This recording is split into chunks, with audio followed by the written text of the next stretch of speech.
Катерина, доброго дня. Чи могли б ви з нами привітатися? Ви нас бачите, чуєте?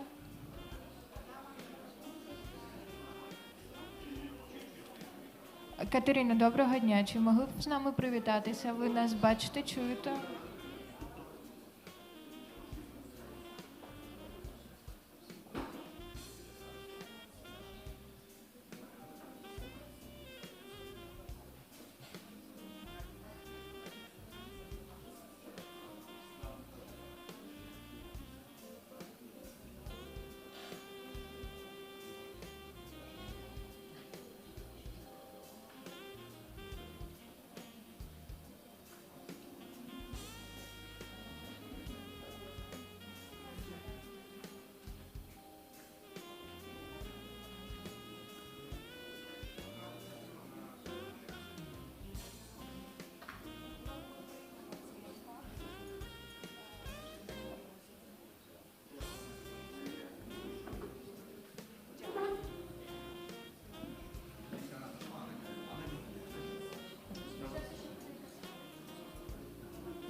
Раз, два, три, раз, раз, раз, раз, раз, раз, раз, раз, раз. Ну, пока еще нет, конечно. Там задержка минуты полторы. Да, этот стрим на английском. Все, окей, все. Угу. Все, я не опускаю, висит уже.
Всім доброго дня. Ми будемо за хвилиночку починати, тому хто ще не зайняв своє місце, чи хтось з ваших колег ще не прийшов сюди, у вас є хвилина це зробити.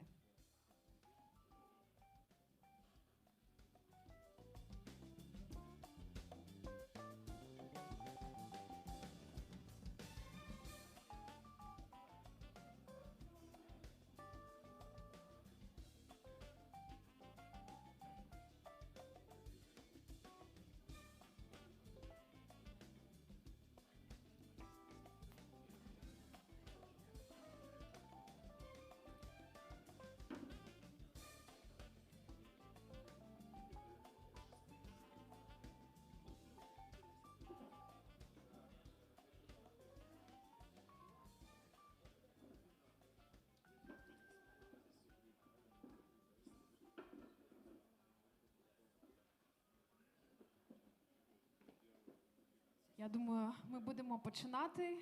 Ще раз всім доброго ранку. Мене звати Ліза Ясько. My name is Liza Yasko. I'm the Member of Parliament of Ukraine, and I'm happy to greet you today at this very interesting new event, this new platform where we'll be talking about security.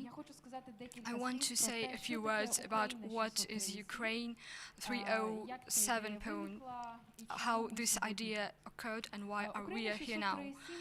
Ukraine 603.7 is a name which occurred for interfaction unity in Ukraine, which symbolizes unity of our state, because 603.7 is proximal territory of Ukraine with Donbas and Crimea, and we want that these thousands of kilometers were together, but for them to be really together, we must speak about security, about real dangers. So it's very important for us today to begin this discussion without our parties, because, you know, today I told my foreign colleague what is Ukraine 603.7, who will be here, and he told me the main thing is for people from real Ukraine to be here. So I hope that today people from real Ukraine are gathered here, from the east of Ukraine, from other regions, where we will be talking about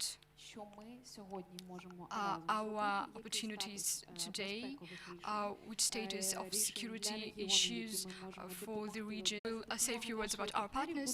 Further on, with their help we will implement several such forums, and we geographically move from our border parts of Ukraine. Today we are in the east of Ukraine. In 2 days we will be in Zakarpattia. We will be speaking about challenges in west of Ukraine. Further on we'll be on south and north. And we really hope that in this unity we will find important decisions. I would like to start our forum with symbolic video about free Donbas. I would like it to appear on the screen.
So that's the beginning, our military mood.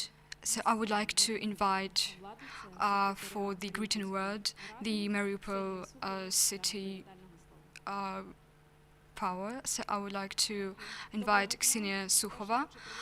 Good morning. I would like to greet everybody in our lovely sunny Mariupol, our honorary presidium. Today we have members of parliaments and militants and people who treat Mariupol with such love and care about it as we care.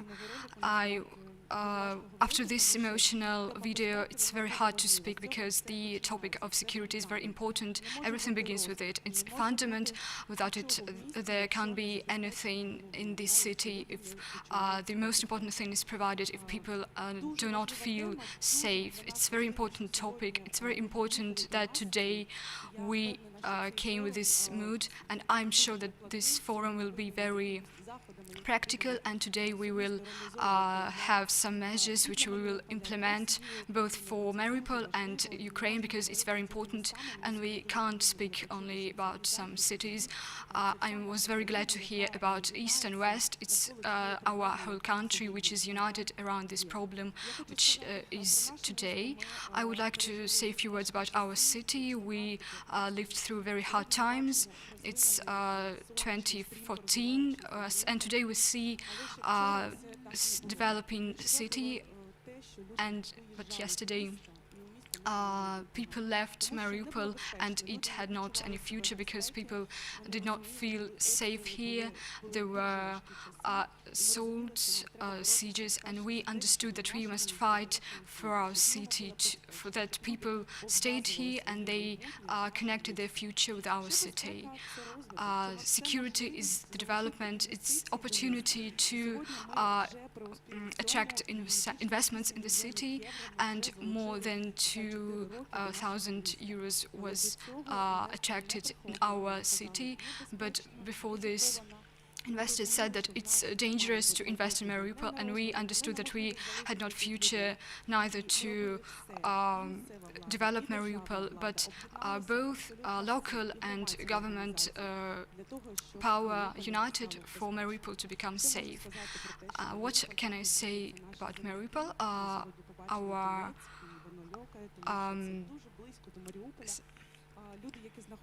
people who are on the temporarily occupied territories, our people, they watch us today too. And this future is possible only under Ukrainian flag, which is possible in Mariupol today. They are very close, and believe me, they watch us today, and it's very important to understand that Mariupol is Ukraine. We were always honored by this, and we want all territories to come back, and that this figure was united, and it was even bigger. So I would like to thank that we are today here now, and because this issue is very important, and a lot of has been made at the local level with the cooperation of militants, governmental officers. So I wish everybody fruitful work and implementing such practical measures which will help us to unite Ukraine. Thank you for your attention. Thank you. You know, I would like to say that on general, the idea of holding such forum and the idea of Ukraine 6037 and the idea of Free Donbas occurred because I was in these regions and I understood how little I know about the east of Ukraine, how little I know about different ethnical communities, that there's a lot of European roots.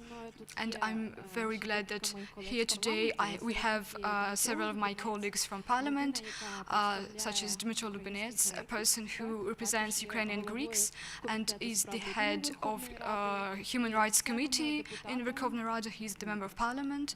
Dmytro, the word goes to you. Thank you, Lisa.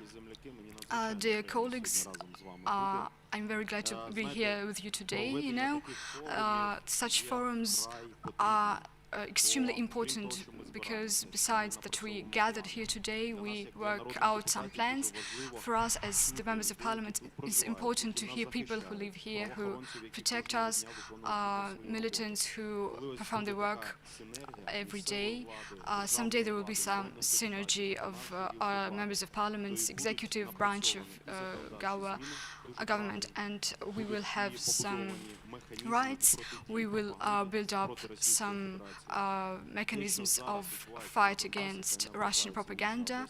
What is going on today in Donbas is very important. So is here in Donbas, and in this very region the issues of our country are solved. Russian aggression is still here, and every day we unfortunately lose our soldiers. They lose their health, their lives to protect us, and this tone we must use very effectively for them to understand that power works, and people understand it, and Mariupol is the sign of how Ukraine must develop, and with our united efforts we will make it. It's very nice that today there are a lot of youth here. When youth comes here, we want to feel your energy, your vision of how we must change both legislative base and decisions in our state. And I would like to thank Lisa that she became such inspirator of this forum in Mariupol. Приїжджайте до нас Come частіше. here to us more often. З радістю приймаємо ось таких людей, We are які glad to розуміють, accept що such тут people потрібно who працювати, understand сюди that we потрібно must work приїжджати, here. тут It's потрібно worth приймати to спільне come рішення. here, Дякую. and it's Всіх worth до to роботи. make common decisions here. Thank you. Величезне дякую. Також сьогодні є депутат від Луганщини. І завжди на цьому наголошує, що він з Луганщини. Це Сергій So Шахов. among our guests we have a deputy from Luhansk, and here is Sergei Shakhov. Some words for you. Я Thank you. пригадав дитинство, коли заїхав в Маріуполь. I remembered my childhood when I was in Mariupol. Мабуть, років 35 тому I was here 35 years ago in this city. Також сонячне. It is very sunny, bright, І пригадую, коли ми знімали з мамою квартиру тут. and when we have rented a flat with my mother here, because we have no money to go somewhere, we were met here very good. I visited the cathedral today, На форумі також мене привітали. and I was greeted by many smiles І and всім blessing. передаю від настоятеля храму I also send the best regards благословіння на сьогоднішній форум. here for the forum today. Що можу сказати? What can I say about that problem? Донбас – це не просто земля.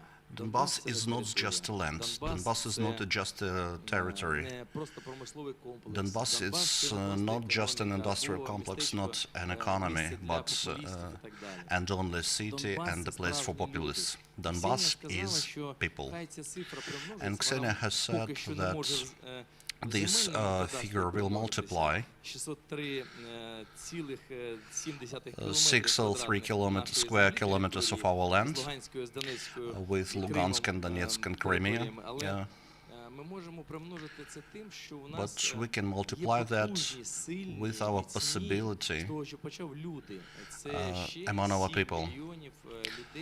These are 7 million people that are living on their territories, and we should return the souls of the people, the hearts of the people, because the tragedy comes from both sides. And on that territory, doctors are living that has saved my life, my teachers, militias, and who protected us and prevented us from doing bad things. I'd like for those on that territories to feel the opportunities for development. If we should take all these figures, кінцева плюс 7, we will have plus 7, and together all these figures will make 5, and this is a victory. The main idea is that we should have a victory over all our territories in the mind of people, in the brains of people, in the souls of people, and we should return all the territories and our neighbors and our natives here. And my parents are birds in the Lugansk region, and we want to have peace on our territories, and we want the Crimea to be back. I'd like to address to the youth, because it is your task to rebuild the country together, and I believe that we are able to do that. My congratulations to everyone. Thank you very much, Lisa. Я говорю, від мене теж скажіть, що я негідник міг не принести букет. Dmitro Lubinets has already said that he would say something. Наш форум був би неможливим, якщо б фонд Конрада Аденауера Our forum will be impossible if Konrad Adenauer Foundation will not support this initiative, and I'm very glad to give a floor to the head of Kharkiv office of that fund, Brigitta Tribel. Буде переклад. The translation will be: Szanowni Pani ta Panowie, ich freue mich sehr, dass ich ein paar Worte zum Beginn dieser Konferenz sagen kann, und ich freue mich auch sehr, dass wir als Konrad-Adenauer-Stiftung hier in der Ukraine diese Konferenz unterstützen können. Denn das Thema Sicherheit im Donbas liegt uns sehr am Herzen. Dear ladies and gentlemen, I'm ready to greet you from Konrad Adenauer Foundation, and I thank you for the opportunity to say some words from the behalf of this foundation, because the topic of this forum is very important for us today. Deshalb vorab einen ganz großen herzlichen Dank an Sie, Elisabeth, und an Politичний, камертон für die Organisation, für die Initiative dieser Konferenz. Я хочу передусім подякувати вам, Політичний камертон України. I'd like to thank you for the organization, Politician Камертон of the Ukraine, for organizing of this forum. Stiftung in Kharkiv. Wir sind eine deutsche politische Stiftung, die unabhängig arbeitet, aber der Partei der deutschen Bundeskanzlerin Angela Merkel nahesteht. I am Brigitta Tribel, and I'm the head of the German political foundation of Konrad Adenauer, and our foundation shares the interests of Angela Merkel. Wir arbeiten hier schon seit 1994 von Kiew aus und seit 2017 auch von Kharkiv aus an Projekten vor Ort, die den europäischen und den demokratischen Weg der Ukraine unterstützen. Фонд працює в Україні з 94-го року. The foundation is working from the 1991 and is represented by office in Kiev, and from 2017 it is represented by the foundation in Kharkiv. Until that time, the foundation supports the Ukraine on the way of rebuilding of the democratic country. Gerade hier in der östlichen Ukraine ist eben die Sicherheit. Und deswegen war es uns so wichtig, diese Konferenz hier zu unterstützen, denn es ist eine Konferenz, die außerhalb der großen Städte stattfindet, die mit ganz unterschiedlichen Akteuren das Thema Sicherheit in einem ganz breiten Sinne thematisiert. Und ich denke, das kann ein guter Schritt sein und ein wichtiger Beitrag sein dafür, dass wir hier die sichere und die friedliche Zukunft der Ukraine gemeinsam gestalten. The topic of security is very important for us, and we are glad that this is held not only in central cities of Ukraine, and it is a very good stimulus to rebuild the safe and peaceful future. Deshalb noch einmal herzlichen Dank für die Organisation, für die Idee und die Initiative. Wir sind sehr, sehr gerne hier und ich bin gespannt auf diesen Tag. Ich wünsche Ihnen allen eine interessante Konferenz. Тому ще раз дуже дякую за можливість. I thank again for the possibility to be present in this conference, and I want this conference to be very useful for us, and I thank you again, everybody. Дуже дякую. Thank А you. я ще хочу запросити до слова ще And одного I'd like to give a нашого floor, партнера, one more швейцарського partner посольства в is the Україні, Swiss які дуже підтримують ідею ambassade захисту in безпеки Ukraine людини. that supports the idea of І the якраз той факт, що security of у the нас people in сьогодні Ukraine присутня молодь, and ми the youth маємо is плани presented також here, діалогу з and we молоддю plan щодо to hold безпеки a dialogue людини, щоб with ця the концепція youth, в Україні розвивалась, і я сподіваюся, що це and буде I можливо hope за допомогою that швейцарського that will be посольства. І я хочу possible with the help of Сабріні with the Swiss ambassade, and I want to give a floor to Sabrina Blücher for the greeting word. Дуже дякую. Thank you very much. Sehr geehrte Mitglieder der Rada, sehr geehrte Mitglieder der ukrainischen Streitkräfte, sehr geehrte Damen und Herren. Es freut mich sehr, heute im Namen der Schweizer Botschaft in Kiew hier sein zu können. Доброго дня, шановні представники міської Good влади. morning, Доброго дня, everyone, шановні representatives of the представники. city council, the representatives of the military forces, dear Я дуже participants. радий, що можу бути присутнім у I'm very glad сьогоднішньому that комітеті. it is possible for me to be presented on Es this geht hier conference. darum, innovative Ansätze zu finden im Bereich der nationalen Sicherheit. Und die Schweiz engagiert sich schon seit bald 30 Jahren im Bereich der menschlichen Sicherheit. Ich habe die Ehre, unser Programm in diesem Bereich hier in der Ukraine zu leiten. Сьогодні мова повинна йти про інновативне. Today we are speaking about the innovation methods of defense, and the Switzerland, more over 30 years, deals with that issues, and I'm glad that I can represent our program, our security program on this Wir conference. haben beschlossen, diese Initiative aus verschiedenen Gründen zu unterstützen. Aus Gründen, die zum Teil denen der Konrad Adenauer Stiftung ähnlich sind.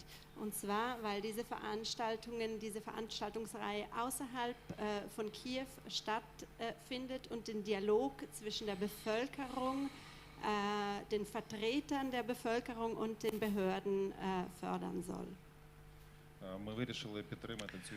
We decided to support this initiative because Konrad Adenauer Foundation and this conference is held not only in the central city of Ukraine but here in Mariupol. Він дає можливість побудувати And it gives the opportunity to build the dialogue між among представниками суспільства the та other representatives of Im society and the schweizerischen government. System spielt diese Form von Dialog eine ganz, ganz wichtige Rolle. у швейцарській системі такий діалог відіграє дуже важливу роль. This dialogue in the Switzerland system plays a very important Zudem role. wird das Forum an Orten gehalten oder die verschiedenen Foren werden an Orten gehalten, in denen es speziell hohe Risiken gibt oder diese als solche von der Bevölkerung wahrgenommen werden. На багатьох форумах мова йде передусім On the lot of conferences and forums, we speak about very important things that influence the local population very much. Und wie schon gesagt, als sehr dezentralisiertes Land finden wir es immer gut, wenn die Vertreter aus Kiew an andere Orte reisen und dort den Austausch mit der Bevölkerung pflegen. And decentralized country, it is very important for the representatives of the local government to visit regions to take part in this dialogue. Es ermöglicht, die jeweiligen Herausforderungen effektiv und koordiniert anzugehen. Such approach allows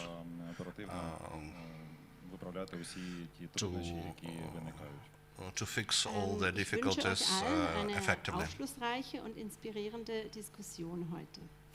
І я всім бажаю And I want everyone цікавий very interesting та інтенсивний and intensive співпраці і просвіту.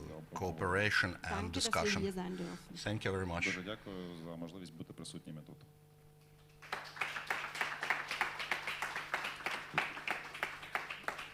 У нас такі надихаючі промови, але я думаю, що тепер прийшов час вже до наших панелей. І я хочу запросити мого співмодератора, який буде допомагати модерувати першу панель, Дмитро Коваль, експерт з міжнародного права, кандидат наук, дослідник Стенфордського університету також.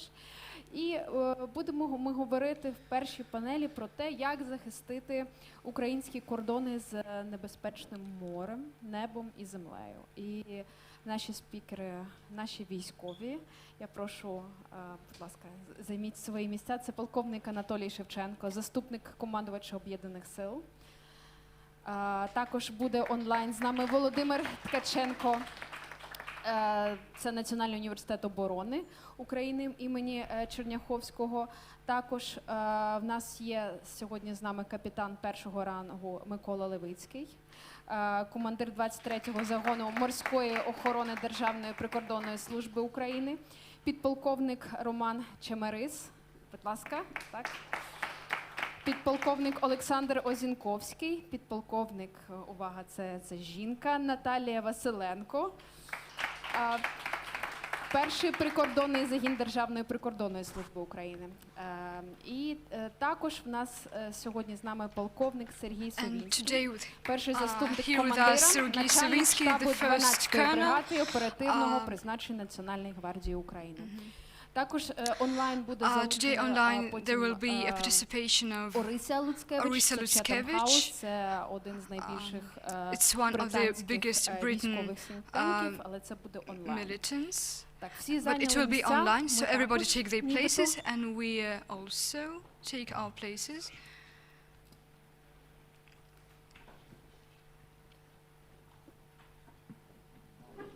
Так, і я, напевно, So, and I probably will ask a question, the first question to Colonel Anatoly Shevchenko, because it's a person who really knows what's going on the war, because he's the deputy of the commander-in-chief of the armed forces. So he may give us a common vision of those challenges and dangers we have today, both on land, sky, and sea in the east of Ukraine. Do you have a microphone?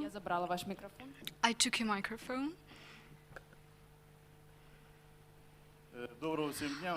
Good morning, everybody. As for the first question, I would like to say that today, during the last 8 years of the war, the legal questions, legal basis as per defense of our state is regulated. Lately, a range of very important laws were adopted about national defense of Ukraine, about national strategy of Ukraine, about war strategy of Ukraine, and recently adopted law of Ukraine by the President of Ukraine, the Commander-in-Chief of Ukraine, Mr. Zelensky, about the basis of national defense. So I would like to say that generally a legal basis corresponds to those challenges we have today. There is an issue of our service, the regulation of distribution of powers between Ministry of Defense, Commander-in-Chief, and our unit. You know that recently the distribution of offices between the Commander-in-Chief of Ukraine and the head of the general headquarters were failed, but these decisions had been made lately. Today, the working group was created, which is concerned with the legal basis of militant question of Ukraine. We have to make amendments to some laws, and I would like to say that today there are no such problems which were connected with military questions. That's all. Дякую, Thank you, Mr. Anatoly. If you allow, I would like to ask some question. It was very interesting to know that legal basis of our state is very modern today, but there is an opinion that it's very important to implement our legislation. How close are we to implement those regulations which were adopted? What else should be done to implement their maximum power? This issue which I concerned just now, the law about national defense contains regulation of issues about the national defense. We have the protection of our country. As for the issues in the areas of war actions, all the laws are regulated. So now we have only issue about the regulation of issues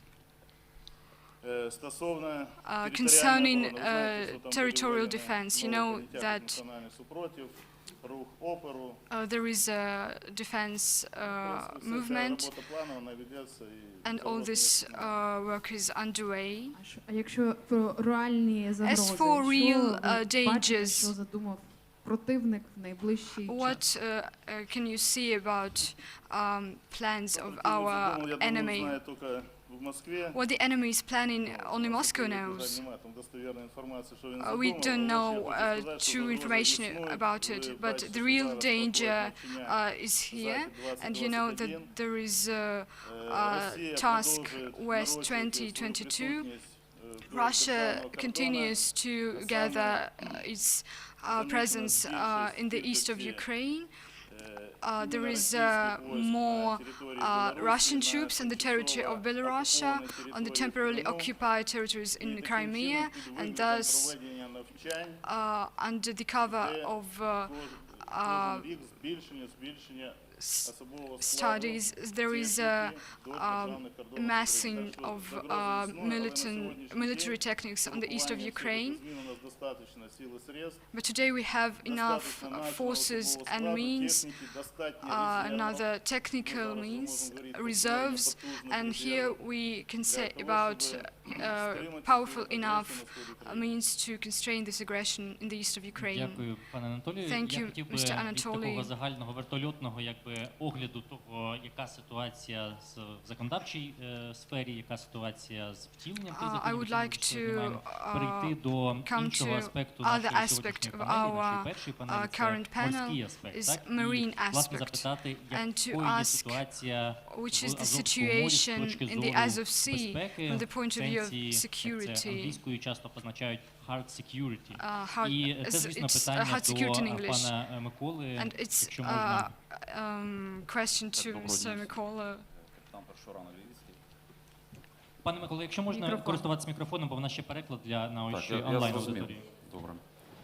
Щодо безпекової складової в Азовському морі, можемо сказати, що на сьогоднішній день також там спостерігаємо постійну присутність вздовж наших берегів кораблі берегової охорони ФСБ Російської Федерації, які прибувають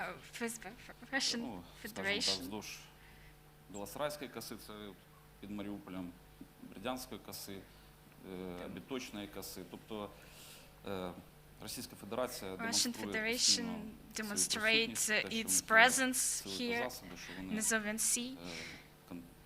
Демонструє те, що вони контролюють, що ми робимо. They control what we are doing. I also Державна wanted to say прикордонна служба спільно з іншими правоохоронними органами, збройними силами вживає всіх необхідних заходів. Є всі the government makes all what it can do. Державна прикордонна служба також думаю, що і збройні сили всі готові до тих викликів, які to be ready to the challenges in the Sea. Щодо What about якихось нестандартних кризових ситуацій, Також всі ці some заходи crisis situations. ми передбачаємо аналіз цих ризиків, які We можливі predict, також проводяться. We analyze the danger, Скажімо так, ризики є, risks, плани відповіді. and Дякую. we plan Дякую, пане how we Миколо. are going Якщо to можна, я answer також трошки в on the розвиток того, danger. про що ви говорили. Про договір 2003 року, це договір про співробітництво в Азовському морі та Керченській протоці, хочу запитати. Не хочу, щоб в мені промовляв мій внутрішній юрист, але все ж таки, мені здається, це питання, воно важливе, його важливо оцінювати крізь різні лінзи, тому що ми, як правило, дивимося на цей договір з політичної чи юридичної точки зору. Що цей договір означає з безпекової точки зору? Чи створює він якісь додаткові труднощі для вас з точки зору планування української безпеки в Азовському морі? Чи навпаки, можливо, він дає можливості? Яка ваша позиція з цього приводу? Так, дійсно, є угода між Україною та Російською Федерацією 2003 року про те, що Азовське море є внутрішнім морем України та Російської Федерації. І це розмежування цього моря повинно бути здійснено окремою угодою між нашими державами, скажімо так. На сьогоднішній день цієї угоди немає, і відповідно державного кордону в Азовському морі поки що не існує. І як для прикордонників, звісно, що основне, що, ну, це моя особиста думка, що кордон має бути, і це основа держави. Разом з цим це повинно вирішувати політичне керівництво держави. В даному випадку ми вживаємо всіх заходів, передбачених законодавством, передбачених розпорядженнями, наказами нашого відомства. Є також лінія, визначена розпорядженням президента України 515 98 року, яка визначає, по якій Державна прикордонна служба України здійснює охорону державного кордону. Ну, ми дотримуємося цих розпоряджень, законів України відповідно, про державний кордон, про Державну прикордонну службу. В рамках цих законів виконуємо свої обов'язки.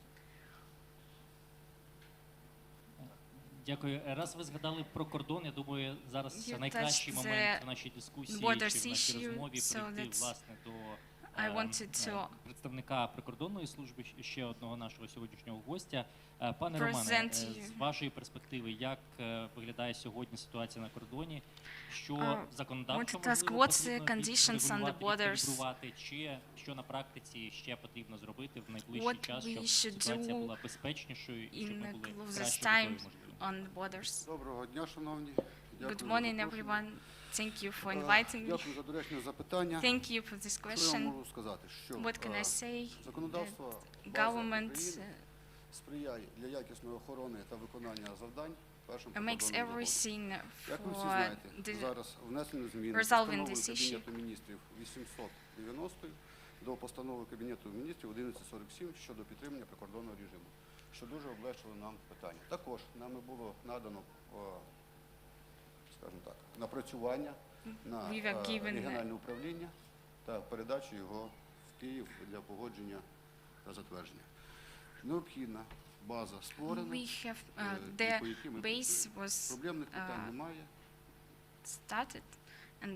Доповідь закінчив. There's no problems. Дякуємо за таку чітку відповідь. Thank you for the answer. Так, я думаю, що це дуже особливо, що в нас на панелі також є жінка, представник також прикордонної служби. Так, я б хотіла спитати, чи відчувається питання довіри суспільства до прикордонників? I would like to ask, do you feel some trust? Доброго дня всім присутнім. Дякую за запрошення. Це Good велика morning. нагода зустрітись і обговорити такі нагальні питання, які сьогодні існують. Що стосується довіри, не тільки в рамках Державної прикордонної служби проводяться такі опитування серед місцевого населення, але проводились опитування в структурі МВС. І рівень довіри значно виріс взагалі в громадян України до Державної прикордонної служби.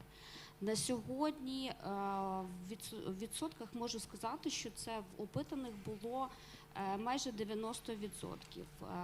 Попереду нас наші колеги з Міністерства надзвичайних ситуацій. Що би хотілося змінити, у нас What we'd like to change is that існують певні стереотипи, we have certain stereotypes, і ми їх намагаємося зламати. and we're trying to destroy them. Що в I believe that in the nearest future, народ України, і we hope that українці, а також іноземці, Ukrainians and foreigners as well will see that we've done a lot of things to achieve these results. And speaking of this forum, it's not only the number, I mean the name of it, or the numbers on the map. I believe that people will see how hard we try and do our best at this regard.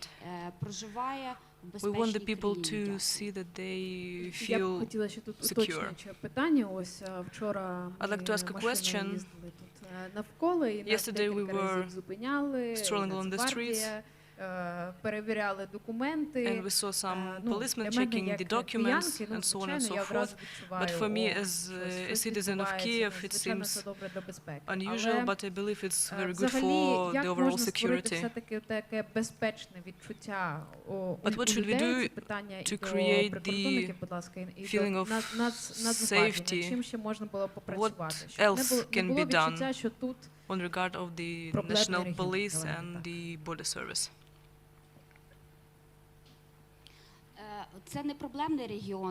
It's not a problematic region, but it's special, which is often spoken about. It can be called the heart of Ukraine, and Mariupol is the sun. Indeed, we have a situation that we are very close to the demarcation mark, and this feeling of insecurity will linger. Of course, we need to change certain legal basis, but it's a question to our lawmakers, our Kyiv colleagues, because in Mariupol we're doing what is possible with the help from the authorities, of course. Thanks for your question.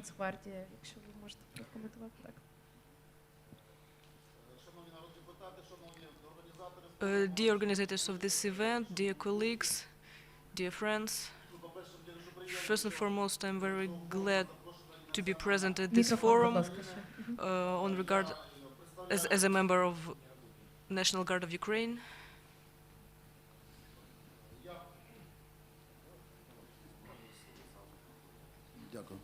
Я представляю I represent the 12th Brigade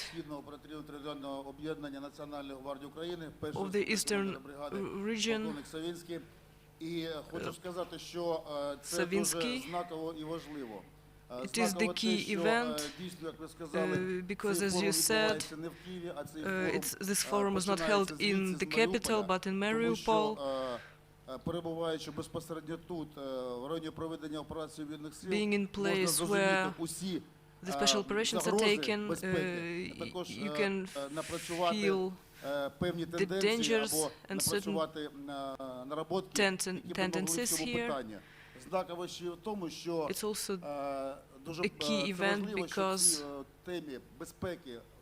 the topic of security and defense is very important. And right now our colleagues are working on this question in Верховна Рада. And along with the armed forces and the border service and national police service,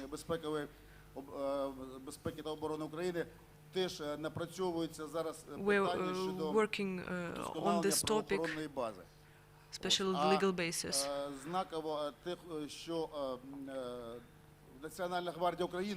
The National Guard of Ukraine, according to the law, is an organized armed forces with law functions. So representatives of the 12th Brigade,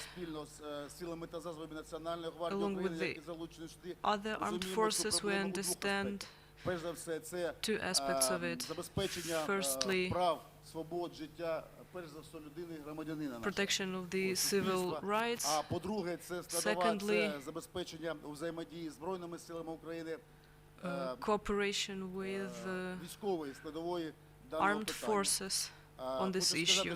I want to say that ті зараз завдання і ті those tasks that we плани, які have and здійснюються plans that we are having командувачем об'єднаних сил, силами складової оборони, в тому числі Національної гвардії України, вони чітко визначені і чітко виконуються. they clearly По-друге, це у взаємодії з Національною поліцією. Я вважаю, що and also the cooperation with the police на майбутнє і в інших регіонах, коли ви плануєте is important in not only in our region but представників та керівників in all the органів Ukraine, підрозділів Національної поліції, тому що друга складова це безпека, безпосередньо because we need to provide security of the local population. місцях їх праці, виховування дітей, нашої молоді і таке інше.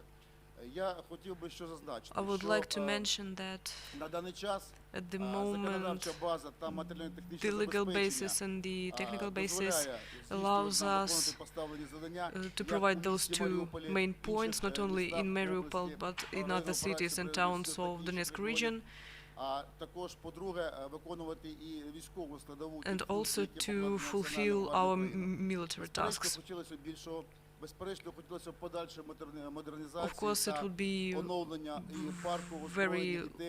I will be very glad to modernize the technical aspects of our services, the cars and so on.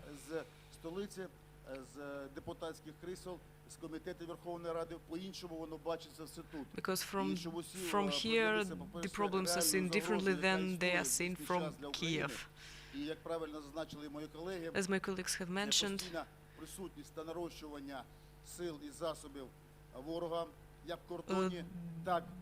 it's very important to keep in mind that the enemy is near and we need to answer to the uprising difficulties. Починаючи з певної частини населення, яке, на жаль, ще на Донбасі beginning with the part of the population in this region, which, frankly speaking, may be not along with us on this policy. We also need modernization. По-друге, хотів би зазначити стосовно, мабуть, того, що я вважаю, що саме головна наша перемога – I do believe that our main win is the numbers 603.7. Мабуть, необхідно більше приділяти уваги не Maybe we тільки should take into consideration not only the security but also the influence on people's minds, because the mind of the military officer, of the civilians, and support of the society is maybe some additional tasks that should be fulfilled by the Верховна Рада and other committees.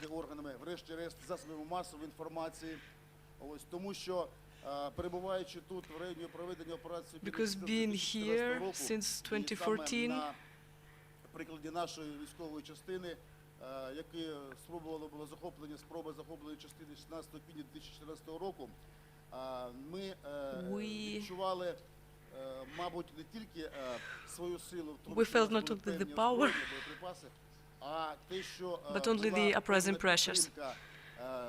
населення. На жаль, на той час. And also we had the support from the citizens. На свідомість людей станом на 14 рік. Це дуже важливо. And in 2014 the people's opinion, скажімо так, впливовому рівні з боку агресора. Тому це теж дуже важливо. Was on the side of the enemy. За 7 років і ситуація і в Маріуполі. But in 7 years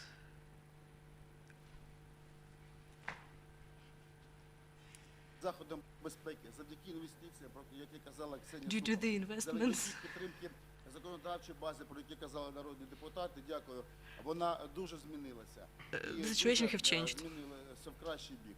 Але ще в To the цьому best боці side. я дуже теж бачаю, що помимо безпосередньо технічної або якоїсь іншої складової безпеки, повинна ще і безпека And I do believe that security should be presented not only technically by the numbers of soldiers, but also by the work with the local population. So this influence should have maybe not strategical side, but have a planning nature. Тимчасово окуповані території, а по-друге, це напрацювання законодавчої бази, And it can be done стосовно if it is забезпечення вже implemented in the law. громадського порядку, в тому числі Національної гвардії на тимчасово окупованих територіях. Дякую. Thank you. Дякую дуже, пане Сергію. У мене відразу кілька є запитань до вас, уточнюючих чи в розвиток того, про що ви говорили, але поки що я хотів би зробити крок назад і сконцентруватися на те, що ви позначили як робота зі свідомістю, і те, що пані Наталя позначила як робота з боротьбою з стереотипами. Мені цікаво, пані Наталя, якщо я можу, які саме стереотипи, справді боротьба з ними, це дуже важливо для функціонування країни і внутрішньо, і зовнішньо, нашого internal and external parts with our partner. What are the most significant stereotypes in your sphere? What were you doing about? What were you thinking about? Thank you very much for your question. Один із стереотипів, так як я сьогодні одна єдина жінка, з яким ми намагаємося боротися, це присутність жінок військовослужбовців в лавах Збройних сил України, також в секторі безпеки та оборони. От якраз недовіра населення, що жінки можуть виконувати свої функціональні обов'язки на рівні з чоловіками. Але я можу вас запевнити, що на сьогодні в Державній прикордонній службі у нас майже 30% жінок. In the border service of Ukraine, we have approximately 30% of women, and the majority of them serve here. And this is one of the stereotypes. Існують стереотипи, це більш такі пов'язані з корупційною діяльністю. Ми з цим також активно дуже боремося, тому що складна ділянка державного кордону. І в 2014 році змінилося життя не тільки місцевого населення, змінилося життя військовослужбовців, життя прикордонників, життя всієї країни. І що стосується корупції, це розповіді цієї сторони якраз в засобах масової інформації, тому що потрібно розказати, що військові, що прикордонники, що правоохоронні органи, вони нечесні. Це поплюження якраз обличчя правоохоронного сектору. Це також цей стереотип, з яким ми постійно боремося і ламаємо. Ми доносимо до населення, що тільки справжні українці, справжні патріоти якраз одягають військову форму, і вони готові покласти своє життя заради України. Дякую. Дякую, пані Наталя, за такі натхненні слова. Багато у чому, тому що дійсно ці стереотипи, напевно, існують у кожній сфері державного управління. Дуже важливо працювати над ними, тому що це завжди паралельний трек. З одного боку реформи, з іншого боку робота над довірою і робота зі стереотипами чи подоланням. Дякую дуже. Пане Сергію, повертаючись до того, про що говорили ви, згадували про переозброєння, яке, в принципі, є надто нагальним, але є завжди бажаним. Якщо уявити, що в нас є там можливість покращити озброєння чи спорядження у одній чи двох сферах, що це за сфери мають бути з вашої точки зору? Тобто, що найперше потрібно покращувати, де найперше потрібне переозброєння, на вашу думку?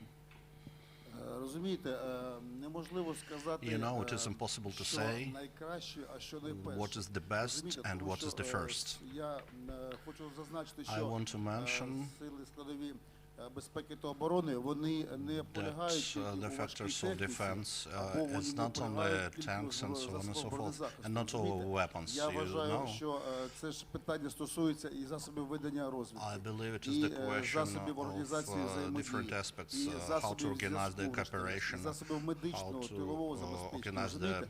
Connection and medical service and so on and so forth.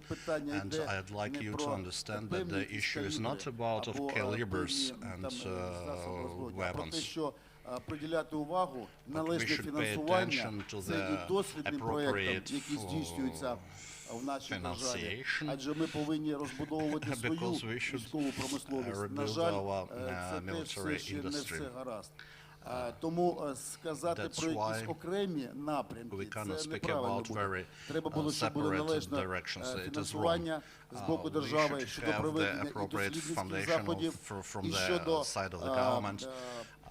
виробництва цих озброєння, засобів бронезахисту, як я вже сказав, в тому числі і логістичне забезпечення і таке інше. Тому вважаю, що сильна держава – це та держава, яка спроможна забезпечити свої потреби, своїх сил складової безпеки та оборони власними засобами, озброєння, техніки, в тому числі, звісно ж, враховуючи досвід і країн-партнерів, і використовуючи досвід країн-партнерів, я саме це мав на увазі. Тут неможливо на чомусь одному сфокусувати увагу. Насправді ви все ж таки сфокусували увагу на декілька дуже важливих речах. You have focused the attention of us on this research and development, and this is very important, and we should think about it in Kyiv for the first time. There is one more issue I'd like to discuss. Зазначили, що безпека не закінчується на кордоні. Тобто ми під загрозою не лише через те, що російські війська знаходяться на кордоні України, так? Але через те, що є певні сили всередині держави, які становлять деяку загрозу, так, чи можуть становити теорії. І в цьому зв'язку в мене питання про стратегічні об'єкти у цьому регіоні, наскільки все гарно у нас з забезпеченням їх захисту. Яка ваша перспектива щодо цього? Objects in our region, and we have some perspectives. Maybe not only perspectives, but we have our vision. Як правильно зазначили наші колеги, зараз у зв'язку з прийняттям змін до законодавства та окремо складовою визначення сили територіальної оборони, визначені певні об'єкти стратегічні, які є і на території операції об'єднаних сил та на території інших регіонів нашої держави. І в дійсний час ці стратегічні об'єкти, вони знаходяться під надійну охорону і силами особового складу Збройних сил України, силами особового складу, в тому числі прикордонної служби, національної поліції, національної гвардії, із залученням як особового складу, так і з залученням технічних засобів охорони. Але вдосконалювати треба постійно ці всі питання, і в тому числі постійно проводяться з нашими колегами Збройних сил, з Державної прикордонної служби, з Національної поліції, Служби безпеки України, спільні заходи, спільні навчання саме з цих питань, і вони будуть у вересні зараз проходити щодо забезпечення охорони, необхідності і оборони стратегічних об'єктів, які перебувають на території операції об'єднаних сил. Тому вважаю, якраз в цьому контексті є плідна співпраця і є розуміння того, що сили і засоби, які є, вони можуть забезпечити їх охорону та оборону. Але совершенство нет предела, тому проводяться всі ці навчання з метою вдосконалення та подальшого забезпечення більш надійності. Дякую, пане Сергію. І я хотів би вже перейти до наших онлайн-гостей. I'd like to speak about with our online guests, and the first one will be Володимир Ткаченко, the representative of the National University of Defense named after Іван Черняховський. Ми багато сьогодні говорили про зміни в тому чи іншому розрізі і в більшості зміни починаються на етапі навчання, тому що особливо коли йдеться про свідомість чи про роботу з стереотипами, це справді especially when it goes about struggle with stereotypes, because it's the most easiest cooperation at the stage of learning. So the question is for Volodymyr, which place in the higher education institutions takes this new approach to defense in Ukraine, and how close are we today for international standards in this field? Volodymyr. Good morning. I'm very glad to take part in this very interesting forum. I would like to introduce myself. I'm Tkachenko Volodymyr Anatolyevich. I occupy the office of the Deputy Officer of Military Policy and the head of Department of Policy and I represent such powerful institution. I would like to begin with that at this time we have a lot of changes in a legislative sphere and in the national defense.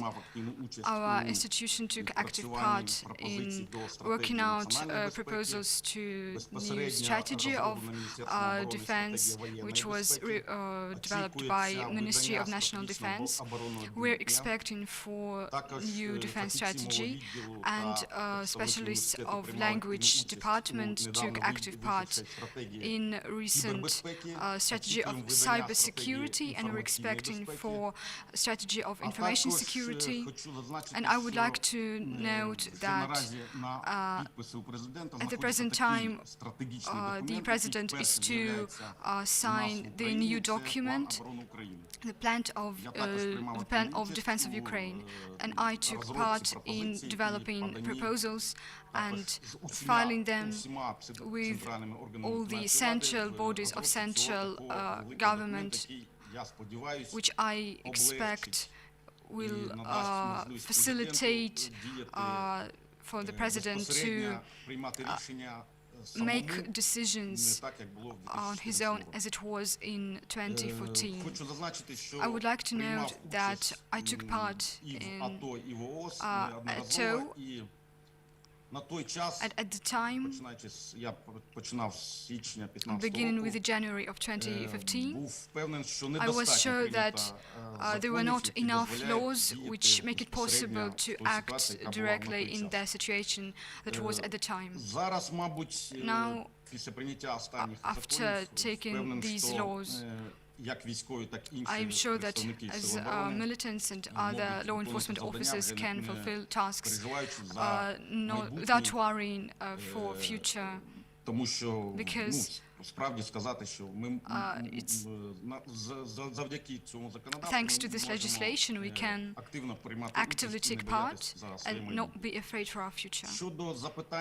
As for your questions about studying in university and other military institutions of the Ministry of Armed Forces and Defense, I want to know that all the studies which take part in university, both in theoretical and practical level, are connected to the experience of anti-terrorist operation, and all the students which graduate and all the teachers, they took part in anti-terrorist operation and they have certain experience, and I'm sure that there are no specialists which hold their classes without practical preparation, and I said all I wanted, and I would be glad to answer your questions. Thank you, Mr. Volodymyr. I have another question. There is such paradigm in NATO countries that training of officers should last forever, and which place the education institution occupy here, and how can you develop this direction? Thank you for your question. розпочато вже не один рік в університеті такі in the university we have leader courses for higher officers. They must take 3 or 4 months courses to occupy this position. It was developed by the experience of NATO. They have such system in the United States. To occupy a high position, you must take some courses of qualification, beginning with junior officers and the highest level. So we implement the NATO standards in training the military officers. Mr. Volodymyr, thanks you a lot. It's very nice when we have hybrid format. We may switch on and speak, and it's very important for such discussion that together you are with us online. I also know that today we have the Ministry of Defense with us. It's the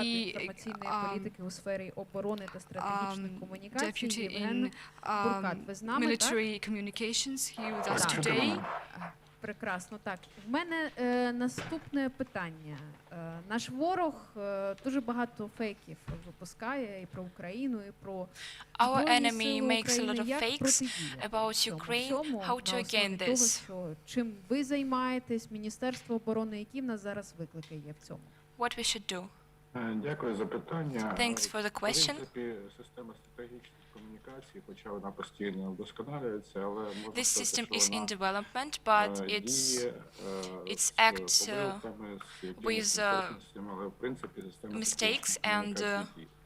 Зараз ми плануємо we plan to наші наробки не тільки на систему Міністерства оборони, мається на увазі Міністерство оборони, Збройні Сили України і у нас є Державна спеціальна служба транспорту, а і на весь сектор безпеки і оборони. Ми надали відповідні пропозиції, вони розглядаються в РПО і в Офісі Президента. Але я хотів зараз сказати, I'd like to say about ми знаємо, як we know how to our enemy works, and інформаційні атаки. Найгірше і найприкріше те, що the worst is it's informational attacks засобами масової інформації в Україні, а також інколи are inspired by Russian systems and у нас саме всередині країни. Це дуже важливо. And by our country. Неприємний аспект цієї діяльності, розробляються відповідні методики, окремо розробляються відповідні наративи для спростування і фейків. But we try to work with these fakes, and we should do something to against this. Орисі Луцевич, це наша онлайн також учасниця, представниця Chatham House, Лондон. Як про те, про що ми тут говоримо, виглядається з лондонської сторони? Ще де ми могли б допрацювати з тих рекомендацій, які Chatham House постійно висловлює? Хотілося б почути декілька сьогодні в нашій дискусії. What we should work with? Доброго дня, Єлизавето, вітаю всіх. Hello to everybody. Прекрасно. Ну, тому що насправді це зв'язок зі Львова, оскільки я сама It's really connection with Lviv, 10 років працюю в but I live for 10 years Одразу невеличке поправлення, Kyiv, Єлизавета, ми не є військовим аналітичним центром, ми займаємося загалом дослідженням зовнішньої політики, і 6 років тому ми розпочали досить активну програму по Україні після анексії Криму. We started a program in Ukraine after war in Donbas. Мені здається, проблема в геополітичному контексті це I think the problem is in political context because Ukraine is зрозумілою країною для наших західних партнерів. Ну тут є українці, тому комунікувати Але декілька просто речей, які мені б хотілося підкреслити, я думаю, що форум міг би трошки детальніше з ними попрацювати, оскільки сьогодні є насправді цивільно-військова. Ми бачимо на сцені багато молоді, влади, можливо, бізнесу в залі.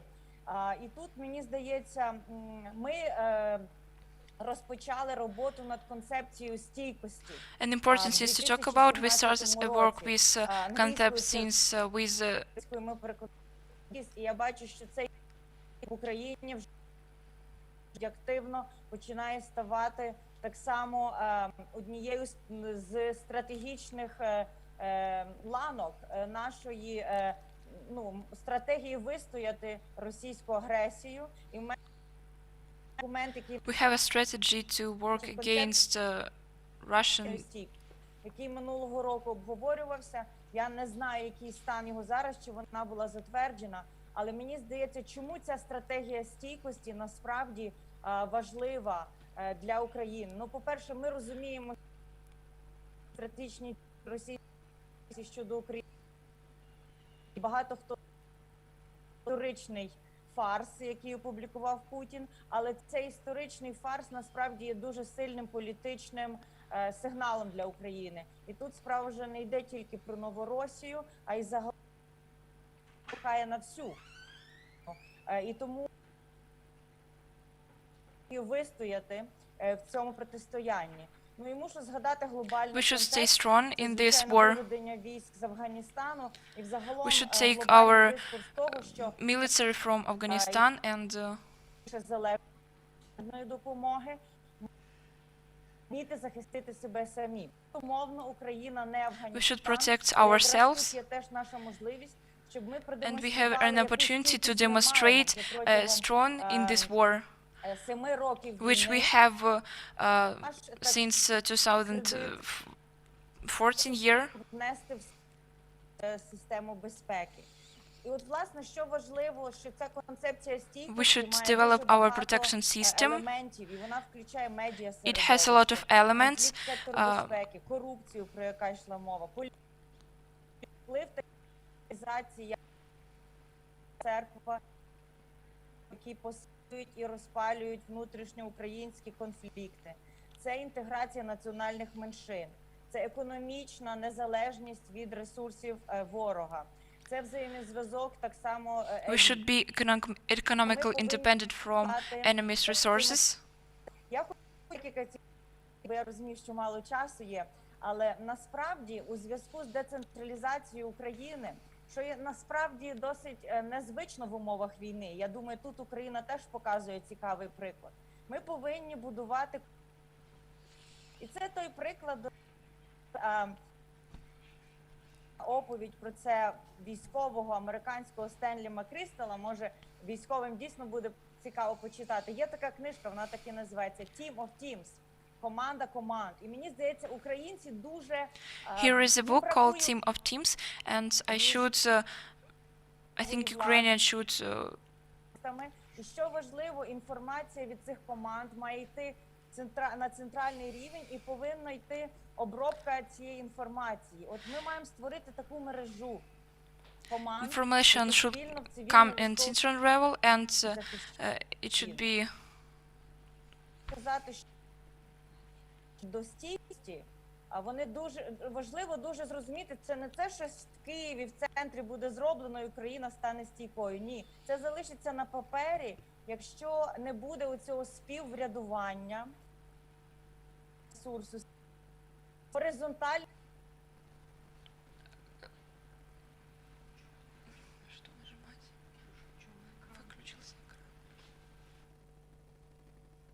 Представниця прикордонної служби, взагалі людський підхід до безпеки і загальносуспільний підхід до цієї стійкості.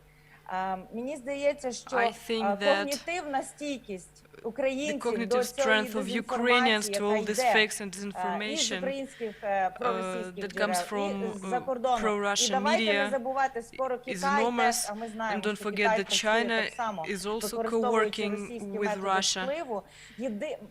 розвінчування і закривання цих каналів це потрібно робити, але потрібно дуже активно працювати над, і це можливо більше звернення до тих, хто в залі сидить, щодо, власне, медіаграмотності, гігієни споживання інформації. Я знаю, що Міністерство культури запустило проект, який називається «Фільтр». Filter all the news that you are зверніть на нього reading. увагу. І тому я хочу сказати, що So I want to say that це важливий компонент цієї когнітивної стійкості. it's very І на завершення теж crucial скажу, component що of cognitive оця згуртованість українців, ми завжди говорили, розділяється різне історичне минуле, різні національні меншини. Нас дуже просто посварити між собою, і на це спрямований ворог. Ми це знаємо. Але ми так само повинні розуміти, що ця робота над соціальною згуртованістю. So we need to work on the social unity because але ми маємо так само зшивати країну we have this process of decentralization, but still we need to be and stay together. So I'm from Lviv, addressing you. І мені здається, що в українців якраз є дуже хороший капітал для такої стійкості. Він полягає перш за все в тому, що ми бачимо надію, що наші діти будуть жити краще в Україні. І це, власне, про те, що потрібно говорити, що не все пропало і не всі корумповані. І цей потенціал довіри дуже важливо наповнювати змістом, тому що я зверну увагу на опитування в Україні до 30-ї річниці незалежності, коли запитали українців, які досягнення за 30 років, може ви звертали увагу на це опитування теж. На першому місці було ніякі, і це понад чверть населення України. Це, так би мовити, червоний маркер для багатьох з нас має бути. На другому місці безвізовий режим з Євросоюзом. І на третьому місці лише можливість, успіх у відстоюванні нашої незалежності. Так от, ми маємо думати, як ми можемо донести ці досягнення, які Україна має за 30 років, що будуть збільшувати почуття гордості бути українцем і будуть посилювати нашу стійкість. Дуже дякую. Наш матеріал є перекладений повністю українською мовою. Це дослідження. Я готова переслати його Лізі, а вона може учасникам конференції надалі, можливо, буде веб-сторінка форуму. Ми готові до розмови і бажаю вам успішних наступних форумів. Пані Орися, так як я трошки на маргінезі сцени знаходжусь, то щоб голос мій не звучав як спотойбіччя, представлюсь, Дмитро Коваль, напевно, що ви мене бачите. My name is Dmitro Koval, and в мене є питання щодо I цієї have a стійкості, про яку ви question згадали. Принаймні, considering this strength that we have. Яку аналізує Chatham House. Як ви оцінюєте зростання чи навпаки послаблення цієї стійкості за останніх 7 років? How do you see is the strength against the enemy's media got bigger or are we weaker? На наших дослідженнях тих, і So the законодавчих research баз, that we have got зусиль українських урядових та неурядових організацій, оскільки, мені здається, вони теж багато роблять, а так само опитування експертів. Тому це таке досить, я б сказала, обмежена оцінка. Тому що, насправді, глобально, щоб це оцінити, треба серйозні дослідження робити всередині країни. Але я скажу, в порівнянні між 2017 і 2020 роком, 2017 and 2020 з боку сфери національної безпеки і конфлікту, що стійкість збільшується, оскільки є покращення в сфері безпеки в українських збройних силах, і цей елемент оцінюється позитивно. Що стосується національної ідентичності і відчуття гордості бути українцем, теж стійкість посилюється. Це є, ми зауважуємо. Так само згуртованість еліт щодо питання національної безпеки покращується. Де ми бачимо погіршення і збільшення вразливості, скажімо. Це, безумовно, сфера внутрішньополітичного врядування і корупції. Тому що це залишається тим моментом, який, власне, руйнує ту довіру до органів влади. І ми бачимо, що зараз у медійному середовищі For now, in media sphere, we've got some positive changes, but in general, we've got a lot of work to do in the media sphere, of course, where we should take care of how people conceive the media information. Thank you for your answer. It's very precious point that you made. Я хочу скористатися з того, що сьогодні знаходжуся тут з вами в двох капелюхах, і як модератор, і як один Today із I'm being a moderator and a speaker. I would like to mention another aspect is the internal law aspect of defense. Я два слова буквально скажу про концепцію цієї панелі і a few words about the concept of this panel and the concept of forum overall. Цього питання, але тим не менш. Nevertheless, як ви могли помітити, ми починали as you have noticed, we started with the questions of defense in general, or is it also called hard security, and now we are moving to some questions тлом чи контекстом більш класичних питань безпеки. Це і ті речі, про які говорила щойно пані Орися, це міжнародне право чи міжнародне позиціонування України. І далі це будуть речі пов'язані з human security, чи безпекою людини, перехідним правосуддям, з економікою, інфраструктурою і так далі. Тобто ми рухаємося від більш класичних питань безпеки до того, що є тлом, до того, що є такою м'якою силою чи м'яким контекстом безпекових питань. Ну і, власне, моя інтервенція, вона буде стосуватися саме міжнародного права і того, що в цій сфері Україні потрібно робити, чи можна робити для того, щоб відчувати себе захищенішою. Я почну, напевно, з такого водорозділу цього питання на дві складових. Тобто, як на мене, з точки зору міжнародного права, безпека України може полягати у двох групах речей.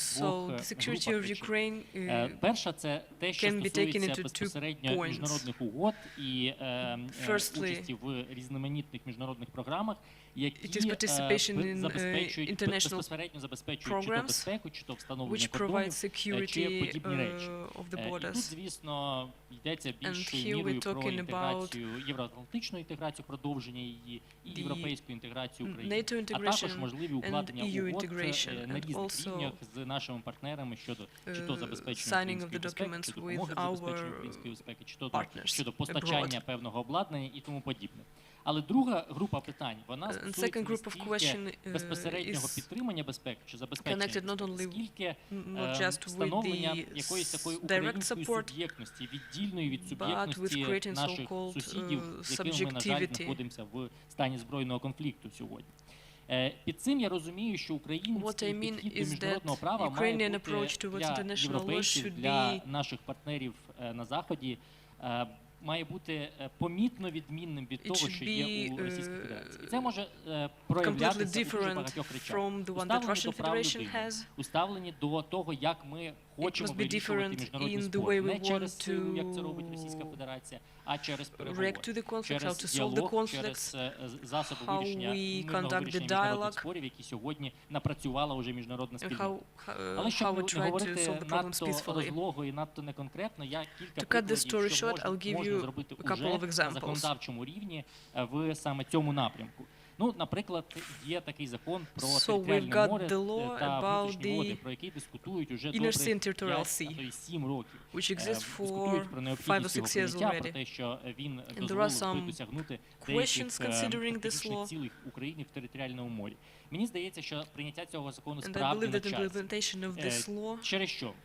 Через те, що Україна в цьому законі могла б дуже чітко заявити, що, по-перше, в Азовському морі є територіальне море, що сьогодні насправді не зовсім так, тому що Азовське море, з договору 2003 року, який я згадував сьогодні, є внутрішніми водами. Відповідно, і українські, і російські сили, в тому числі прикордонники, можуть підходити практично до берега, російські до берега Маріупольської, українські до берега з іншої сторони моря. Це не є в інтересах України, відповідно, ми повинні чітко на законодавчому рівні сказати, що ми вважаємо, що в Азовському морі територіальне море є. Ми повинні в цьому законі також сказати, що Україна готова мирно встановити, застосувати мирні способи вирішення спору щодо кордону в Азовському морі, які наявні сьогодні.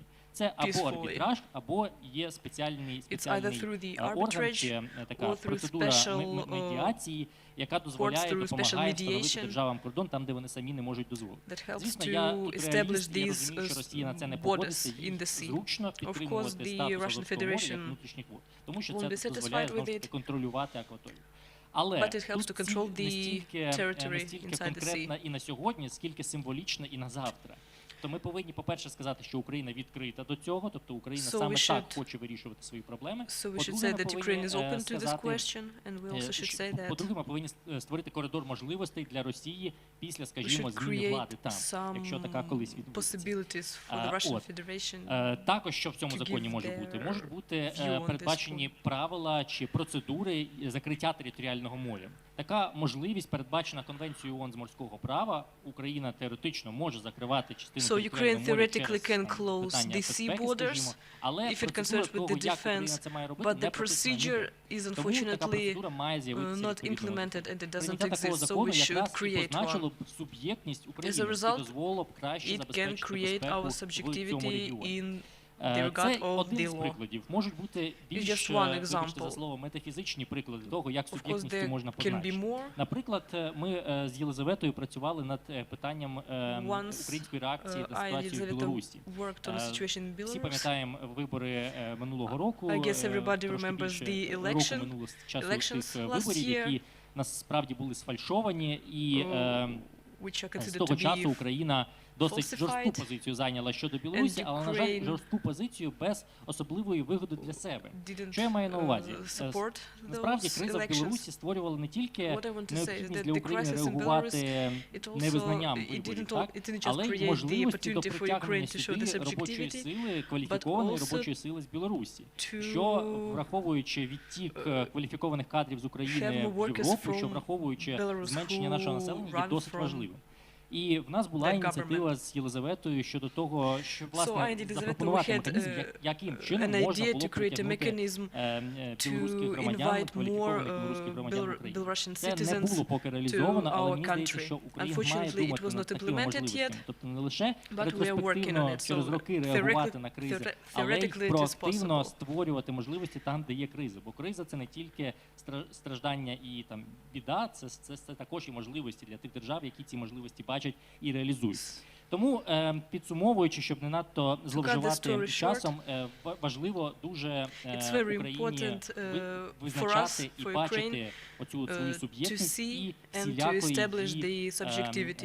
її позначати через певні законодавчі акти чи міжнародно значущі дії. На цьому моя роль як доповідача закінчилась, і я повертаюся до свого попереднього капелюха модератора, але поки що передаю слово Єлизаветі. Прекрасно, Дмитро.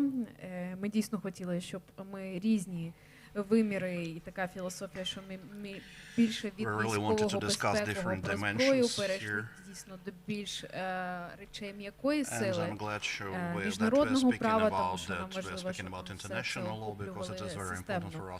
В нас є час на запитання. Чи є в аудиторії, можливо, в нашої молоді запитання до будь-кого зі спікерів? Так, будь ласка.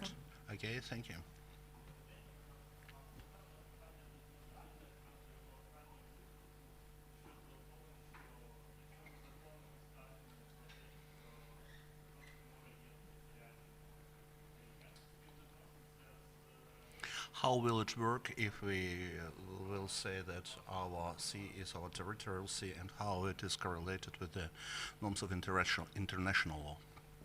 Так, це дуже слушне питання, але ви мене провокуєте згадати, що я все ж таки юрист, ще крім того, що модератор. Дивіться, дуже добре співвідноситься. Якщо знаєте, є такий спір між Україною та Росією щодо Азовського моря, Керченської протоки та Чорного моря. Цей спір розглядається так званим ад-хок трибуналом. Трибунал, який був створений спеціально для розгляду цього спору. І українська позиція в цьому спорі така, що договір 2003 року насправді не визначає статус Азовського моря. Це проміжне рішення до встановлення кордонів і до визначення меж територіального моря в Азовському морі. Тобто Україна каже, що так, ми погодилися на статус внутрішніх вод для Азовського моря, але тимчасово. І те, про що я говорю, те, що може бути відображено в законі, це, власне, буде стосуватися майбутнього, але не сьогодення, тому що, зрозуміло, Україна не може сказати, що це територіальне море без погодження з Росією. Але це принаймні символічно позначило б українську позицію і підтримало б нашу позицію в трибуналі з морського права. Тобто про це йшлося. Я розумію всю ідею пакту Серванда і те, що ми не можемо односторонньо визначати кордони з іншою державою. Є ще питання? Так, будь ласка, Дмитро. Якщо можна, у мене два запитання. I have two questions. The first one goes to the border service of Ukraine. Ви казали про те, що щось потрібно змінити. You have said about that we should change something in our legislation, but you didn't notice what сказав взагалі, що у нас все добре, все працює. Дам приведу приклад. Це не так. Люди, які зараз проживають на тимчасово окупованій території, КПВ закрила окупаційна влада, переїжджають на територію Російської Федерації, заїжджають на територію Харківської області чи інших областей, Державна прикордонна служба зустрічає їх адміністративними протоколами. Верховна Рада проголосувала окремий закон для того, щоб на них не застосовували, поки діє пандемія COVID-19, ці адміністративні протоколи. Здивуванням ми, як народні депутати, які працюють в Донецькій Луганській області, голова профільного комітету, здивуванням дізнаюсь, що Державна прикордонна служба продовжує виписувати адміністративні протоколи, незважаючи на те, що закон був змінений, де прямо було вказано, що така категорія людей, яка приїжджають з гуманітарних підстав, не підпадають під адміністративне стягнення. Гуманітарні підстави визначені постановою Кабміну. У постанові Кабміну чітко зазначено, що перелік гуманітарних підстав не є виключним. І саме головне, в цій же постанові визначено, що громадяни не зобов'язані підтверджувати гуманітарні підстави, через які вони виїжджали на територію Російської Федерації і заїжджають знову до нас. Це перше запитання, чому продовжує Державна прикордонна служба це робити. І друге запитання до Дмитра. От цю дискусію, яку ви зараз розпочали, знаєте, таке у мене уява, міжнародне право, круто, Україна виконує все, що стосується міжнародного права. Проблема ж не в Україні, проблема в Росії. Росія приймає окремий закон, яким визначає, що вони можуть не виконувати рішення Європейського суду з прав людини. Це є. Знаєте, інколи таке враження, я от в шахи люблю грати, я прийшов в шахи грати, приходить там російський спортсмен, а він в боксерських рукавичках. Я кажу, слухай, так шахи, він каже, а у мене ж правила ніхто не пише, у мене немає відповідальності. Проблема міжнародного права на даний час, що взагалі немає відповідальності Росії за порушення цього міжнародного права. І Росія це використовує як ніхто. Інколи я навіть використовую такий термін, як з 2014 року світовий геопорядок повернувся до середньовіччя. Хто сильніший, хто багатший, той може диктувати свої умови для всіх своїх сусідів і навіть для інших країн. От проблема в цьому. Що тоді ви, як міжнародник, порадите робити? Можливо, прийшов час, щоб геополітика змінилась взагалі, все ж таки з'явився орган, який буде не просто дивитися, чи виконує, чи не виконує, а накладати конкретні механізми застосовувати, щоб така держава дійсно потерпала. Наприклад, відключення від СВІФТу, чи накладання ембарго на продаж російського газу чи нафти. Щось подібне. І чи можливо це взагалі? Дякую.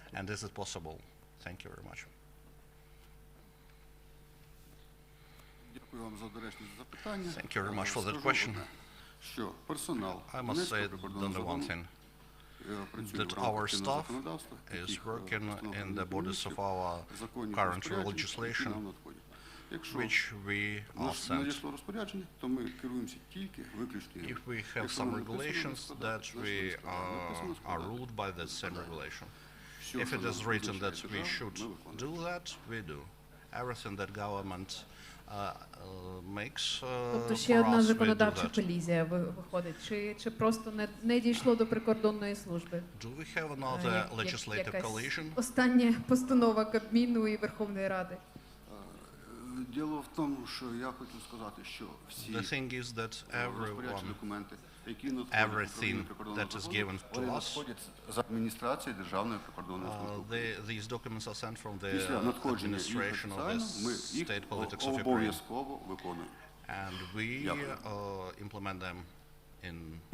Так, я зараз спробую принаймні позначити відповідь на питання пана Дмитра. Ну, справді, міжнародне право не досконале. Справді, воно працює не зовсім не так, як національне право. Немає ніякого органу, який примусив виконувати волю міжнародного співтовариства. Це завжди більш-менш питання доброї волі тієї держави, яка покликана виконати певні зобов'язання. Але, знову ж таки, я розумію, що українські якісь рухи, вони не призведуть до відповідних рухів зі сторони Російської Федерації. Російська Федерація продовжить багато в чому порушувати міжнародне право. Але сказати, що Російська Федерація повністю залишиться безкарною, навряд чи можна, тому що все ж таки є оці міжнародні процеси, частина з яких призведе до успіху України. Це будуть компенсації, знову ж таки, не факт, що Російська Федерація їх зараз буде платити, але можливо через 20 років, що в принципі також, напевно, варто інвестицій. Є ті процеси, які дозволяють нам сьогодні підтримувати режим санкцій проти Російської Федерації, тому що коли скажімо, Міжнародний кримінальний суд, прокурор Міжнародного кримінального суду чітко каже, що Російська Федерація здійснює контроль за окупованими частинами Донецької та Луганської області. Це дозволяє Україні краще представляти свою позицію міжнародним партнерам щодо необхідності збереження санкційних режимів. Тобто це важливо. Непрямий вплив, але він є. І на сьогодні те, на що ми можемо сподіватися, це більш-менш на такий от непрямий вплив чи ефект через якусь кількість років. І ще один момент, про який я в принципі сказав, але спробую трошки високіше його представити тут. Україні важливо для міжнародних партнерів дати зрозуміти, що ми зовсім інші, ніж Росія в сенсі дотримання міжнародного права. Я розумію, що в більшості ми дотримуємося, але ми повинні не просто пасивно виконувати те, що було прийнято до нас, але й активно пропонувати наше прочитання міжнародного права вигідне і корисне для України. І більшою мірою мій виступ чи мій заклик до дій, він стосувався цього, що Україна має стати ще більш проактивним гравцем у сфері нормотворення і прочитання міжнародного права, яке вже існує. Ще одне питання. Так, Сергій Шахов. Щойно розвернулася дискусія на приклад прикордонників. Донецька і Харківська область – це різні кордони, там з Росією, а тут принципово перехід двох сторін окупованої території та нашої. Тому є колізія, якою ми повинні були попрацювати в цьому питанні і почути також або подивитися всі документи, які сьогодні є. Ми також не можемо всього знати, що сьогодні відбувається, якщо ми не почуємо від людей, а людей ми чуємо. Те, що стосовно сьогодні морських сил, я також став моряком, ми приїжджали з Дмитром Лубенцем і від Чернігівського до острова Зміїного, бахнули чарку води азовської, щоб стати моряком, правильно, коли йдеш. Тому і почув від вас, що у нас все нормально. Дай Бог, щоб так і було. І також наснаги в служінні. Те, що говорить Сергій з приводу багато нарікань і на законодавство, якому сьогодні треба зробити багато чого змін. Тому я звертаюся до вас не з питанням, а з тим, що я працюю в Фейсбуці. У мене є відкрита сторінка, є в мене телефон, зателефонували, переговорили. І ваше бачення, що треба змінювати. Правильно Ліза сказала, немає ніякої політики, слуга народу, ви наш край, і там або за майбутнє, немає в цьому питань. Ми сіли, переговорили разом за круглим столом. Багато чого на цій панелі ми не можемо почути, бо є секретні якісь дані. І те, що Ліза запитує, чи є якісь дані з тієї території, одне є, треба перемагати. І в нас багато відкритих кордонів, я розумію, від Волинської області, Житомирської області, Чернігівської області, де ми були з Дмитром. І також питання до вас. Ви сказали, що розділили, пане Анатолію, розділили дві посади. Це добре чи це не добре? Тому що ми можемо також впливати на ситуацію, як народні депутати, бо є єдиний законодавчий орган, який може вплинути сьогодні і на Кабмін, і звернутися до президента України, як до головнокомандуючого України. Якщо це добре, я просто для себе не вкусив сенсу по цих посадах, коли розділили, по суті. Кофі-брейк, я зрозумів. Добре, все, дякую. Так, у нас ще буквально одне питання, якщо коротко. Доброго дня всім. Я Ірина Коска, я член громадської ради при Міністерстві внутрішніх справ. У мене є щодо прикордонної служби, щодо стереотипів.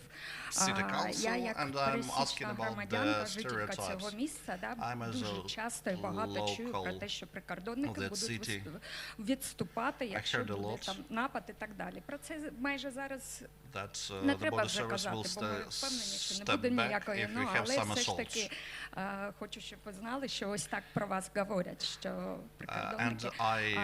По-друге, що хочу сказати до Нацгвардії, що касається довіри, безпеки нас, громадян. Є блокпости, на котрих стоять зараз, це внутрішні блокпости, про котрі, мабуть, Єлизавета казала, котрі вчора бачила.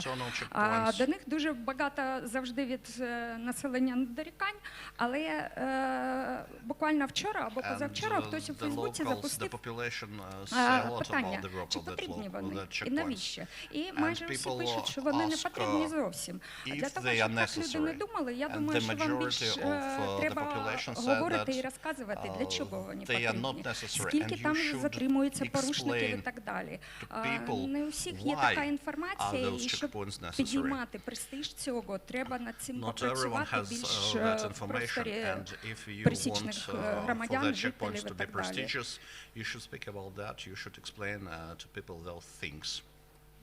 Будуть коментарі, відповіді на це? Так, я зрозумів.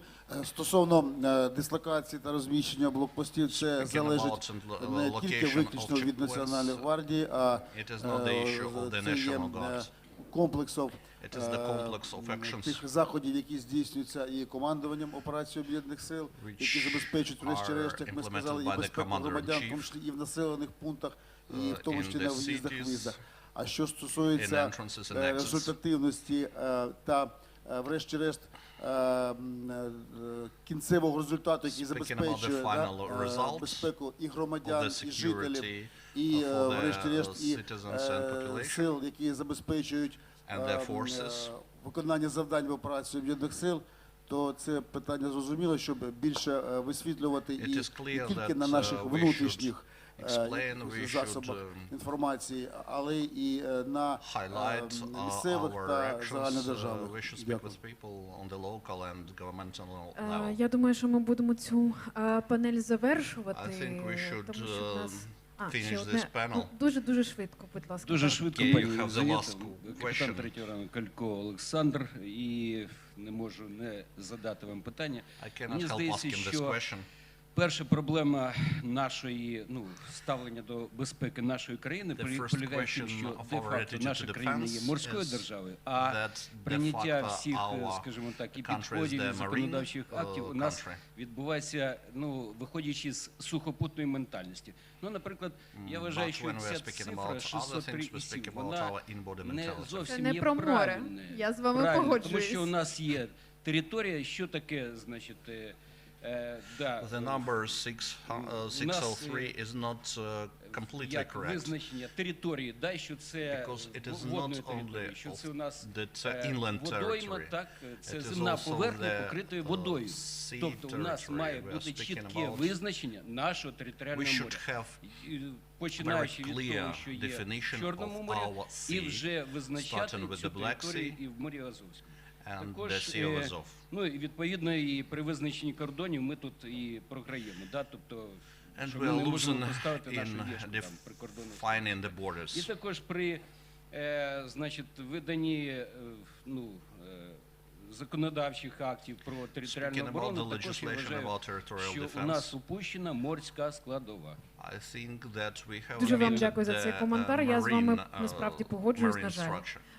тому що я була в форумі моряків декілька місяців тому, де обговорювалося про те, що ми морська держава, і був один співдоповідач, який взагалі сказав, що проводилось опитування серед дітей українських щодо нашої освіти, чи знають вони, що ми морська держава. І я, чесно, сама навіть почала думати, а чи я позиціонувала завжди Україну як морську державу, ну, як киянка. Моря в Києві немає, знаєте, от, зрозуміло, тут, звичайно, трошки по-іншому це сприймаєш. Я повністю з вами погоджуюсь, що це треба змінювати, як і на ментальному рівні, на освітньому, законодавчому, і дуже дякую вам за коментар. Колеги, друзі, військові, народні депутати, регіональна влада, а також наша молодь, всі, хто тут присутні, дуже вам дякую за цю панель. Ми будемо робити рекомендації, такі тези про те, про що ми тут говорили. І щиро сподіваюся, що це буде мати продовження. Ті колізії, про які ми тут згадали, дійсно нам треба в цьому розібратись. Ми можемо робити і запити, і сісти, просто розібратись, а що ми можемо як законодавці змінити. Величезне вам дякую. Дякую також нашим онлайн-спікерам, які були разом з нами. Зараз кава-брейк, 15 хвилин, і повертаємось сюди. Будемо говорити про м'яку силу, про перехідне правосуддя. Буде дуже цікаво, буде Дмитро Лубінець і не тільки.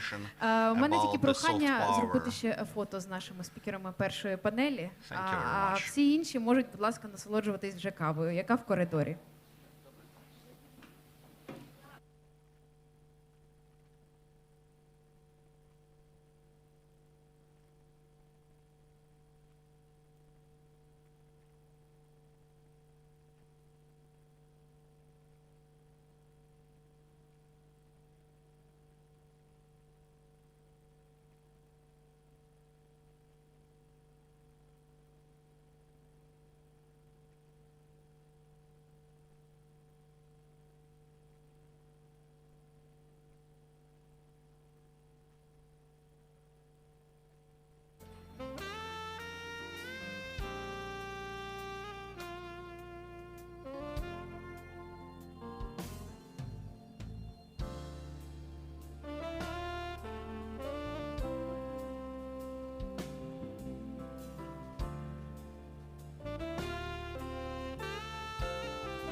Друзі, ми будемо зараз розпочинати другу панель. Будь ласка, всі, хто ще п'є каву, можете сюди заходити, продовжувати пити каву. Також через те, що в нас така аудиторія, в нас тут звільнені місця в першому ряду. Хто хоче пересісти, будь ласка, пересідайте, щоб була більш зручна дискусія.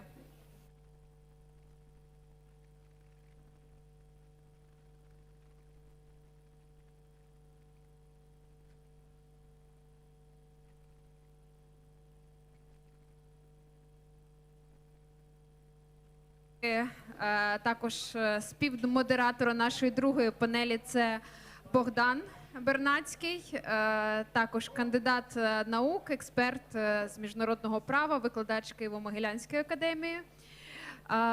І так, я так відчуваю по залу, що ще люди розмовляють.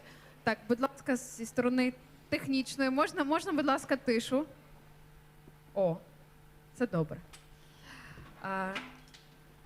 Я попрошу наших учасників другої панелі також зайняти свої місця. Це Дмитро Лубінець, Степан Золотар, Сабріна Бюхлер, Катерина Шмагун, Олег Котов and Alexander Shishamaga.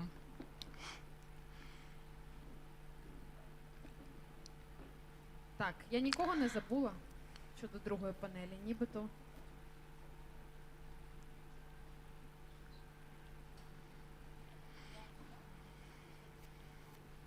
Так, поки всі сідають, я ще раз представлю.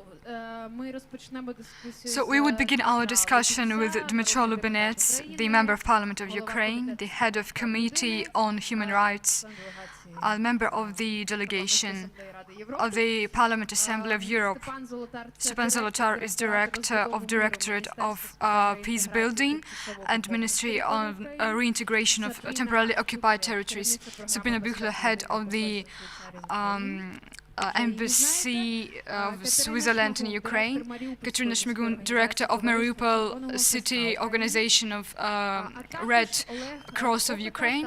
And Oleg Kokotov and Alexander Shishamaga, our Ukrainian State Center of Broadcasting. I give floor to Bogdan. Thank you, Єлизавета. I'm glad to greet everybody. I'm glad to greet speakers of such high level at our event. And we began our communication with my colleague in Kievo-Mogilянськ Academy about hard powers, security, defense security, which depends on our armed forces and which is extremely important for Ukraine to be independent, territorially integrant. Now we're holding second and third panel, which are transition to hard powers, which will accelerate integration of the occupied territories, and discussion around the second panel is built in such way so we could demonstrate a difference of the way the Ukraine relates to security of its citizens and those who live in Ukraine. Probably from the point of view of comparative analysis, what differs that democratic states, the action of power builds around the security of each individual, whereas in authoritarian states, the policy of power builds around some cosmical concept, around authoritarian leader. And I would like that we would emphasize in this discussion the priority of government and the parliament and civil society to build maximum security and welfare for each citizen. In this discussion, we lay several components. They're different, but they all important for security. The first component we would like to speak about is the component, the transitional justice, or justice of the transitional period. This discussion we would like to begin with the Dmytro Lubinets, who probably knows the best about reintegration. How do you think Donetchina understands the issue of reintegration, how the issue of transitional justice is understood? Is it enough highlighted in this region? For example, in Committee on Transitional Justice, you got familiarized with the projects of government, and you could comment on this project and whether this governmental project will correspond to the best intents of transitional justice. Дякую. Thank you. Якщо так широко заглиблюватись, тут десь годинки на 3, тому я максимально коротко. I will be speaking as short as possible. As for whether the transitional justice is highlighted in Donbas, no, unfortunately. In information, meaning beginning with 2014, Ukrainian society has lost, and at the present time we don't see significant changes. As a person who lives in Donetsk Oblast, in 2014, the aggression of Russian Federation began with the information wave, and when we lost it, the next was military part. I'm sure that if we could stand in informational meaning, there were not any military actions. We must understand it and do everything for us to win in information meaning. We have most Russian channels. Analog signal goes from the occupied territory, speaking about Donetsk Oblast. In Kubyshevo, the highest telesignal goes from Russia, and our youth and grandparents, those who have analogous television, which is free, and you get high quality product, and they watch it. I even had, as a head of committee, I came to Donetsk Oblast, and I asked to come into rural houses and asked to switch on television. I didn't tell why, and when they switched it, the 90% were Russian channels. And when I said switch further on, and I counted almost 20 channels beginning with the Russia 1 and ending with Nova Russia, and other Russian channels, 22 channels at the territory of Donetsk Oblast. And I think there is the same situation in Lugansk Oblast. So we lost in informational meaning. Vice Minister Reznikov proposed that we should line internet and make so that every old woman could have Ukrainian channel and she could watch only Ukrainian channels.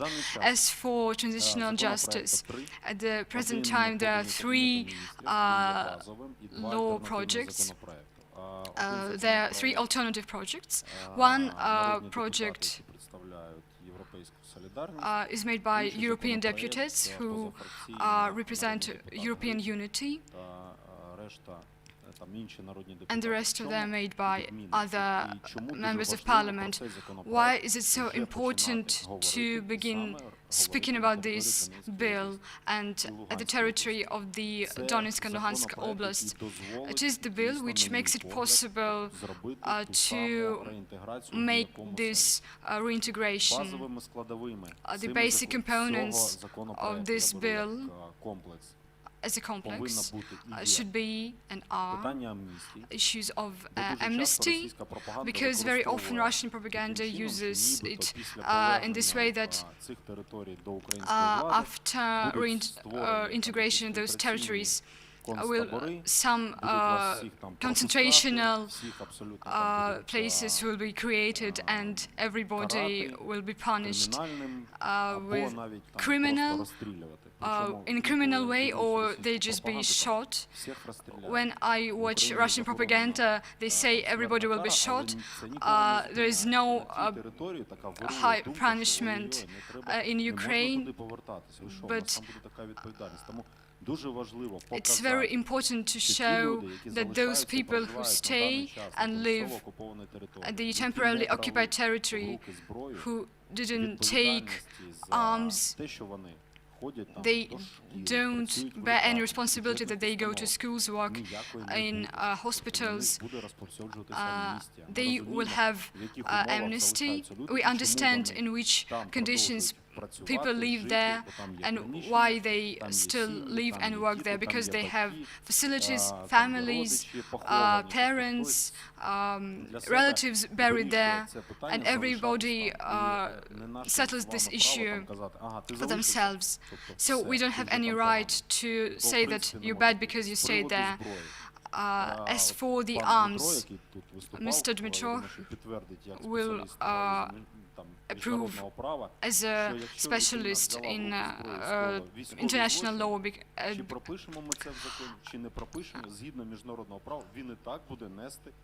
A person who took arms will bear responsibility. This is settled, and we are not to say whether it's right or not. The person who took arms committed a crime, you will bear responsibility. And in fact, the percentage of such people who did this is so small, and it doesn't affect globally the whole number of people who live at the temporarily occupied territories. So they will decide for themselves whether to go to the territory of the Russian Federation, but we must write it as well. The next components of this bill will be legal papers, whether we accept them or not, what will be going on with education of children. We raised this question. If we say that we fight for people, and this is the most important thing, and I emphasize it, we don't fight for territory. We don't have the task to come and free Donetsk. Yes, we must do it, but because people who live there in Donetsk and Luhansk should wanted to make it for us to do it as soon as possible. The territories will come to us when the brains of people will come to us. And speaking about youth, children graduate from school there, and we must create all conditions for them to come here to enter Ukrainian higher education institutions. And we created centers, Donbas, Ukraine, and this is the bill which I mentioned about in the first panel. It is paradox. People come to us and we meet them with administrative forfeit. That's why our committee insists on entry examination to be online. They shouldn't come 3 times to every exam.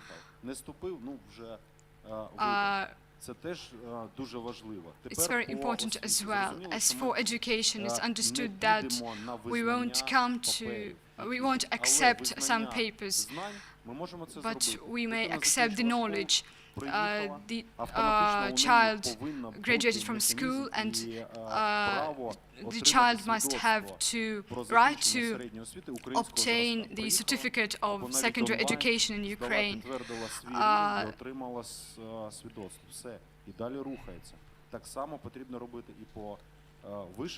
The same way we must work in institutions of higher education. That's why the parliament voted for the separate bill for courts for children who live at the temporarily occupied territories. Some politics, instead of making laws, they come out of this initiative. In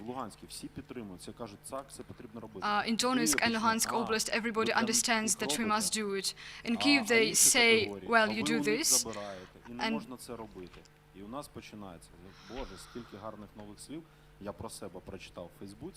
I read a lot about myself in Facebook when I published this initiative.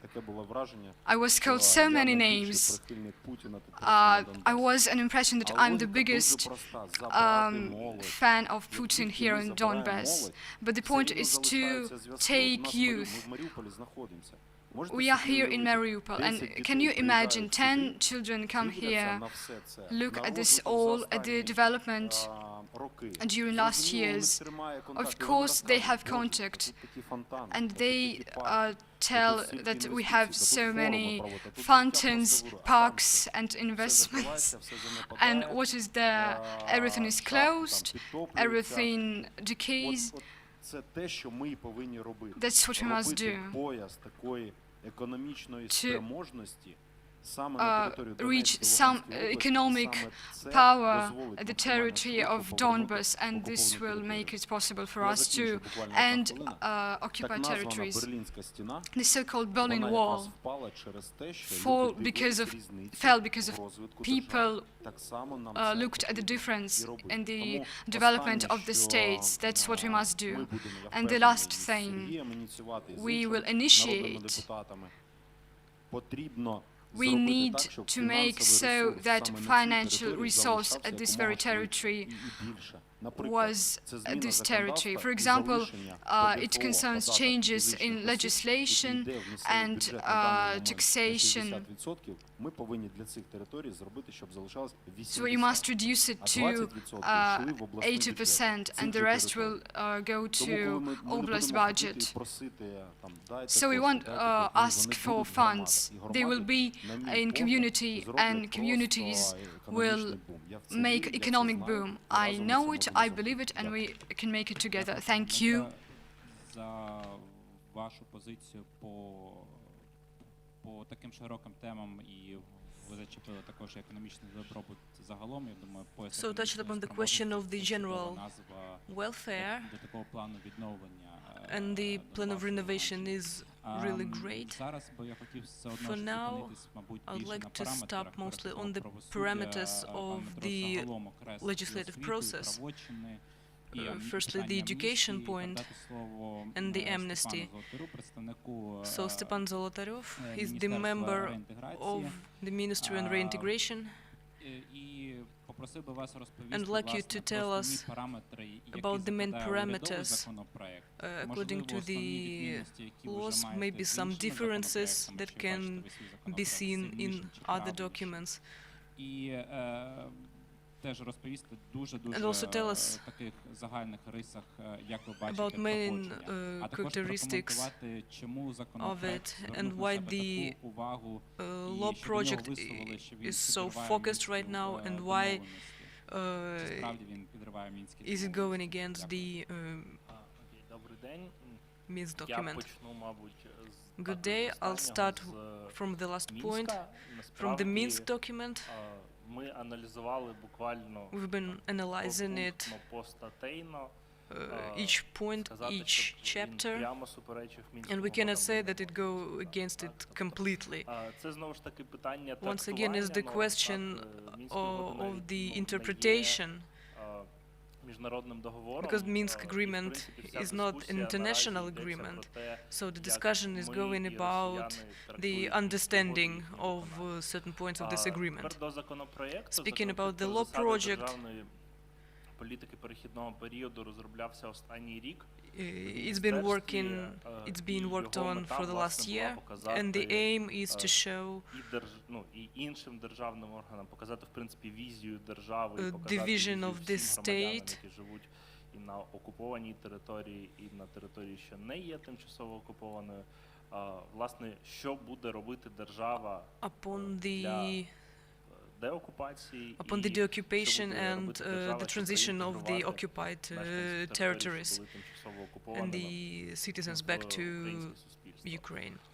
Власне, так, ми зачіпаємо In such a way we touch upon the main points of transition justice, the reconstruction of the justice, and it's not only about the criminal responsibility, but also the question upon the human rights.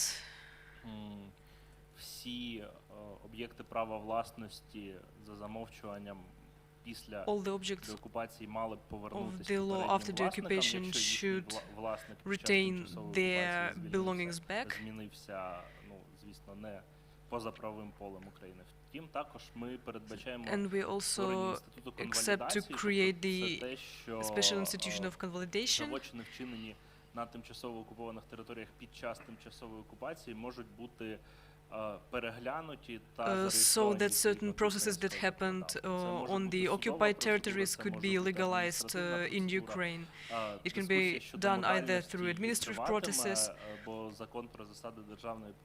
but as far as the project is being worked on, it's still ongoing. So now we're working on the law which is called procedures and transition, the transition procedures, where we shall mention all the key moments to work on. So the final project is being worked on. Of course, for now we have some alternative texts, some variants, and it's a matter of discussion. And as we can see, the topic is very crucial, and it should have been done a long time ago, that we have the armed aggression from the side of the Russian Federation, not only from Donbas region, but also from the Crimea, and that and all this and the question should be taken into consideration in the aspect of administration and the legislation. I wouldn't stop on some specific points of this law, on the regulation points, because it's hard to speak about it in a few words. But of course, if you have questions, I'm willing to answer them. Because the law project is ongoing, it is the result of the work of the executive authorities, and of course there are some questions to consider. So we're hoping that in Верховна Рада there will be a great discussion considering this law project. Moreover, with the help of Alexei Reznikov, next week we are hoping to have the Venetian Commission that will check this law project according to the European law standards. And approximately in a month we'll have the session of this commission where it can be applied. One tiny question. От якщо коротко, по цим трьом питанням, які піднімав пан Дмитро. What about the point of view upon the amnesty? So amnesty is the process when we точно не будуть звільнені від кримінальної відповідальності особи, які вчиняли злочини. The people who cause certain criminal під юрисдикцію міжнародного кримінального суду в межах визнаних Україною заявою Верховної Ради в 2015 році. Також це злочини, передбачені конвенціями проти катувань, проти незастосування строків давності щодо воєнних злочинів, злочинів проти людяності. So all the criminal deeds against the humanity and the civilians, according to the international laws, is also cannot be taken into the amnesty law. So those people cannot be amnestied. Проти життя, здоров'я, статевої недоторканності осіб. Тобто це питання поваги до жертв таких злочинів. It's a question of respect towards people who got assaulted. Питання освіти. Speaking of the education, in the law project we've got що можуть бути атестація для рівня середньої освіти. We've got the secondary education level because as far as it is protected by the Constitution, everybody is given the right to give the secondary education, so the children from the occupied territories should prove it somehow with the special document. Speaking of the higher education, our position is the following. Was that the process of assessing the knowledge is the same. Nevertheless, we haven't still agreed on it, but we're hoping to solve it soon. And what about the third question? Speaking about the owning rights,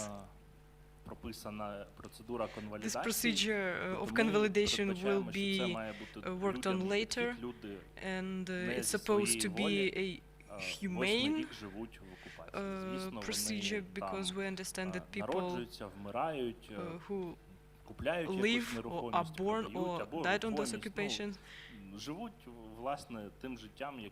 they live the same lives as we do. Коли відбудеться деокупація, ми не можемо сказати, що ваші придбані машини або when the deoccupation happens, ми їх не визнаємо. It doesn't mean that we тут має бути механізм досить простий, досить людяний. У нас є приклад хорватський Croatian example of convalidation when the ownership was approved. Насправді, ми думаємо, що we think that it's politically difficult situation and process. It would be almost impossible to use on the same level the documents from the occupied territories with щоб вони могли принести ці документи в суд, but still we hope that the procedure would be easier for people from those territories, and it will be eased. Відповідно з виданням відповідних українських правоустановчих документів.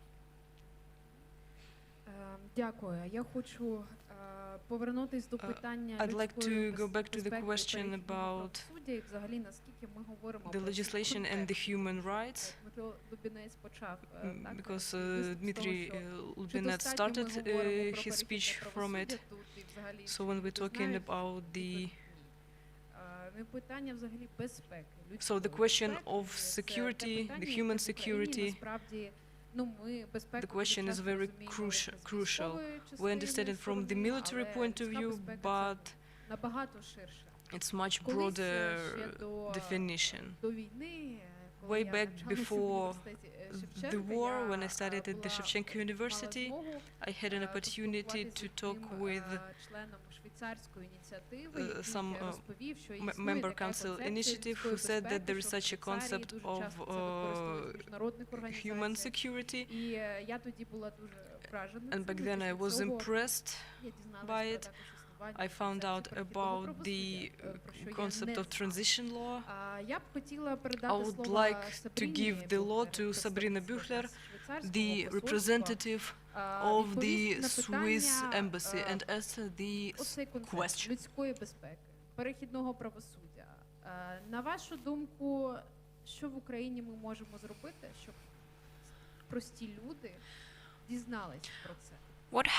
What can we do people to know about it and it will be a part of their life? What can we do? So first of all, извините, я буду говорить на английском. Мой уровень украинский еще очень ниже. И я могу принимать вопросы на русском, но вообще на украинском мне еще нужно переводчик. И я очень благодарю, это молодой человек здесь, который, Денис, который мне помогает. So, Lisa, I hope that I will be able to answer. Итак, я надеюсь, что я смогу ответить на ваш вопрос. И я хочу ответить на этот вопрос, который базируется на конкретном примере сейчас. И мы говорим о том, что это конкретная проблема для Украины.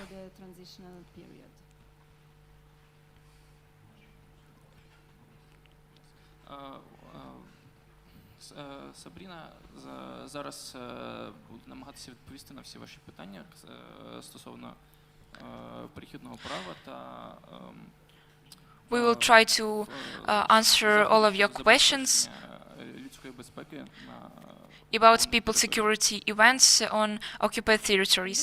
Because this draft legislation includes so many elements related to human security, in fact. Тобто це право включає безліч елементів стосовно людської безпеки. Human security is a concept which is not new. It's like 30 years old, and to just keep it short, it's about security centered on people and on communities, as opposed to security centered on the state. Цей концепт не є новим, йому вже більше 30 років, і головна його мета в тому, щоб сконцентруватися на безпеці саме людей та громади, а не державного апарату. And transitional justice and the elements of transitional justice that are contained in your different pieces of draft legislation now under consideration in the parliament are about the relationship between citizens and the state. Та одним з провідних питань цього законопроекту є комфортна взаємодія між громадянами та государством. We need to have a comfortable connection between people and security. Is it the right moment for Ukraine to look into issues pertaining to transitional justice? This is the big questions that internationals, outsiders are asking themselves. Багато закордонних елементів зараз Lots of foreign elements are постійно задаються питаннями, чи готова Україна для asking about is Ukraine ready to lose підтримувати своїх громадян. And to respect their leaders. To look at transitional justice, and why are they asking this question? Because the war, the conflict is ongoing, and traditionally these things in the past have been done in most cases when the conflict or the dictatorship was over. Ці питання задаються саме тому, що конфлікт This question are asked because conflict is still continuing. Проекти приводилися в дійство саме тоді, коли конфлікти вже закінчувалися. Well, Switzerland's opinion on this is that it is the right moment to start this work.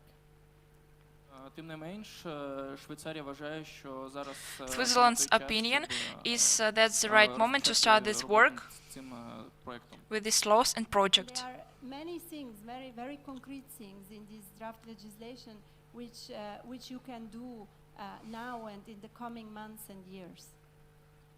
І є дуже багато речей, які Україна зможе зробити з цим законопроектом. And there are a lot of things that Ukraine can do with these projects in the nearest future. Стосується саме громадян України. Documenting violations of human rights that have occurred. It's advancing search for missing persons. It's prosecuting domestically some cases and doing it according to international standards. It's providing reparations to victims. Це включає в себе пошук зниклих громадян, пошук документування It contains search of missing people, порушень та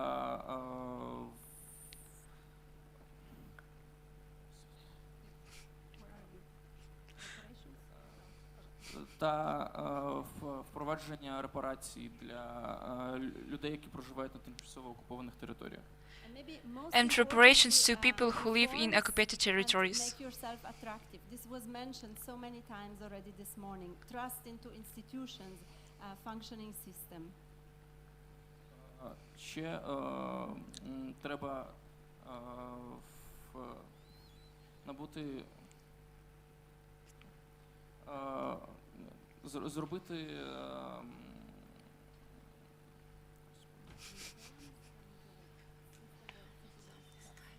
зробити реформи, у які громадяни саме будуть вірити, щоб у українських громадян була довіра до українського правительства. However, there are also some things that you cannot do now because the situation is not ripe. So I understand you are planning for the future. Бо існує ті речі, які зараз не можна зробити через There is a lot of things we cannot do because of this situation. Прекрасно розуміємо, що ви плануєте це на We understand that you plan it in the future. So there are elements of this effort, of this transitional justice effort that have to be negotiated with the other side. It's not in Kiev that they can be decided alone, and this is very challenging. Є такі речі, які мають бути обговорені з іншою стороною, та не тільки Київ має There is a lot of things that must be discussed with the other side. Who live in the territories that are not controlled by the government. І, звісно, під іншою стороною не розуміється російське правительство, під іншою стороною розуміється And of course, the other side is it's not Russian. But it's not only in Kiev that you can decide what reintegration has to look like. We talk about people who live in occupied territory. As much as you can. Важливо комуніцювати з зарубіжними партнерами, бо це справа не тільки Important to communicate with foreign partners. And another challenge, and this is a challenge that you see a lot in Ukrainian legislation in general, is that some things you are putting in the legislation, it may not be possible to implement them. Важливо розуміти, що не всі речі, які That's important to understand that we cannot implement all the things. Одразу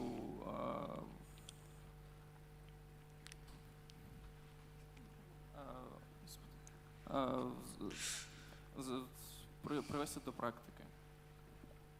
So maybe it would be important to not put things that you cannot implement in legislation, because this is the things that then make people feel insecure if you cannot deliver on them.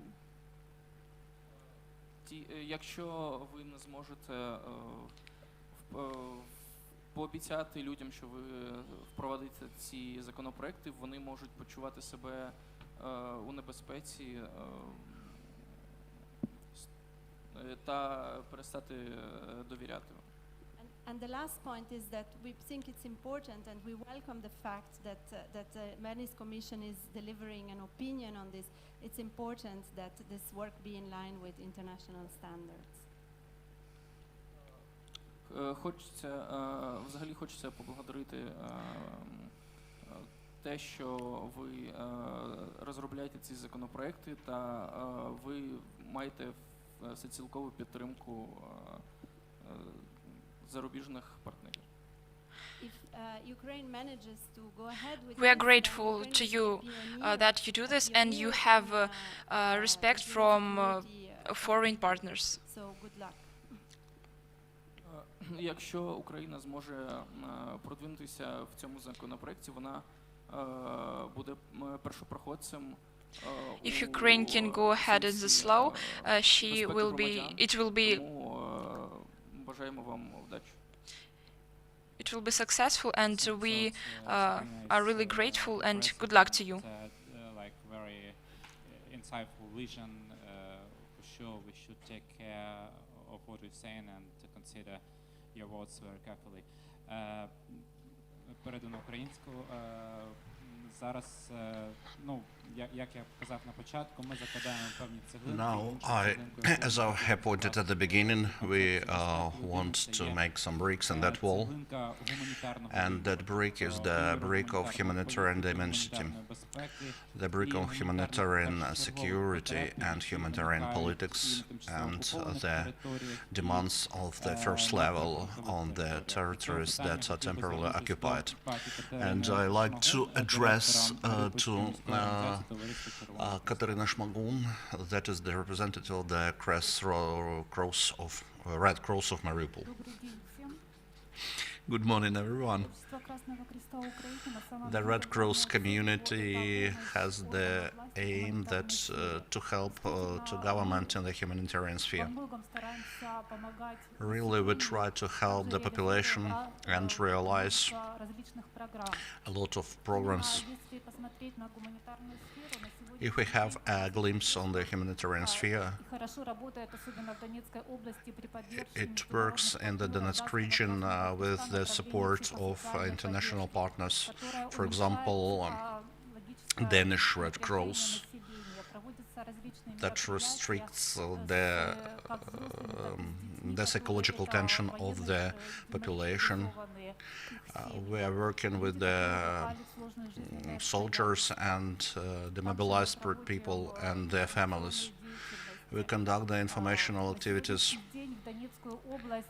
Nowadays, in the Donetsk region, we realize the project, the safe schools, where pupils of from the 8th till 9th form have a lot of sessions on the live hugs, and we want the government to help us, to support us in that direction, in that sphere. We work with the population in the sphere of shells and shelling, how to know what to do and how to work. We explain the people that all this is very dangerous. We give the opportunity for the psychological help, and we want to work with the local governments. Speaking about temporarily occupied territories, nowadays we have a Red Cross office in Donetsk, but we do not know anything about the humanitarian processes there, and the people on the temporarily occupied territories are helped, and the government, the country didn't forget about them. Thank you very much. Maybe we will have some questions to you.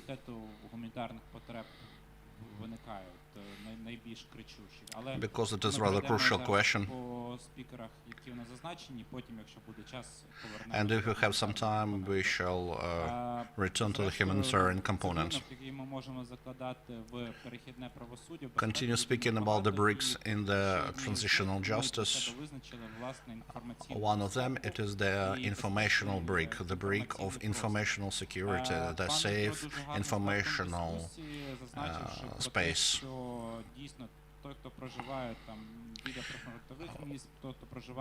We have already mentioned that the people near the demarcation line, those people use the Russian media content that is provided by the Russian government. And such an informational security is very important. It is crucial to provide the safe informational space. And I'd like to address this question to the representatives of the local radio center, Mr. Alexander and Mr. Olena.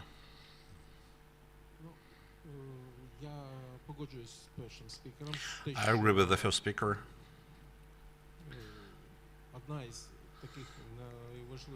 That one of the most important aims is to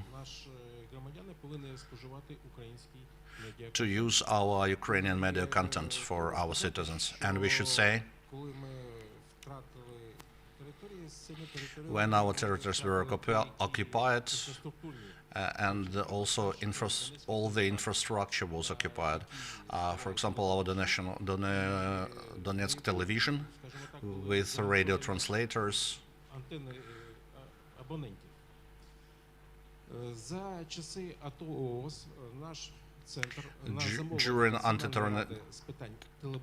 During anti-terroristic operation, our center has counted approximately for 120 frequency.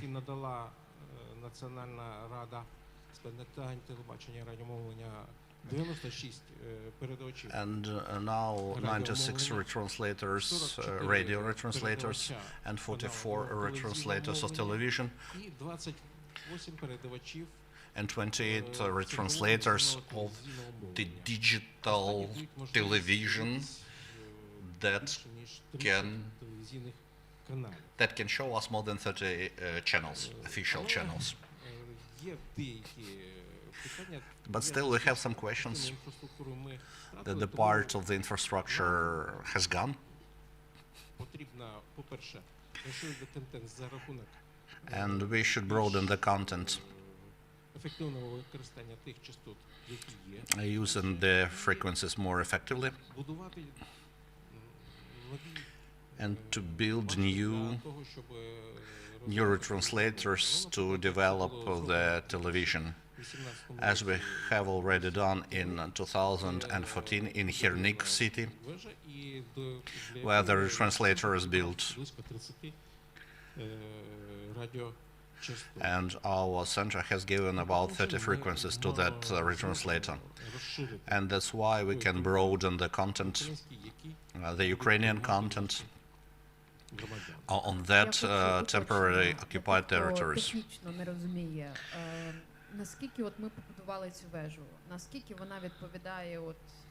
Speaking about the retranslator, how is it modern, and does it correspond with the retranslators that Russian Federation uses? Speaking about our retranslator in Donetsk, it is approximately the same as in Kiev, as the one in Kiev. The retranslator that we have built, it is a bit lower, but it gives the opportunity to improve the quality of the signal of the television on the territory of the Donetsk region. If we have some reference from the moment of occupation, what have we done, what have we built in Donetsk and Lugansk region? Speaking about that, we should mention that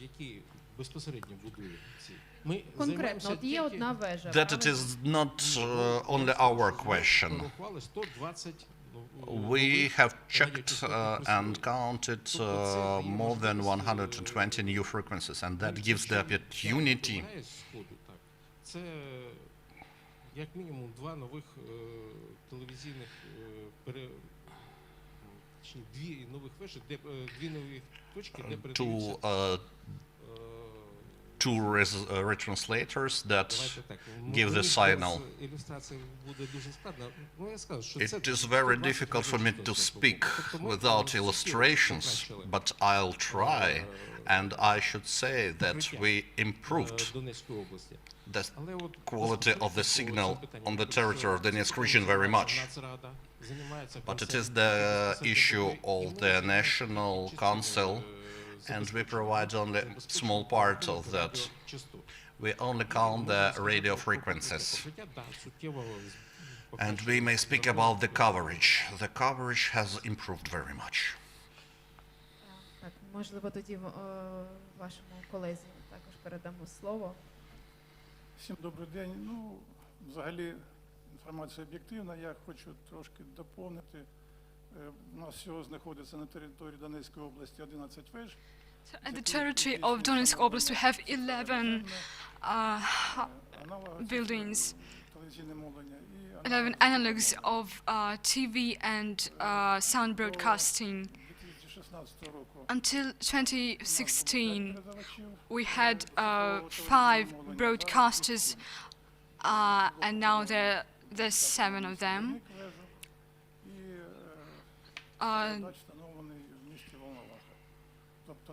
So at the present time, the whole territory of Donetsk Oblast is covered with all kinds of broadcasting.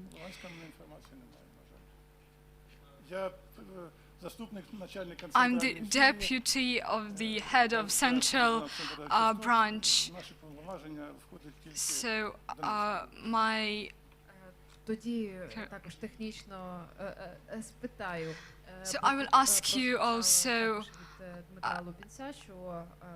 that yesterday or 2 days ago,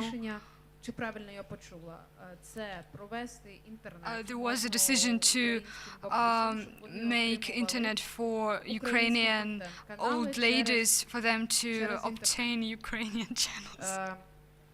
Through internet. This is the question for our technical specialists. Is this technically correct to make it, or we need something additional? I don't understand. Explain.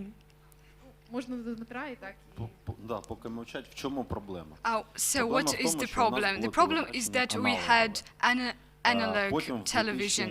Then in 2018 or 2017, our 4 biggest operators told that we had to make digitalization of the signal. So automatically everybody must install T2. We must pay for it, and it's understood that in rural areas and urban areas of Donetsk and Luhansk Oblast, nobody did it.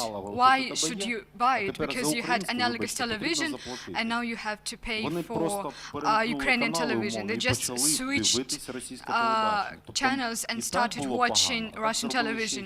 So it was worse, and they had been worse, and they did it even worse.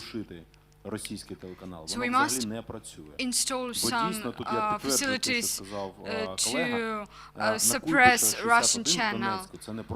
In Kuibyshevo 61,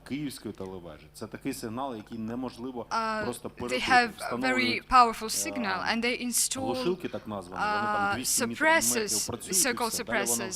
They work for 200 meters, and they don't work further on. During this time, 2 towers were built, but it didn't cause any break.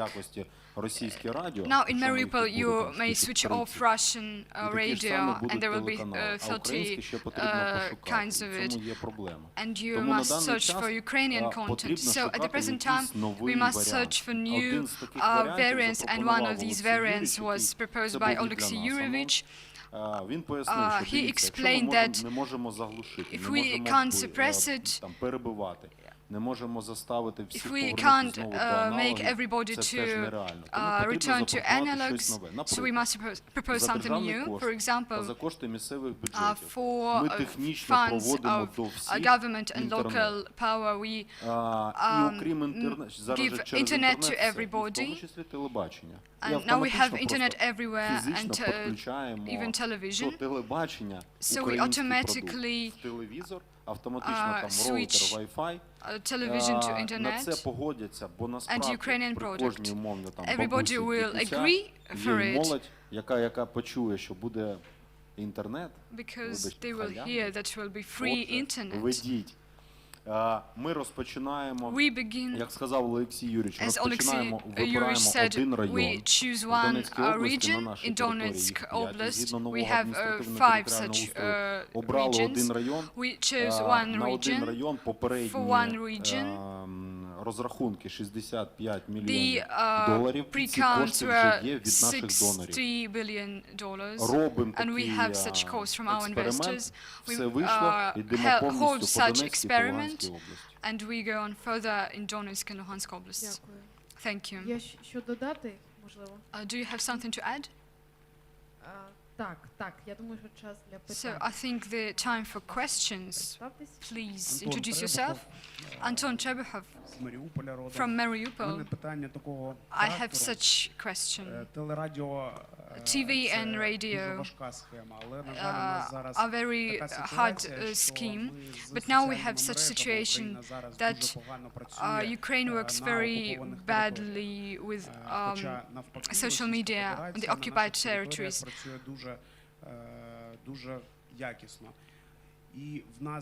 So our youth and older generation pays a lot of attention to Russian propaganda. But unfortunately, now we don't deal with Telegram in Donetsk and Luhansk область. We don't deal with Instagram, with Facebook, and we forget about this niche, although it's very simple. And it's not like connect everybody with internet. It doesn't cost so much. It's more of a wish to pay attention to it just now, but not when we return our territories. Thank you. I will add something. I think it was more like a comment, not just a question. So.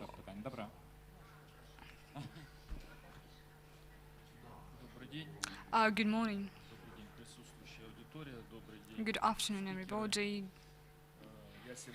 My name is Sergei Kononov.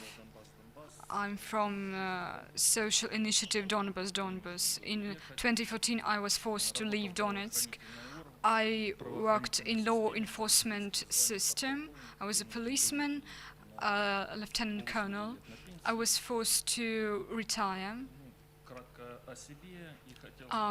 So, shortly about me, and I would like to thank Єлизавета Ясько. Thank you for consolidating our society. Thank you, speakers. Thank you, members of parliament, for implementing such measures. And I will have one question and claim. Дмитрию Валерьевичу хотел сказать, но, наверное, всем народным депутатам. It will be probably for all members of parliament. So I, as a migrant and the participant of anti-terroristic operation, must understand that there are some categories of getting housing. And there are some organizations that provide all those people with housing. So my question is, will there be a norm of 280? Because at the present time in Donetsk Oblast, governor of Donetsk Oblast told that according to this norm only 9 flats were provided. So during 8 years of war, I think it's not just a little, it's nothing. So it's the question to you, Stepan, and I ask members of parliament, recently a lot of politicians has been making incorrect statements about Donbas. So when I came here, I read Donbas, the power of Europe. I was moved, it's pleasant for me, but it's not a secret for everybody that some politicians today make some statements about citizens of Donetsk Oblast, like Cancer Tumor, that Donbas is Russian narrative without understanding the word narrative. They say that it's pro-Russian word, although in Wikipedia there is a beautiful definition of this word. So if we're speaking about narrative, the Ukrainian Soviet Socialist Republic.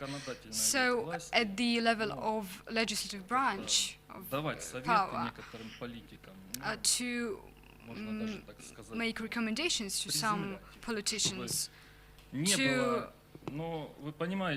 they won't be. So you understand that these statements are provocative, especially from our ex-president Kravchuk, Alexei Danilov. So it's my wish for you as for Donbas. Thank you. Thank you a lot for such a comment. I would like to answer the part of what you said. As per housing and this program, we will have the third panel, and the Deputy Minister Ina Dragunchuk online will be with us, and she will answer these questions. So we may delay this discussion. And the second, as per narratives, we will discuss some small project about Ukrainian Donbas. So there was another question. Good afternoon, my name is Alexander Lubimov. There is some initiative from migrants, from people who live in the occupied territories, to open virtual center of administrative services in Donetsk and Luhansk. It will be boom, news boom. There is an age of digitalization, and a person who will be at the occupied territories can go to Donetsk service center and will receive all necessary services. So, I will make a small comment. It's a nice idea. So we change legislative basis for all data to be on our smartphones, and so that Ukraine would be the first country that will make the paper passport equal to ID cards and digital passports. So all the documents that a person can theoretically or practically obtain will be in a smartphone, and you told very correctly that he will be in Donetsk, and but with his digital passport he will prove that he is Ukrainian citizen. And the main result of today's forum, that we theoretically open service center in Donetsk and Luhansk. It's cool. And we will call it 603 and 7 plus 7 millions.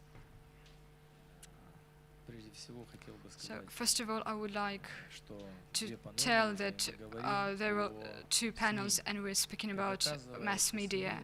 As it turns out, mass media is the biggest weapon we have to our planet.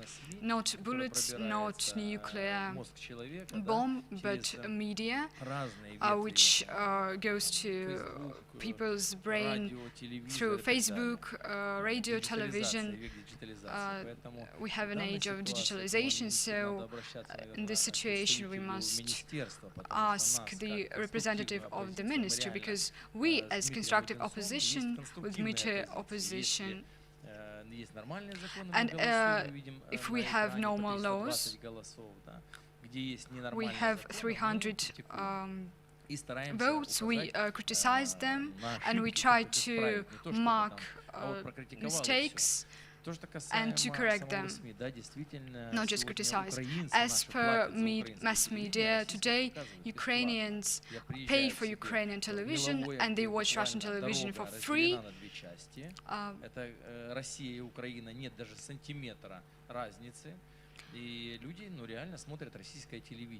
So in some regions people really watch Russian television, although recently society consolidated. As for money the state borrows, Ukrainian must, so the ministry must ask our foreign partners, not for money, but for tablets and computers.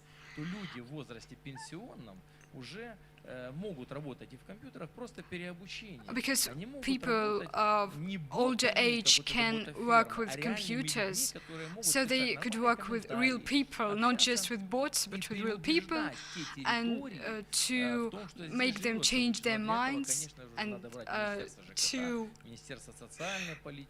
say that we live nice in these territories, but we must involve different ministries, and I advise you to tell the minister that we must attract not just money but technical facilities.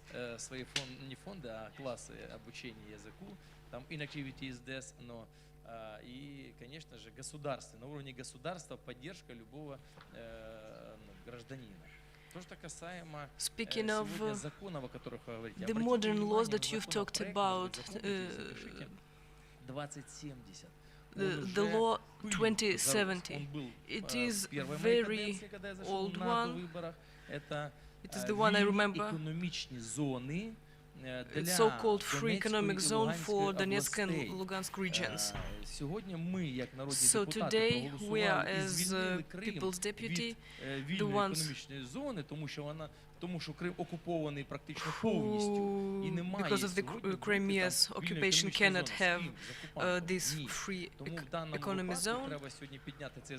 Now, as deputies, to overwork it, rework it, законопроекту 2070 економічна зона Донбасу створити цю, and create a new до речі, version of обділили, сьогодні немає представника. Unfortunately, today we don't have any members of Lugansk region, because it would be great if this forum was broadcasted to those regions. Те, що стосовно наративу, ми вже звикли. Speaking about the word narrative, там бандери, тут сепаратисти, правий сектор вже поїдає дітей. We're quite used to the Russian interpretation of it. Вже не звертає на це ніхто увагу. So now we don't pay any attention to it. Nowadays, our society is mostly Ukrainianized, according to the social polls. Ну, а питання, по суті, таке, коли, ви представник, по суті, які будують або представляєте суспільне телебачення? Суспільне телебачення. Український державний центр радіочастот. So you're members of which ministry? We're the members of the committee of frequencies. І чому саме, я не знаю, може ви сказали, що не можете відповісти, бо ви So you said that you cannot answer this question.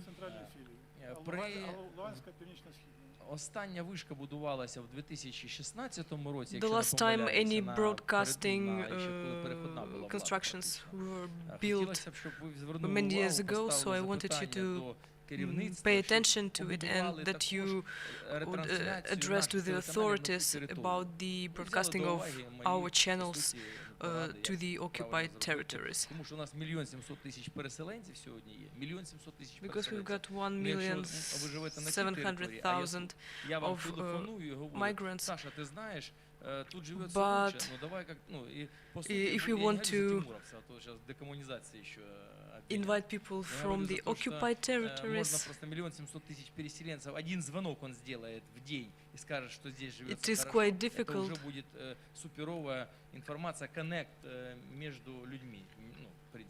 И не будет раздрайва и в семье сталкивания лбами. Я говорю українською мовою або англійською, або китайською, а ти говориш там на якій мові ще не. Now we've got the language situation, so the Russian aggression may use it against us as well. Dmitry, I've got a question to you.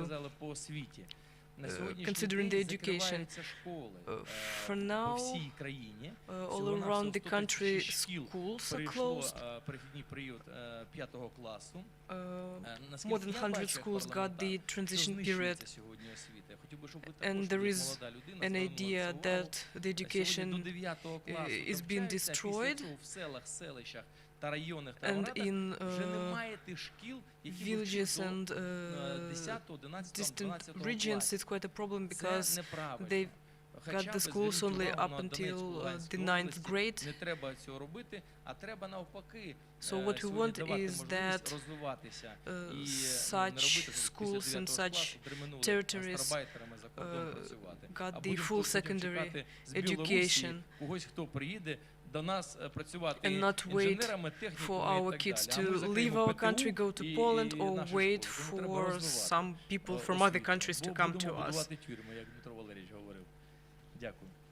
Thank you. Ми дуже так плавно перейшли майже навіть на третю панель, яка в нас буде після обіду. So we're smoothly getting to the third panel, which is gonna happen after some time, but I'd like to finish this second panel with a short video about the truth, about the eastern part of Ukraine, about the free Donbas, and I'm very glad that in creation of this video we got some help from some students from Cambridge University. And along with the channel Ukraine 24, we created a short documentary video. Я думаю, що спікерам давайте поаплодуємо. So let's applause to the speakers. Але, будь ласка, ви не йдіть, ще я хочу, щоб ми подивилися. But please don't go because we want to watch the video. Було зручніше, так. So yeah, please take a seat. Екран, будь ласка, виведіть. So please turn the video on the screen, because maybe not everybody knows about the fact that we are going to hear, and I think it is very important,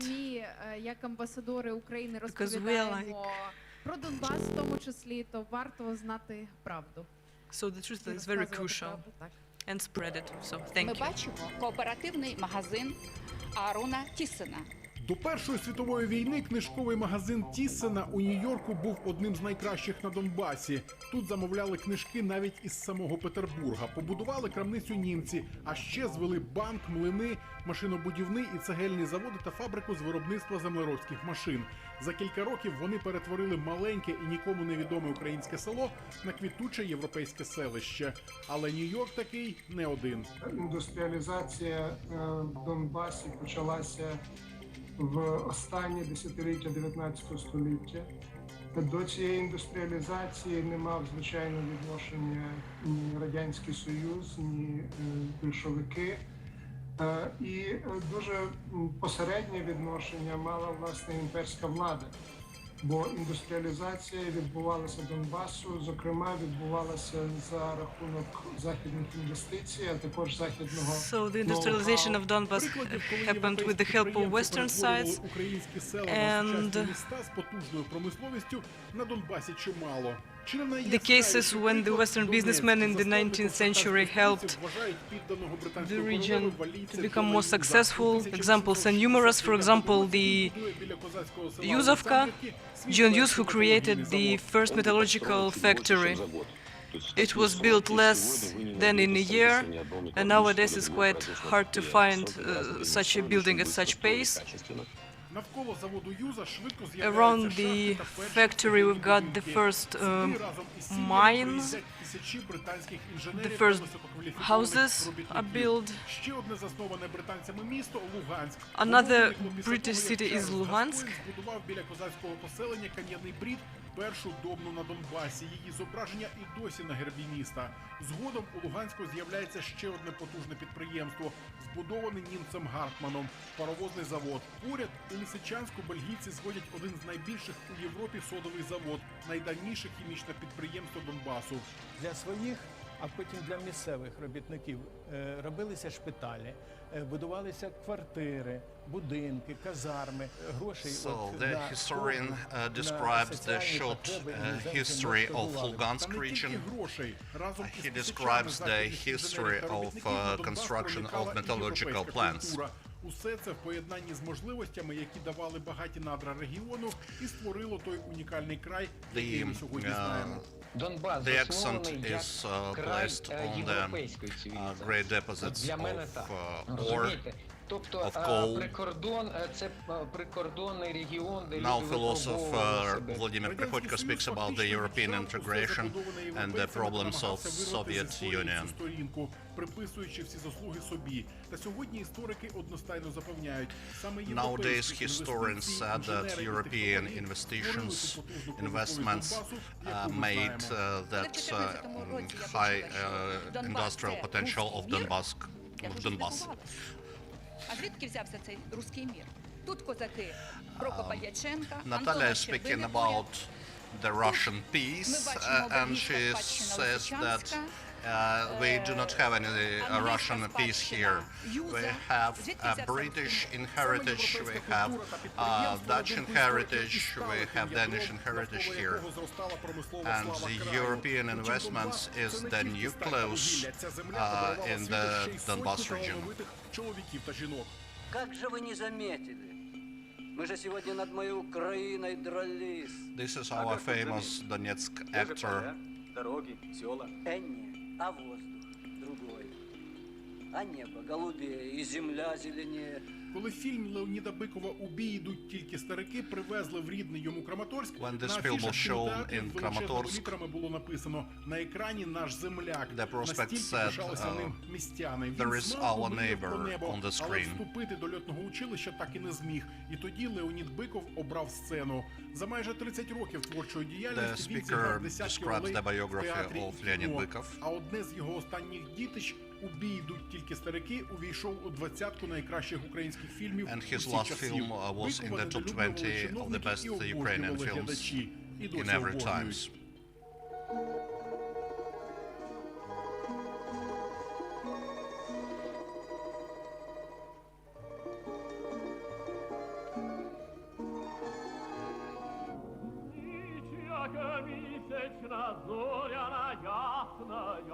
Його як рівного цінували Пласідо Домінго та Лучано Паваротті. Він співав у Ла Скала та Метрополітен Опера.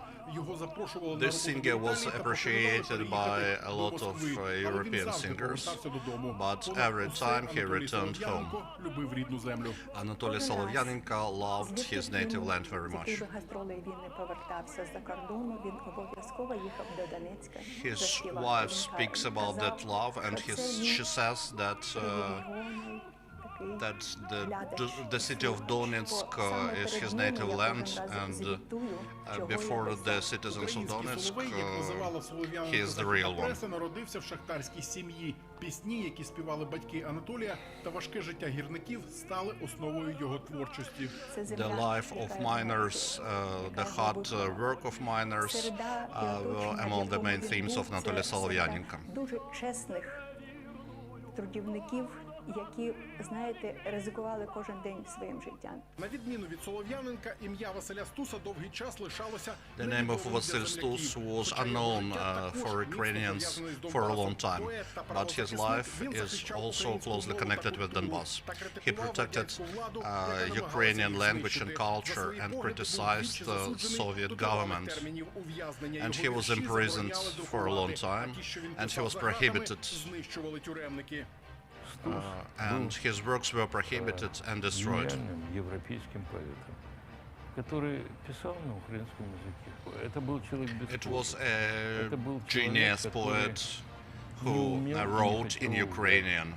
Не умел на белое He говорить черное. didn't want to lie, and he couldn't lie.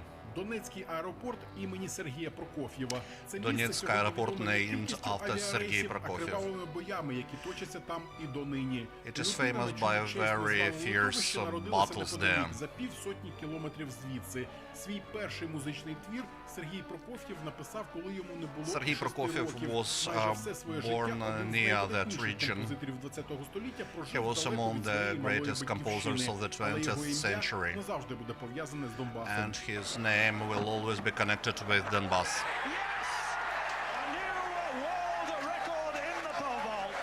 Шестиразовий чемпіон світу та Європи, переможець Олімпійських ігор 88-го The року, champion of the world and Europe of the Olympic Games перший, хто and взяв the висоту у 6 метрів. the most Йому famous належить 35 athlete світових рекордів, in один the з world яких не is могло Sergei побити Bubka. 26 років. He has a lot of records that are not beaten that were not beaten for 25 years. І книзі рекордів Гіннеса. А головне – безмежну вдячність і любов своїх шанувальників. Донбас воспитал меня как личность. Lilia Podkopayeva says that Donbas has behaved herself. There was a school in Donetsk where she studied at, and in Donetsk was a school of gymnastics where she took her first steps. Никогда нельзя сломить. Лілія Подкопаєва – ще одна спортивна легенда, яка народилася на Донбасі. Lilia Podkopayeva is a sport legend that was born on Donbas. She has a lot of medals and awards. Її авторський елемент – подвійне сальто вперед з поворотом на 180 градусів, ще й досі ніхто не зміг повторити.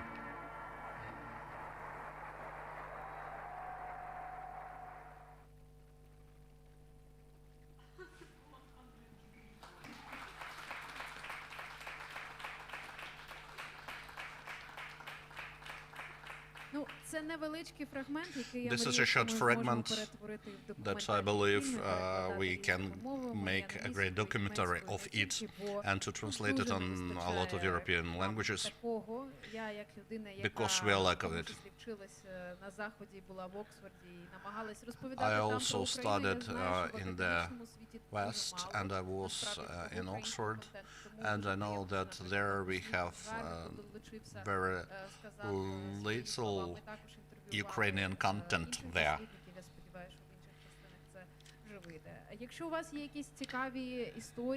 If you have any interesting stories from your parents, from your relatives, and you want them to include in that film, please tell us. That will be great for us. I'm grateful for everyone. Now we have a dinner, but in an hour I would like to ask everyone to return here. We are going to speak about the economics in defense. And I ask to make a photos.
Ми вже маємо спікерів, які самі вже готові виходити і розпочинати нашу економічну панель. Це дуже добре.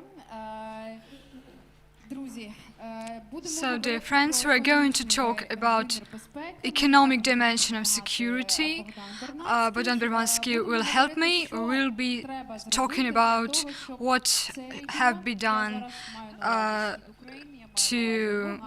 for our region, Donetsk, Luhansk, Oblast, Priazovye, for this region to be such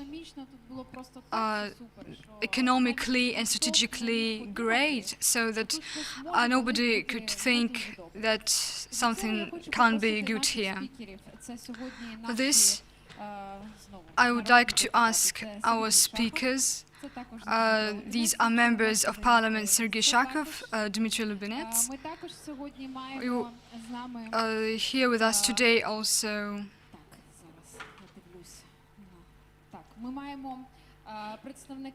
The representative of Office of Simple Decisions and Results of the National Council Reforms, Alexander Lubimov, who heads the Mariupol office, and Anton Trebuchov.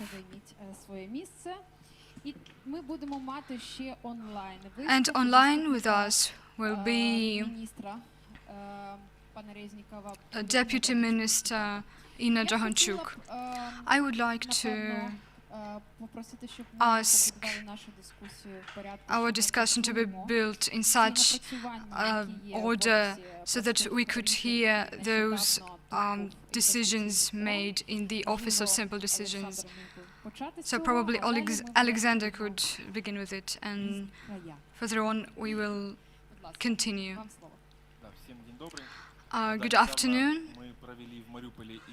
We held an investment forum in Mariupol. Its purpose was to open and show the potential of Mariupol, to show projects we have to attract foreign and Ukrainian investors. And the task is to show the potential of Priazovye. We have sea.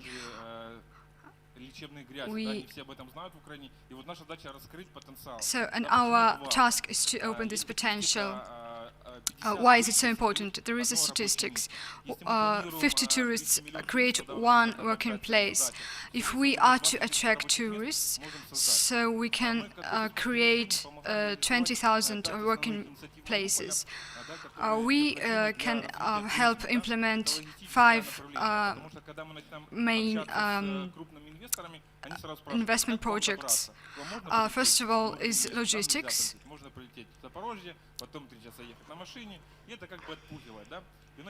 So our goal number 1 is to build and open new airport. At all levels of government, these issues are agreed. So we have 2 locations in outskirts of Mariupol, and now we are waiting for the decisions. And probably the decision will be positive. Also, our task is to strengthen railroads. One train goes to Mariupol for 10 hours and the other for 13 hours. So some tourists will prefer Odessa to Mariupol, for example, and it is the repelling factor. And we're working to destroy it. Other project is to build medicine cluster. We also have bill on industrial parks, and it is also a great step to develop all regions of the country. And in Mariupol we have this park already, and we're making all communications, and it is a great site for foreign investments, because what is industrial park? It is the site with all communications. When the business goes for these ready communications, they should not seek how to connect them.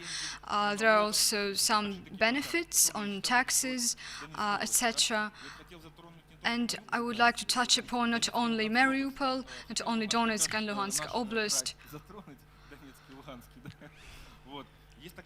And there is such a problem, closure of mines, and what such cities as Toretsk, Dobropolye will be doing. And I think that we should make such alternative as industrial park, where we can attract foreign companies, world producers, and open manufacture, because there is such a program on development of small business.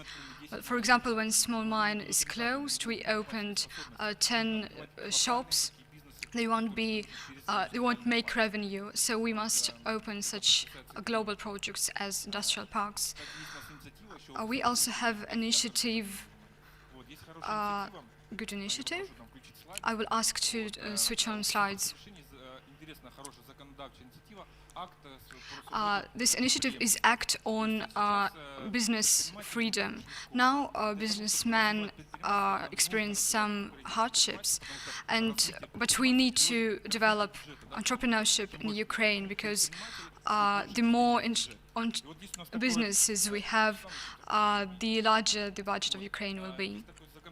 There is some bill on business freedom.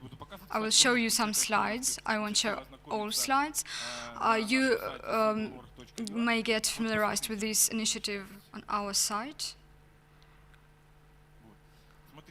So have a look. Today we have 8,888 such organs. Businessmen spends 450 hours on administrative services. All the figures you can see on the slides. So the businessman, instead of thinking of its functions, is involved in all those different kind of revisions. We have several services. For example, to open a bakery, we need 18 documents. To open a restaurant, we need 18 documents. And in these structures, we have 5 supervision bodies. And the task of this initiative is to simplify this whole. For example, so we could have not 5 but 2 bodies. And if we take construction, we have 16 documents and 7 supervision bodies. So our task is to simplify everything for businessmen. And the main task of government not to interfere. And these supervision bodies really interfere. I will show some slides where we can have the main goal of this initiative. So the goal of this initiative is balanced and efficient state regulatory policy, rational minimization of documents and procedures, accessible and comfortable administrative services, and the principle of good faith. So this initiative is the place where all citizens may apply. Thanks to our bill, energetic supply is now more fast and efficient. Now we have 63 legislative initiatives. Everybody can see them at our site. We hold a number of meetings with businesses, because we receive all these problems from you. And businessman is very important for the development of business in our country. Thank you. That's all. Thank you, Mr. Alexander. Very meaningful speech and really cool projects, which can help make Mariupol infrastructure pearl. So I would like to ask the representative of infrastructural Irina Solyanik.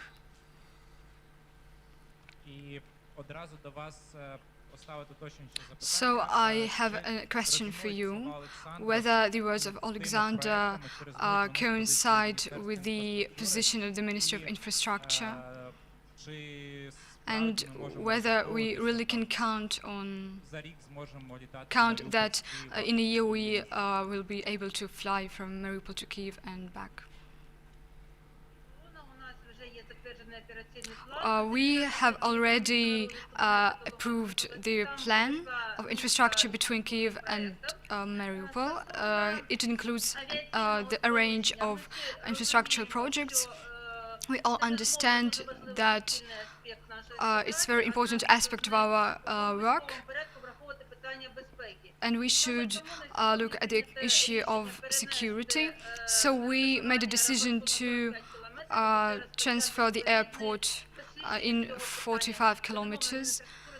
Of course, the Ministry of Infrastructure is very interested in implementation of this project. That's all. Все прекрасно, але міністр Кубраков казав, що аеропорт буде, а ви кажете, що щось перенесло. То він буде чи не буде? Який статус? Бо ми всі дуже переживаємо. Не переживайте, не хвилюйтеся. Вже розпочато фінансово-економічні розрахунки цього проєкту. І те, що я зараз вам сказала. На сьогодні міжнародна аеропорт So for now, the international airport of Mariupol is 120 kilometers from the demarcation mark. In order to create safe conditions, we need to count the financial loss on this project, and they've been in work. Speaking of the limits and deadlines, І знову можна налякатись. Ну, для мене це означає, що майже ніколи, якщо чесно. То якщо 45 кілометрів ми переносимо, то коли ми можемо мати якийсь результат, щось побудувати, 45 kilometers, ми можемо краще літати сюди? what can be changed about it? Till the end of the year, we shall prepare specific financial documents.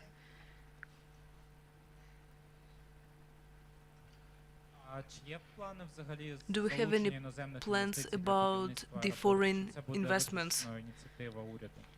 Or is it going to be funded only from the government? Yes, we are open to the foreign investors and other financial institutions. Ministry of Infrastructure has already prepared so-called Azov document package. And we have discussed it several times on different levels,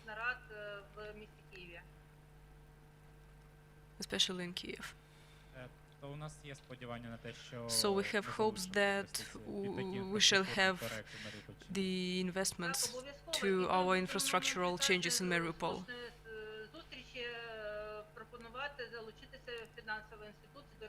Yes, we do have such a hope. Так, я думаю, що дякуємо вам. Thank you for your answer. Якщо чесно, після ваших слів більше переживати ще стало дійсно. Still, I feel a bit more concerned about the issue afterwards. І з також владою місцевою все-таки будемо продовжувати контролювати це питання. Yeah, but we shall control this на рівні ми писали і запити до президента. Topic because we have been writing lots of letters to the capital and central offices.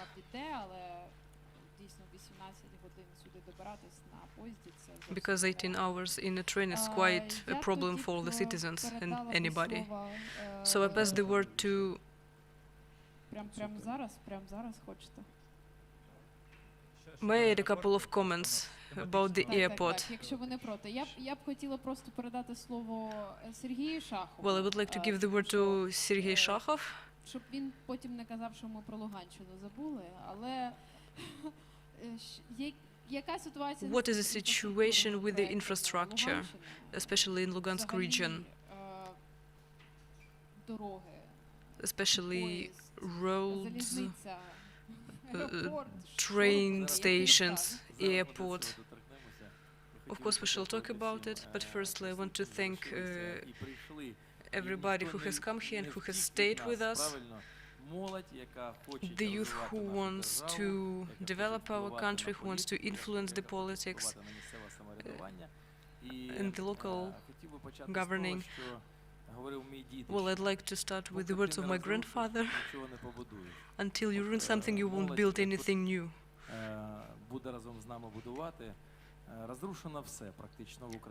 So for today we have everything ruined, not only in Lugansk region, but all across the country. And that's only because of the outer enemies, but because of the historical things.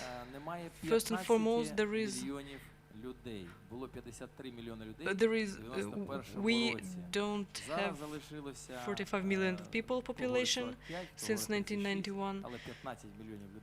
For today, we have around 35 millions of people. 7% of the territories is now occupied, the Crimea, Donetsk, and Lugansk regions. All the industrial potential has been destroyed. Starting with the coal in Donbas, about mines in Lviv. Now we have only 42 state mines from 240.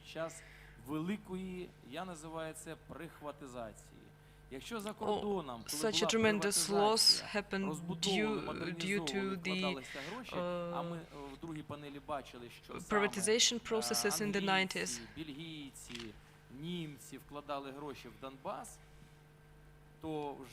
So unlike the foreigners who in 19th century gave a lot of financial support, unfortunately the local owners of the industries do not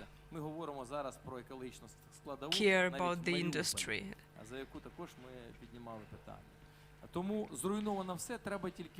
So now we are left with only one solution: just build it. We can talk a lot about destroyed banking system, how people after the post-Soviet period lost their money in banks.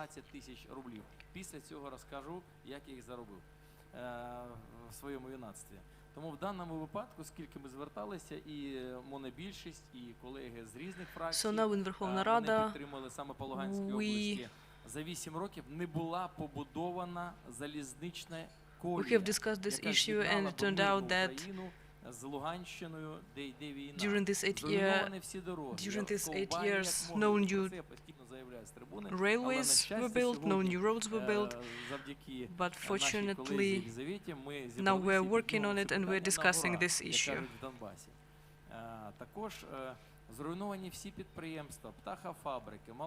All the key industries are destroyed, the farming sectors especially.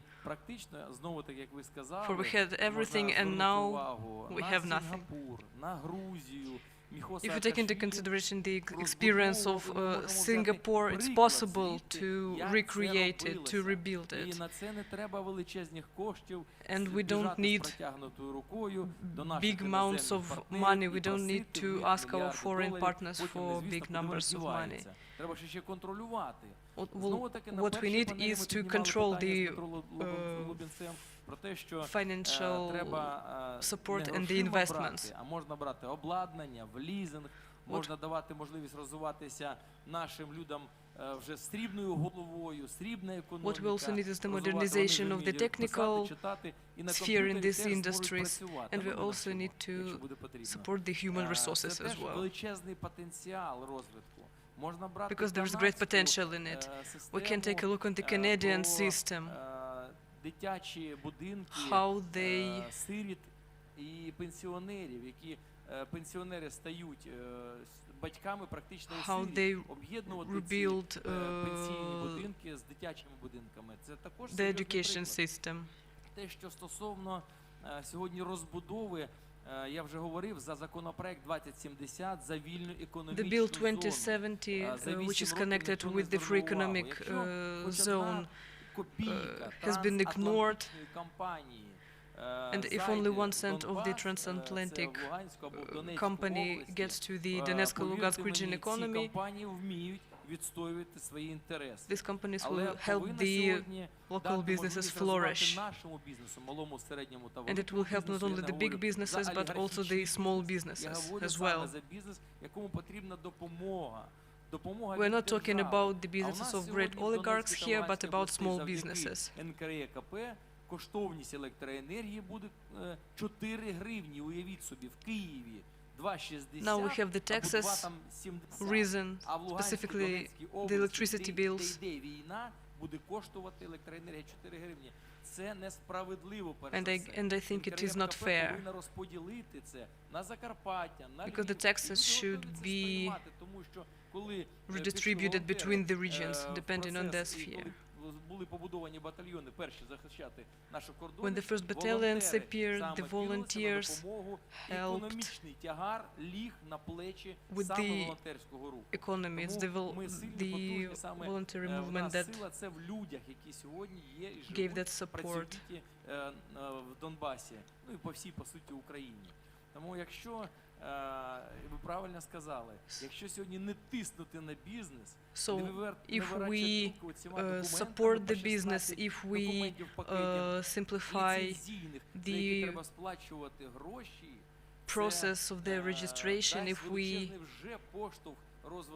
lessen the number of documents, our business will flourish. There is no need in big amounts of supervisors asking you if you have all the license, all the documents. But we don't talk about the land resources yet.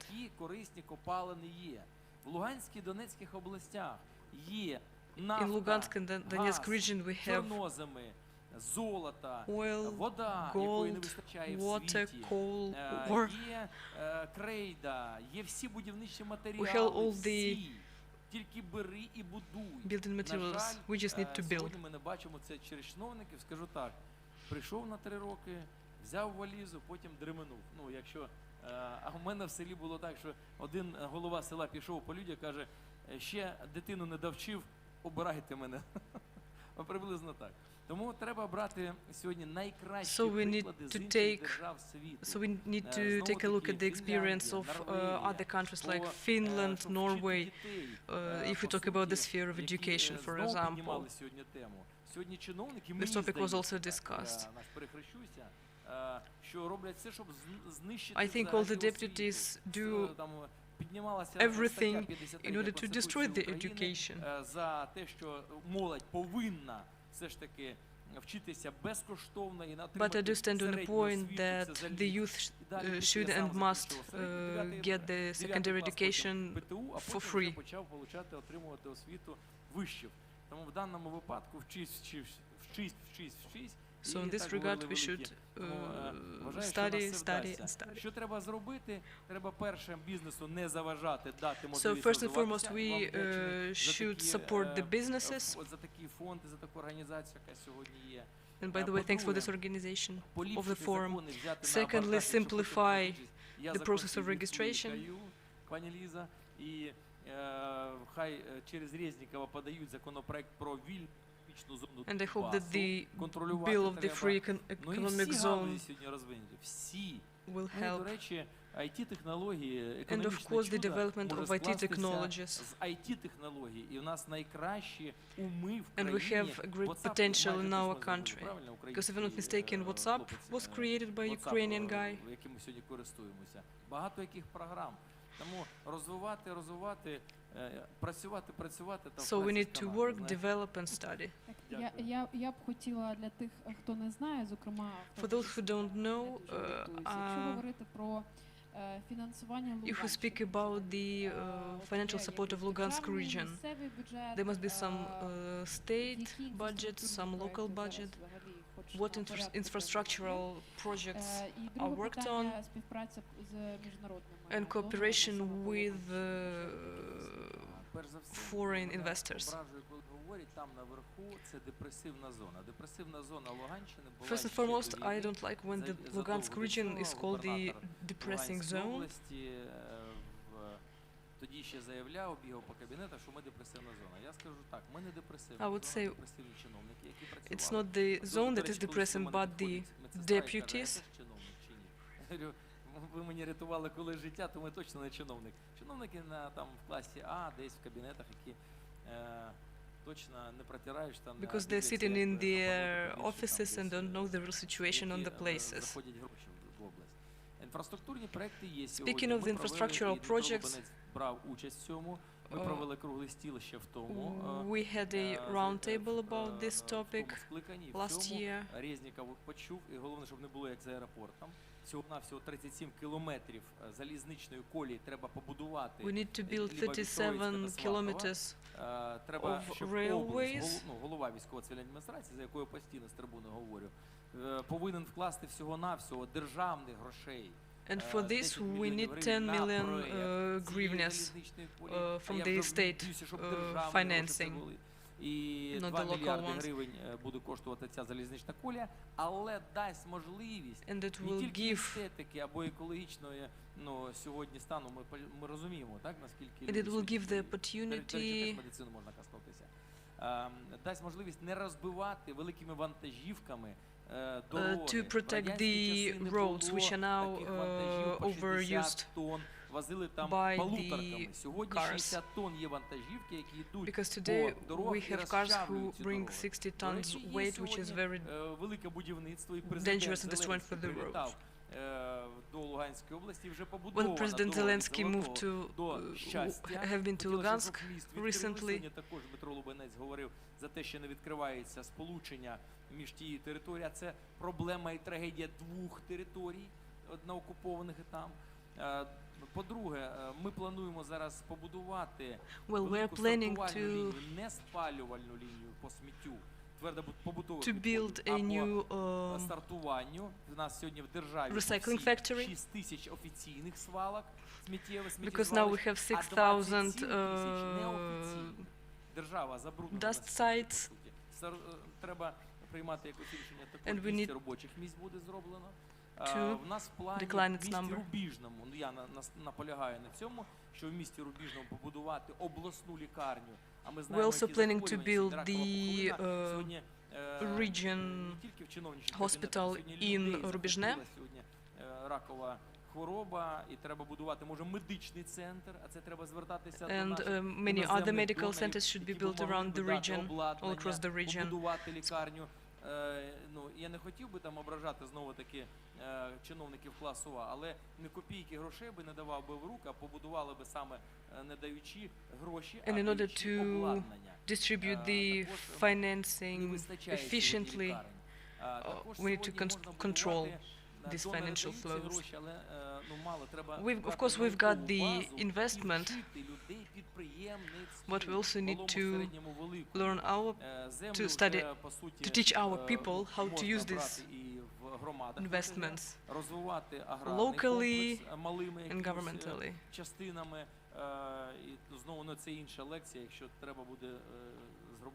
But there must be a completely different topic if we want to talk about it in more details.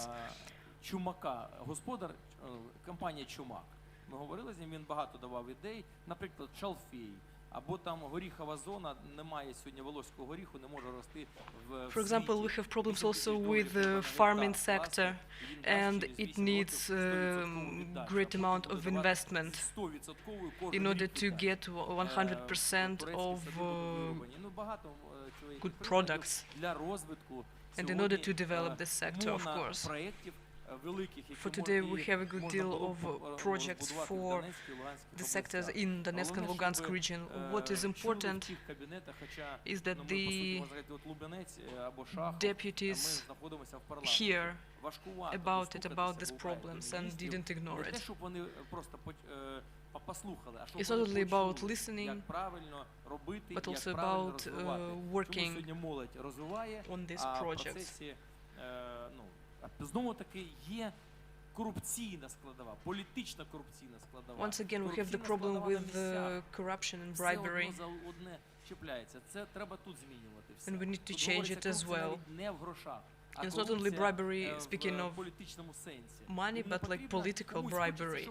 Чим гірше, because it seems like one person wants that it must be bad everywhere. But we need to work for our citizens and for our people. I would like to add a couple of comments. We have such a problem. We're exporting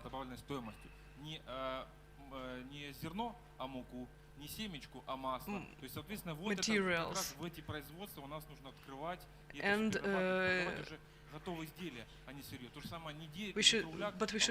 we should not only export it, but also provide it for our own people. That's why this Bill 2070 will help us to open the free economic zone. Більше 1,5 мільйона тонн тільки насіння з Луганської області збирається.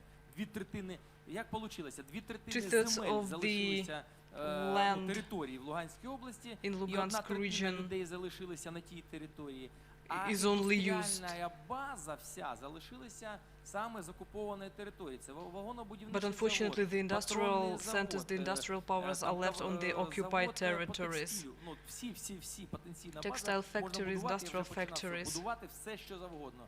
От всього вистачає для того, щоб побудувати. And we have the finances to rebuild it, but unfortunately the bribery Якщо побудувати один монозавод, який буде збирати звідти насіння, вже ж вести насіння в вагонах або машинах. А заводиш на завод, переробляєш шрот. Шрот йде куди? На ферми там коровам, наприклад, або птахоферми. Which could provide the materials for зі шроту можна the фармацевтичні locals. інгредієнти взяти. Далі, шелуха, куди вона йде? Вона йде на гранулу.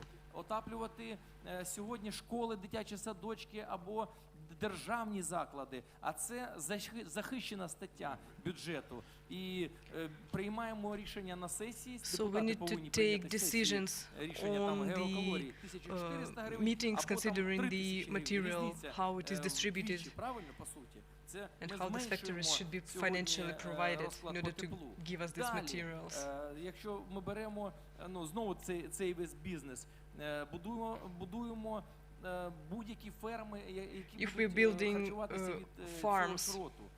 Олія, можна її просто вести в бочках в Турцію, а можна розливати її, по суті, в пляшки, правильно? Або в маленьких, We can either export the oil or provide it and sell it to our Головне, щоб people. це не було конкуренції за кордону. What is important is that we don't have який сьогодні, на якому додається пальмове масло, розбадяжується наша олія, яка була колись запашна. Коли ми заходили на ринок, ми відчували запах масла салатового. What is important is to provide the quality material. Отак скажу. Дякую. Дуже дякую. І зараз хотів би передати Thank you. I would like to give the word to Дмитрій Лубінець. Питання в тому ракурсі зараз якраз про такі точки економічного зростання на Луганщині, який може бути власне економічний локомотив Донеччини. Speaking about the economical potential of Donetsk region, and what do you think about that? Thank you very much for your question. Our colleagues have said the right things.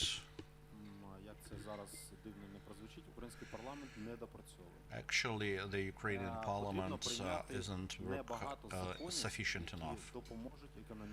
We should take few laws that will provide the economical growth of Ukraine. The logic is, if you want to earn money here, you should invest here. It's the first thing. The second thing is that the Ukraine can't sell the deposits. We have in my region a lot of white glue, and only two places where we can take this white glue are in Ukraine.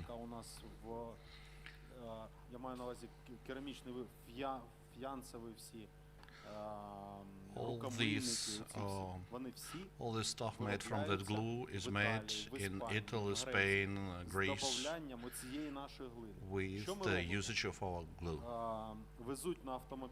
от з Волновахи до Маріупольського порта. У машині 60 тонн. Автоматично доріг немає.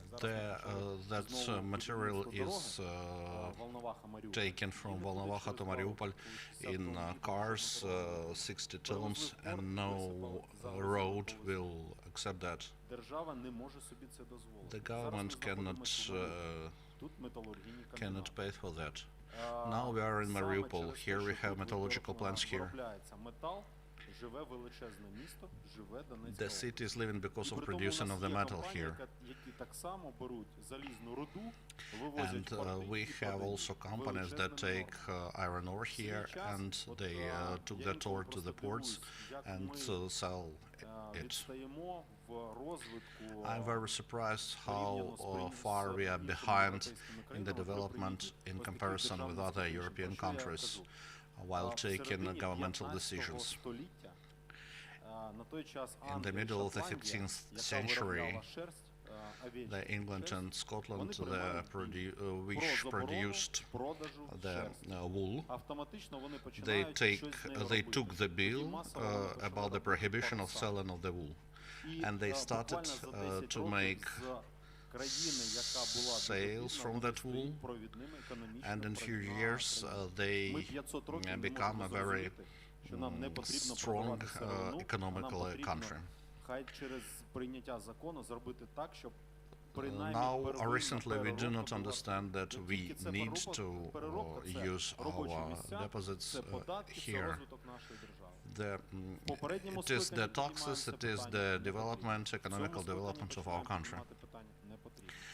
And all the members of our parliament said that it is no use to do that. And we can do nothing without that. It is the political lobbyism of that question. The second issue is the development of agriculture. And it is our future. And it is the economical future of our government, of our country. Every day we eat, and we need more and more meal every day. Our soils will be equal with gold.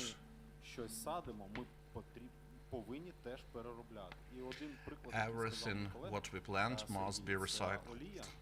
Це перше, але знову ж таки, ми повинні зробити, щоб не завозили сюди до нас якісь First of all, we need our own oil. We do not need any artificial things instead of it. For example, palm oil.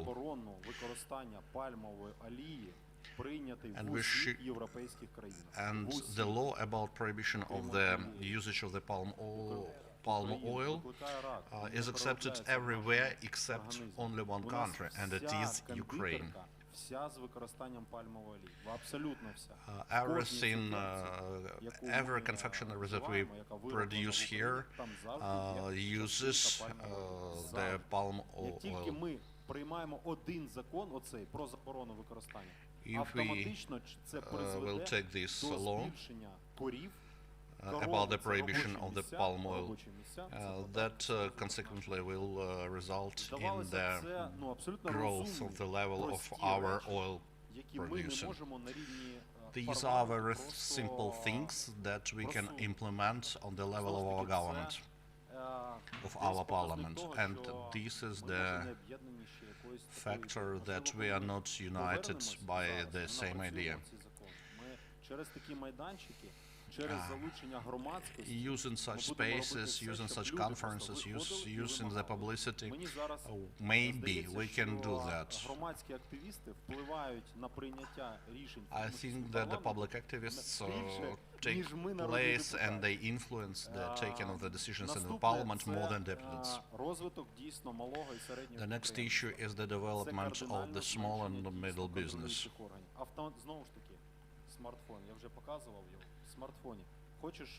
Everything is our smartphone. If you want to open an enterprise, you can do it in your smartphone. And in that case, we're speaking about the local authorities, because the taxes stay in the house, will stay in the city. So we have a lot of shops that the amount of the workers in that shop we can see in our phone, and we can check that taxes, everything we can check, and if everything is okay, we have no questions and we have no need to be physically in that shop. We can see everything via smartphone.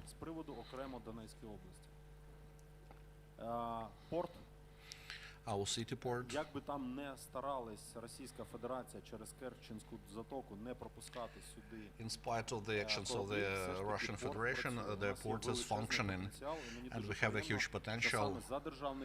And I'm very glad that the government builds the wheel terminal, very big, at the Mariupol port. Ця сама переробка, вона і заставить This rebuilding will make the port to function properly. And the tourist potential, I do not believe, but I know that when people come to the Azov Sea shore, each 50 tourists make one working place. For example, in Urzuf, they make money for the count of the tourists. Let's build a kind of aqua park which will force the economical development. Разу приїжджайте, пане Сергій, ми вам окремо надішлемо запрошення. Тому ми повинні все це використовувати. That's why we should use everything in that terms. And for the last thing, do not think about COVID as a kind of only negative thing. I believe that all these problems will give us the new opportunities. And I think that the Donetsk and Lugansk region's territory is the territory for the economical development. It is the territory for opportunities. If you cannot come to us, you should use online, and our IT technologies have improved, and COVID has shown that we have our national right to protect our national manufacturer. Each country says, for example, if we are Germany, then we should protect our German people and our German enterprises. Апарати штучної вентиляції легень. В Німеччині вони тільки німецькі. In the Germany, they have only German apparatus for artificial ventilation of lungs, and in Great Britain they are only English. And we should have that right to buy our Ukrainian apparatus. This is our money. This is the money of our local communities. And we should buy everything that is produced on the territory of Ukraine. We have the Krukov plant of wagons.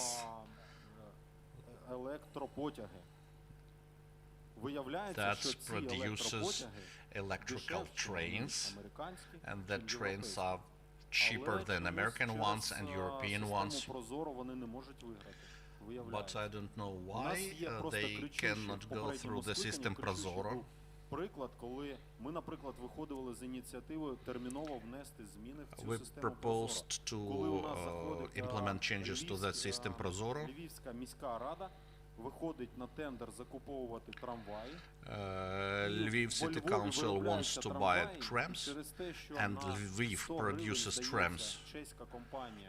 But Czech trams are cheaper in 100 hryvnias, in 100 hryvnias. Then they cannot pass through the tender, and I cannot understand why for our money we do not buy the goods that are produced, that are manufactured in Ukraine. The same situation with wood. We are not allowed to recycle the wood. According to the association which we accepted, we sell our wood, we sell chickens, but only definite amount of the chicken and the metal, and that's all. And we do not have the right to buy that, and they have. Any good from the European Union can be exported here, but speaking about our country, we cannot export our goods to the European Union. Why can't we do it? I think that it is our right. Some simple laws about localization.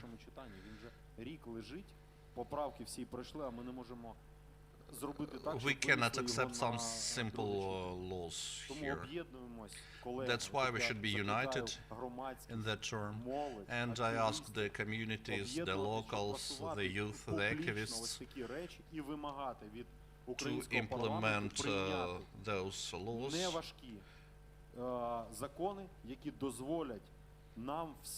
that will allow for us to develop economically and to stay for the youth. Thank you very much for your attention. Переманути з країни перше, дівчата не народжують в Україні, зменшено народжувати приблизно в 3 рази, смертність в 2 рази і так далі. Тому в даному випадку я підтримую колегу. Можна говорити і про садівництво, якого сьогодні немає. We can say about garden products. We have apples from Poland or potatoes from Egypt. Coal is imported from America, and we must develop coal mineries. And even politically, we are in minority, and we can't overcome this political bribery system. And my grandfather told that we can reach. As for the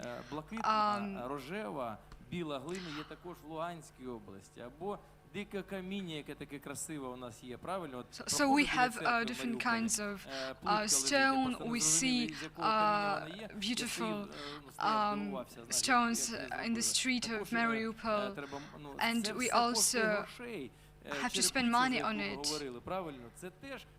It all costs some money, and plants which were built in Slavyansk, medical dirt that we have, we also can attract some investments to build some rest houses. We can do everything.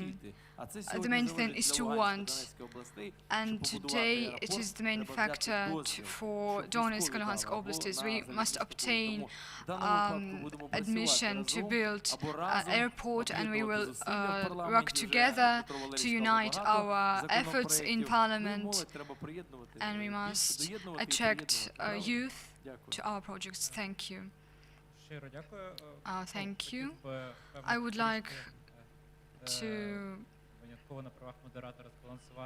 balance the position as per agreement on association. The issue lies in our bilateral relations with European Union and negotiative positions with the Ministry of Foreign Affairs. These are issues of purely technical character concerning goods and other supplies. And I think we must move with the European Union because a little bit about other thing. You see, we signed this agreement so we could get free visa regime, and if we will revision this economic regime, there will be no free visa regime. Why? Because this regime is really necessary for Ukrainian citizens, but not vice versa. They want that our youth went to Poland, so their population goes to Germany, England, and they want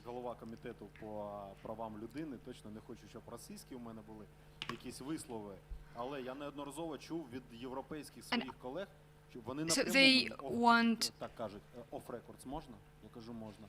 Нам набагато краще, щоб приїжджали українці. We really want Ukrainians to come to us because you mentally, as we, look as we do.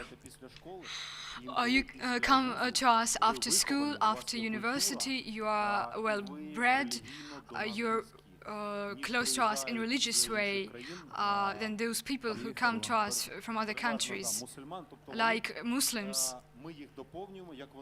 So we compliment them as they think, and other nations have problems with them. So they give us free visa. But now, as they introducing changes into legislative basis, Germany adopted the law about migrants on the territory of Germany, and they started protecting them.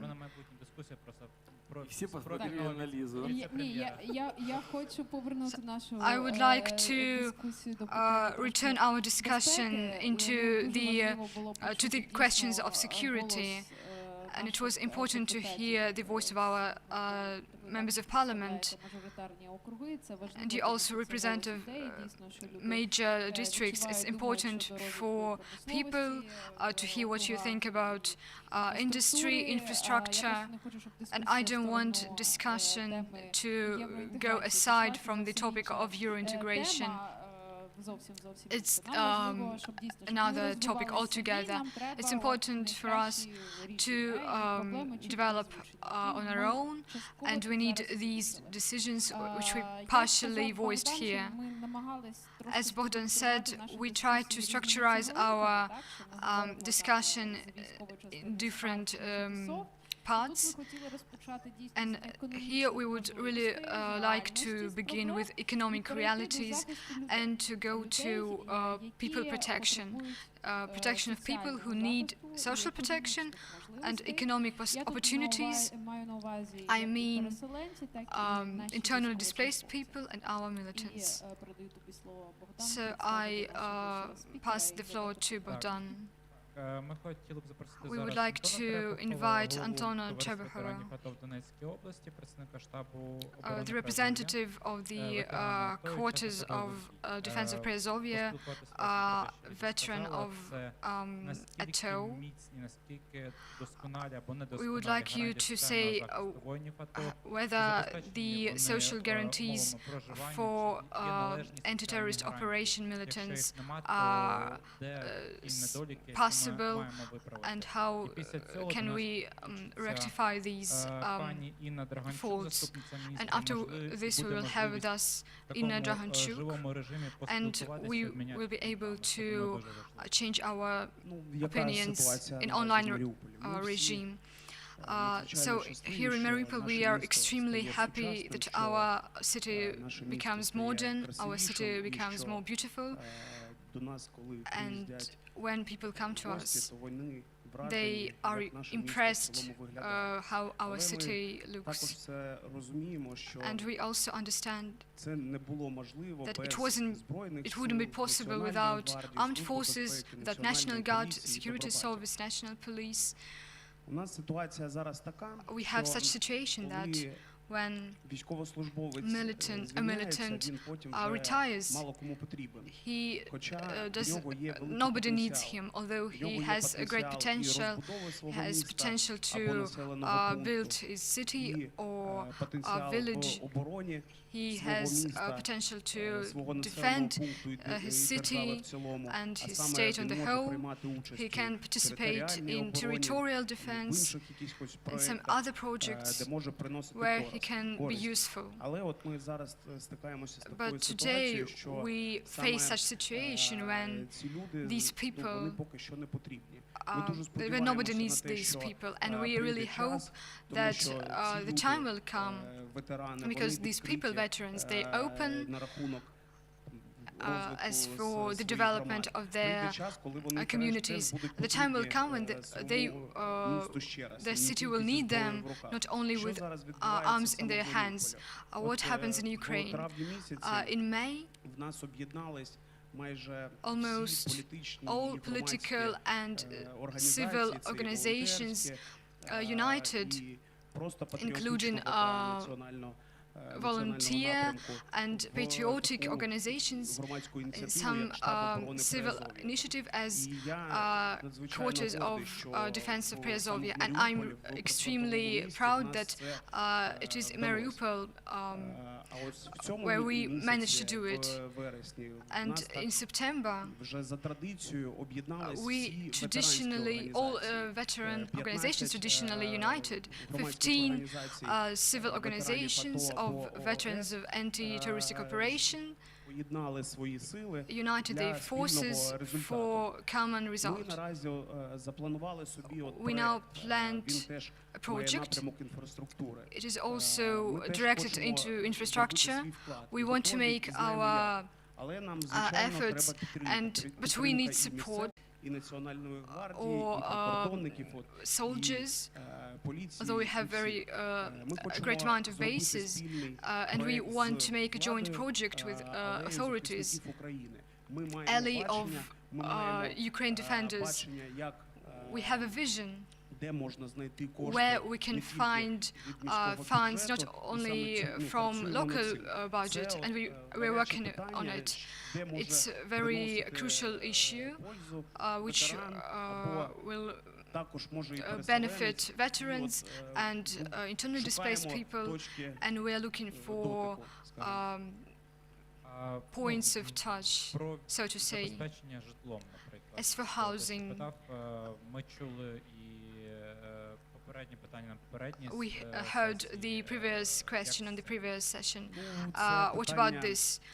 This issue isn't aroused at all.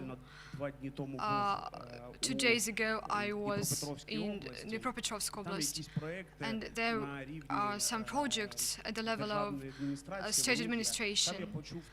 There I heard such news that Poltava Oblast, they propose veterans to pay their housing in 30%, and state or oblast takes other expenditures. We don't have such projects at the time, but it's probably our fault, and we need to work on our own to communicate better, and we're ready to move in this direction. Are you a member of local parliament? You need to work with your parliamentaries. These are Vadim Vladislavich Novinsky and Magera. I'm sure that they would like to help you, and I will speak to them in parliament to speak with local parliamentaries. Not in a political way, but in a local way. And local deputies, there are local deputies, and you need to speak to them to carry out audit of housing, to check whether there are flats which are closed for 20 years and they're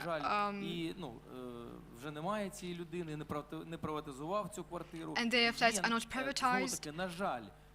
And unfortunately, there are such small officers who interfere with this. But if you можна пройтися по них і check all these houses. You will find these flats for militants, and to build this housing, you must discuss it with the members of parliament, with local deputies, and find international donors to develop this program. We, as members of parliament, will help you. We're doing this now in Luhansk Oblast. A lot of flats, previously empty, were given to people, and people are starting to refurnish them. Квартира стоїть 20 років зачинена, там вже, ну, я не хочу говорити, що там таргани і так далі. Тому в даному випадку можна So in this case, you can deal with it. Давайте відповім трошки, буду толерантно казати якось. Немає співпраці з народними депутатами. Ну, скажімо так, з такими народними депутатами, на щастя, немає співпраці. Thankfully, we don't have such a cooperation with such deputies. Це я кажу за свою організацію і за свої. It is what I can say about my organization. Speaking of the local deputies in these communities, ATO communities and veteran groups. З нами теж підписант меморандума депутат Маріупольської міської ради. І він нам також там допомагає. One of the deputies has signed мабуть, ми поки що a document with us, the document of cooperation. М'яко кажучи, до цих токсичних депутатів. Дякую вам. Як кажуть, never say never, ніколи не говори ніколи. There is a saying, never say never. Тому в даному випадку ми дуже молоді люди. Треба розібратися, брати чистий папірець, брати ручку і писати. So we just need to make a list who did what, if it was done on a good level or on bad level. Два слова, щоб молодіж розуміла. Немає російської мови. Є русский язик, який я вчив в школі. Или там письмо, так говорили. What must be remembered by the young people. Российского языка еще не приняли в России, в Думе. Поэтому это все мем. Давайте ще на цю тему зараз. Это все мем. Лиза, ровно секунду. Лиза. Это, кажучи, мем и вирус, который навевают нам, и мы говорим, российский, его нет. Теперь то, что касается мира на Донбасі. Вимушений сказати. На щастя, в Україні немає ніякої проблеми з українською Thankfully, we don't have no problem with Ukrainian language. Це не предмет спілкування в нашій державі, а надуманий політичний такий. Говорю через те, що є проблеми. It is not a problem for people, it's a problem for the politicians. І почала розвиватися Україна, щоб закінчилася війна. So in order for Ukraine to develop and the war to end, we need to форуму, як це було в Германії, ФРГ, we need, just like in Germany back in the 90s, коли ті, хто when the проживали Berlin в Wall fall, ГДР, побігли практично жити в ФРГ, де розвивалося все. Треба розвивати. На цю тему у нас є форум, як розвити Україну, як закінчити цю війну. We need to develop Ukraine, and the war will end only when the deputies and the politicians патріотично налаштовані сили візьмуть папірець, запишуть, що треба виправити разом. Patriotically oriented, промисловий потенціал, індустріальний потенціал, will provide support for the industries and support the IT sphere. I would like to add a couple of comments to this topic. This problem definitely shows the level of one that we have here, but the veterans, they really don't have much governmental support. Maybe because it's that veterans don't want to cooperate with the government. But we cannot say it that way. What I wanted to say is that in spring, several IDPs families asked me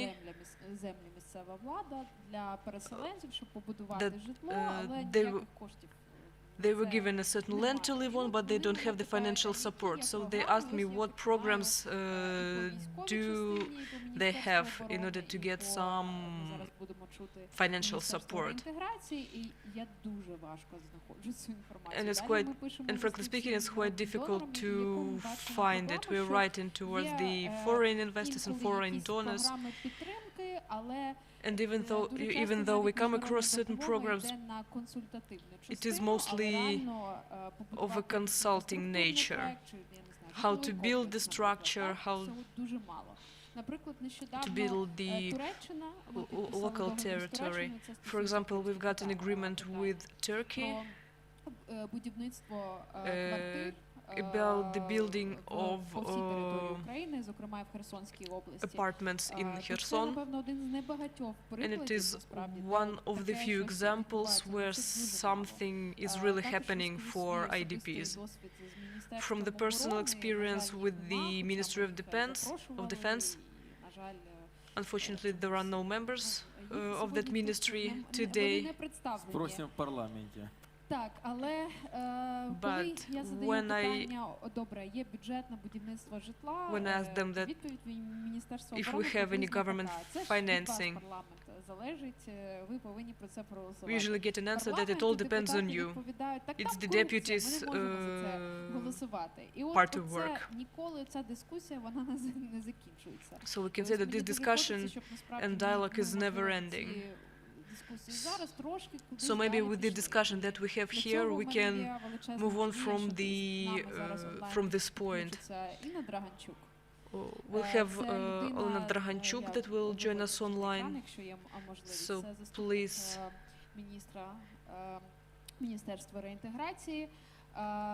It is from the Ministry of Reintegration, and the person who actually works on this project, she knows about the programs for IDPs, internally displaced people. So,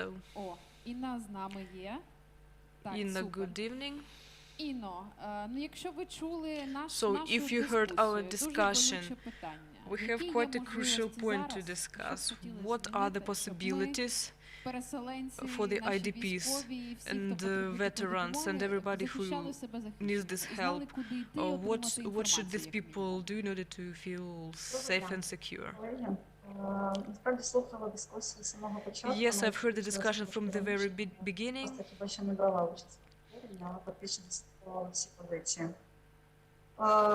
Пане Антоне, одразу хотіла би прокоментувати вам стосовно забезпечення житлом учасників АТО. Comment upon the providing of the housing for these groups of people.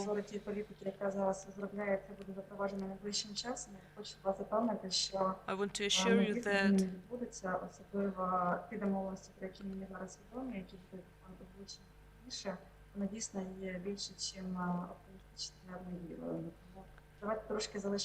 that this program is being worked on, it is not forgot, it is in the active process of discussion.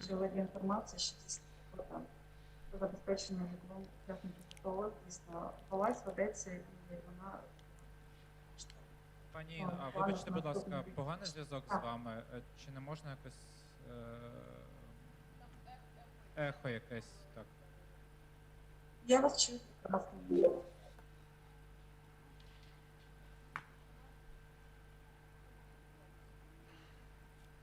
Можливо, у вас є навушники?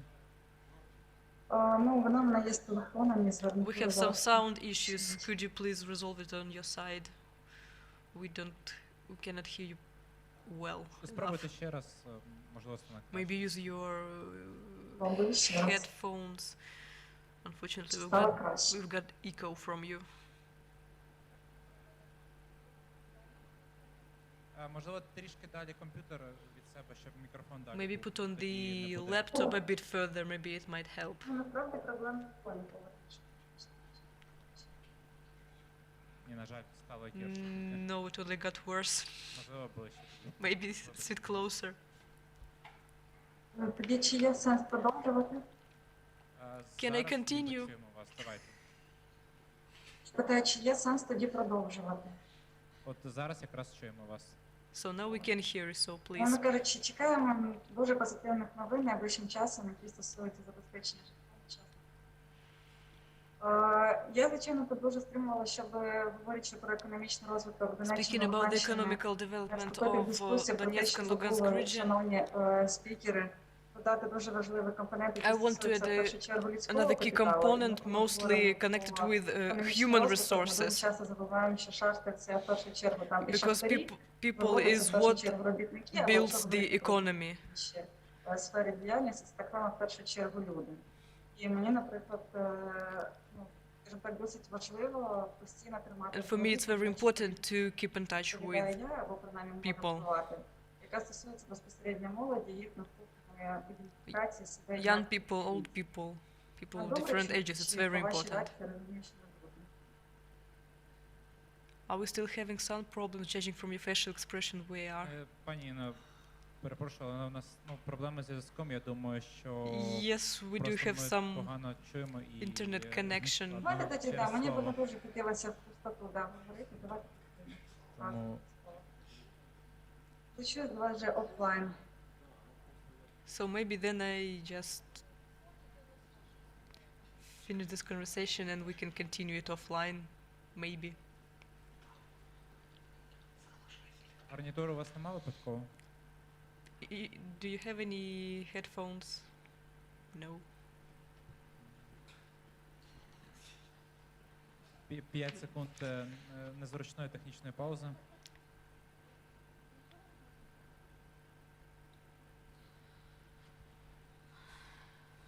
Пока вот есть у меня такая вот мысль, да, у нас действительно сейчас самые незащищенные это переселенцы и атошники, да? А вот даже никто никогда не задумывался о переселенцах. Это вроде небольшой инвестор, да? If you're talking about IDPs, they can be considered as small investors because they moved from other territories to our cities. Великий інвестор саме в Маріуполі. But in Mariupol, the big investors are the militants, the ATO veterans, because 1/3 of the local budget is, well, it consists of the money from the militants,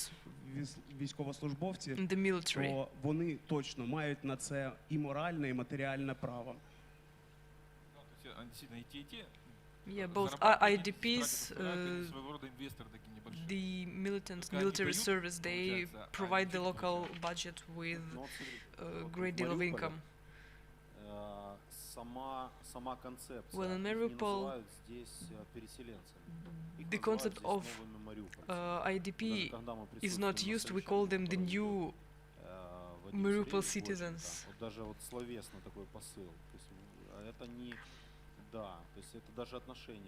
So we've got completely different attitude towards them. So Mariupol is the place where all these programs for IDPs support exist. And what Anton has just said, in our city we have the biggest amount of military units here, and the taxes from their wages, their salaries are brought to our local budget. Хочете ви чи не хочете, все рівно це якраз вирішення питання на рівні місцевої громади. Бо з державного бюджету є такі програми, і вони виділяються. Міністерство ветеранів. So the Ministry of Veterans also has a good deal of projects for veteran support. Зробимо по-іншому. Я не знаю, чи є у вас комунікація з міністерством. I don't know if you have any dialogue with the ministry. Вона переймається, неодноразово ми зустрічались на рівні нашого комітету. There are people who do take care and do care about this issue. Вона була, тому можливо в наступному бюджеті ми будемо робити щось. So maybe in the next year budget we can change the amount of expenses on these programs. Будемо цим займатися. So we'll take care of it. Моя приймальня є і в Маріуполі. Ми знаємо. Шахова поки що немає, не буде. Дякую. Зараз якраз, я думаю, у нас є пару хвилин на Now we've got a couple of minutes for the questions. Of course, if we can connect to Miss Inna. But now the question session. Yes, we've got a question.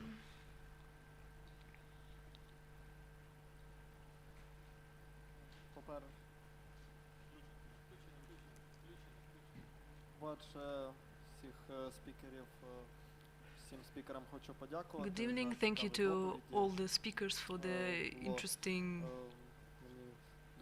reports and speeches. Приємно все чути.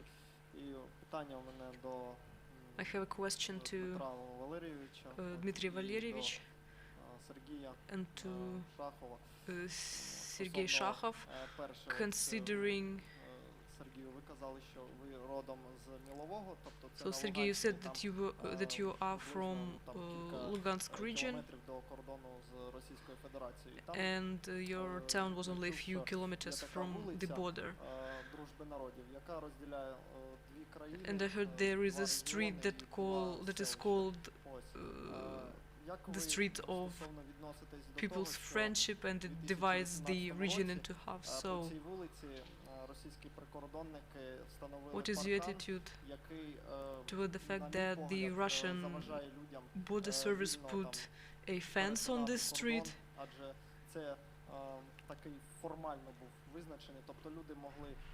Because now it's like a formal border between the Ukrainian side and the occupied side.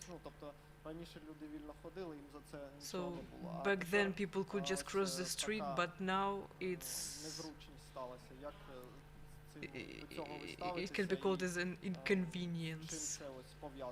So how? And to Dmitry Valerьевич, I have a question about Volnovakha.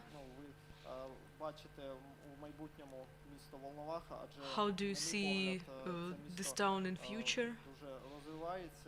Because from my point of view, this city is quickly developing.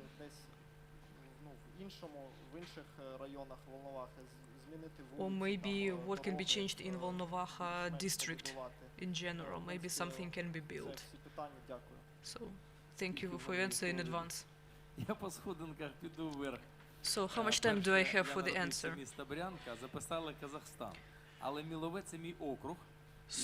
So, Milove is my district indeed. There is indeed a street of the people's friendship, and it's true that one side of the street is Ukrainian and the other one is Russian Federation. Once I and little Lubinets and Sergei Rudek and Victoria Sumar 22 доби ми витратили відпустки на проїзд і контролювання саме намету, який побудований європейський вал. Тоді ще не було цього намету, за який ви говорите. На нашу зустріч прийшло в Міловому приблизно 30 людей. We went to the meeting in Milove and we had 30 local citizens. But what surprised us is that these people were from the Russian Federation side. So it means that they crossed the border in order to see the Ukrainian deputy. There were no military back then. Що чиновники знову на місцях, був такий губернатор Гарбуз, встановив, в кашу потім попав, але поставили 2 блоки і загородили дорогу. Також ми приїжджали з колегами 500 метрів російської дороги на українській території за залізничною колією. І ніхто нікому не заважав, ні російські війська не ставили там, ні прикордонники не ставили там, ні наметів. Саме Гарбуз поставив ці 2 блоки, So we've put these two 50 tents and people had to 500 метрів чи 50 кілометрів об'їхати, ride these бо їм не tents давали господарники over because їздити по they полях. Щоб couldn't побудувати цю дорогу, треба було cross the вкласти street 150 directly. мільйонів гривень для дороги. От уявіть собі, який колапс між чиновниками і людьми. Люди російські, So the people from the Russian Federation that came to the meeting, they asked us to open the bridge але впіймати важко, тому що багато довго розповідати. Міст залізничий через колію, через залізничну колію місточок є, куди носила бабуся там онукам там цукерку або там банку меду дід на пасіки відпрацював. Закрили цей місток, не зміг вирішити, уявіть собі, за 8 років змінилося 10 губернаторів. 10. І не жоден не зміг відкрити цей місточок, там бомби не пронесли. But nobody cared about this bridge, and we were asked to build it. Чоловік росіянин, жінка українка. І навпаки. Цей намет був побудований після того, як губернатор, не військові, а губернатор поставив в So the блоки, tent was і built after the governor put the police, росіяни поставили дійсно цей намет and the Russian Federation side also put the fence народів. on the streets of Я вважаю, people's як би friendship. то не було, війни починаються в кабінетах. But I believe that the wars do not start in the offices, they should finish there. Військові стріляють, виконують наказ. So the militants Я хотів only би, щоб війни закінчилися use the також в weapon, кабінетах, but in the offices тристороння these група, або weapons нормандська should група, stop. або Вашингтон, Великобританія, Either in Росія та Kyiv Україна, or Кремль in Washington, і наша банкова, щоб сіли за круглий стіл, so закінчили that цю війну, so that а we люди could від sit цього at не the table, страждали. Молодь sign навіть the знає, що document, and відбувається people would там stop на кордоні. suffering. Ну, і цей намет, на мій погляд, він там недоречний. And Через this той намет fence, може this шалений tent кролик is not перескочити. appropriate, І, ну, повірте мені, там точно не because it's йшла useless. контрабанда, за яку так говориться. There was no Або smuggling там going повірте, through it. караванами через ці блокпости. Ну і той ліс, за який навіть говорив Дмитро Лубенець, які спалили свідомо 40% лісу Луганського спалили. І можна було хоча б переробити ту сировину. Це 3,5 мільйонів кубів лісу, які можна було б все ж таки зробити розпіловку, меблі зробити і так далі. Yes, there were some critical situations like the fire in the forest, but everything depends on the local deputies and local authorities. Я по Волновасі дуже швидко. I would like to add a couple of moments about Volnovakha. Так, Волноваха розвивається. Frankly speaking, Volnovakha is developing, that's true, and it's not the only project here. Вперше на території Донецької області So for the first time in 30 years, the підземний перехід на залізничну станцію. We're working on в жодному місті такого не the було. В Волновасі зараз ми цей first проект реалізовуємо. underground project, це залежить від місцевої влади. but it all depends on the local authorities. Надала можливості всім. Decentralization gave all the possibilities to the local authorities, and Mariupol here is at the top. And when I come here, I see how much financing was involved, how much foreign investment was involved in different programs. And the more we have, the better it shows how the city is developing. Volnovakha is efficient. Mariupol is super efficient. So when the mayors and authorities of other regions understand it, and now they see that it all depends on how you act in your local authorities. And I would like to finish this speech, because we have lots of youth here. Every time I see the youth, I want to tell them, go to the elections. Бо знову ж таки, коли я не скажу, що там, де молодий I won't say that if we have a young mayor, everything is good. But the young people, they have energy. В управлінні є люди з досвідом, є молоді з енергетикою. And when we have both sides, the experienced one and the young one, we've got cool projects.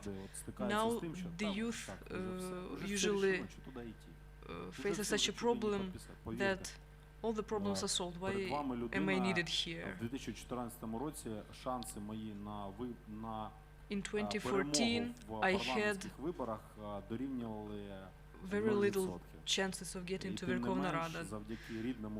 Nevertheless, with the help of Volnovakha citizens, I was elected. So here you can have the same situation. Just take part in the political issues. З молодіжною радою міста Маріуполя, да? It was a great pleasure to meet the я вже бачу, ви association of the young in Mariupol here. And I believe that with your team, we can do everything on local elections, governmental elections, president's elections. It's energy, it is your new opportunities. So young people go to the politics. Може, так, добре. Хочу сказати, як це економічна саме діляночка нашої бесіди. У нас в Маріуполі битує таке враження, що We have such an opinion in Mariupol that if we have methodological plans, they are city building. It's not completely the truth. Now 60% of the budget is the military taxes and the taxes from the middle business. That's why the work of your center is great, and I wish you success. We should develop that because we have a lot of people that want to come here from their territories, but they do not know what to do here. If we have such a platform when they can find themselves here, that's great. Thank you very much for your speech. It was very impressive. Пане Олександре, ви хотіли прокоментувати, так? Я хотів доповнити Дмитрія. I would like to add something to Dmitri's point of view. You have said very right things because each community has equal possibilities for the development, and I'd like to give an example of your mayor. It is the mayor driver. You see, as Mikhail Saakashvili has already said, and you should have the opportunity to him as a mayor, a driver, and you will be developing economically. Саме там здобувають каолінову глину. So we have the village of Shakhovo in the Donetsk region, and they have kaolin coal, they have the best fire station, and they have a lot of economical opportunities because they started to develop all that things, and they give the opportunities for the businessmen to develop all that things. Декомунізація була, мабуть. Ми зараз філософськи зануримося в таку позицію, коли 7 дідів Шахових виїхали з Росії, заселилися в Джанкої, в Луганській, Донецькій opportunities for Shakhovo when some person from Shakhovo came to Jankoy, and we have some people there. You see, we have the freedom of word nowadays, and that's great to know. To sum up,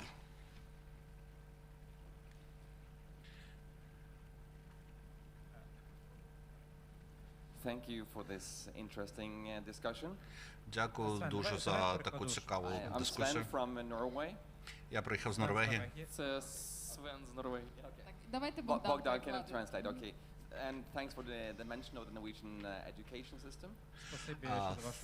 Thank you for your vision of educational system. Норвезької освіти. Of the Norwegian education. I was just interested in the role and the challenges. I was just interested in the roles and challenges of the Chinese investment here. It is a big topic, and I would like to touch us what the situation is and what are other challenges. Хто може це прокоментувати? Who can answer that question? Китайські інвестиції. Яку роль грають китайські інвестиції у розвитку? What role does the Chinese investments play in the development of Donetsk and Luhansk region? Все дуже добре з китайськими інвестиціями. Everything's okay with them. We do not have them on the territory of Donetsk and Luhansk region. Домогосподарки з Аліекспресу щось заказують, може і... Sometimes the housewives order something from AliExpress. Найближча інвестиція – це Мотор Січ Запоріжжя. The nearest Chinese investment is the company of Motor Sich in Zaporizhzhia. When Motor Sich came here, дуже правильно рішенням РНБО наклали заборону на продаж цих акцій. And I think that it is the right thing when the Security Council has prohibited the selling of the... Тільки одне. Now learning Chinese language. Now I'm learning Chinese language, and in that situation I would like to say the following: if we are given, we should take; if we are beaten, we should run.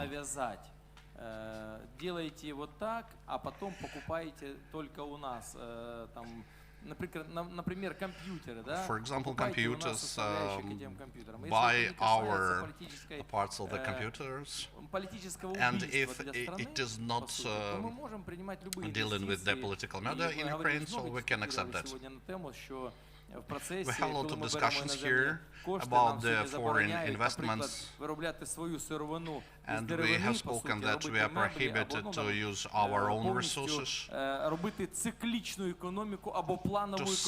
to make our economy to be as a cycle economy.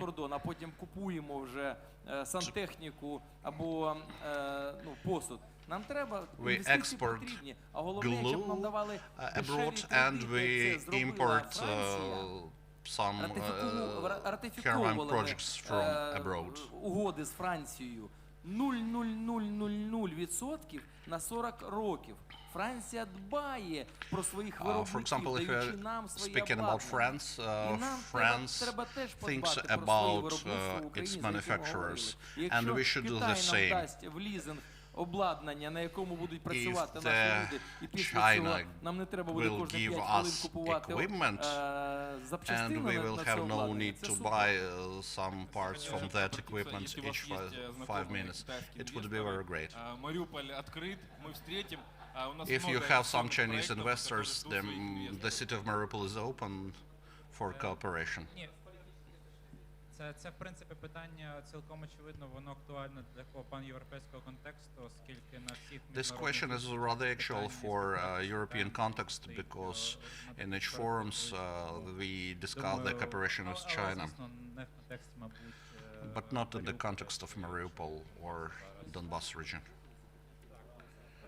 Добре, ми якраз втримались в наших часових рамках закладених. Це дуже добре, це свідчить про те, що Okay, we have done our conversation.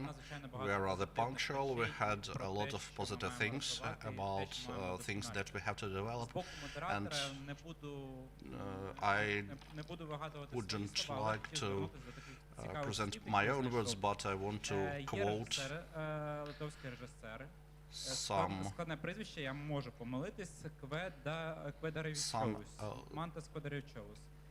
some director of Mantas Quadrilyuchovis that filmed the film Mariupol 216, and he had a lot of awards in some festivals.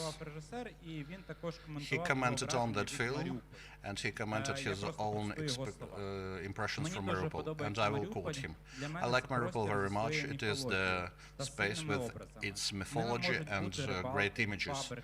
It's fishers, soldiers, violin, bullets, and everything just underlines the beauty of this city, and I believe that the diversity of Mariupol is in his eyes, and we should open Mariupol for all over the world. Yeah, but we are not speaking only about Mariupol, but we have spoken about Lugansk and Donetsk regions, about Priazovia, and I want to continue this discussion in different circles and on different platforms. Please, let's tell if something is not done, if the airport is not built, and so on and so forth. Питання справедливості і захисту – це те, що, на жаль, ми сьогодні не змогли так поговорити про, наскільки я хотіла, але Інна Драганчук, зокрема, передала, we have spoken about almost every issue, but we'll continue such kind of discussion, and we maybe will develop some materials based on that discussion, and we will give them to different associations, to different people, just to inform the people about our opportunities. And the topic of international support is very important also, and we should do with local deputies, because we want to build international projects that will help people, not only just to give money for advice. We want some more detailed things, and I propose to cooperate. Thank you very much. Now we have coffee break, and then the youth is going to discuss some things. We are going to speak about the youth ideas. It will be in 15 minutes. Thank you, everyone. And one photo with speakers.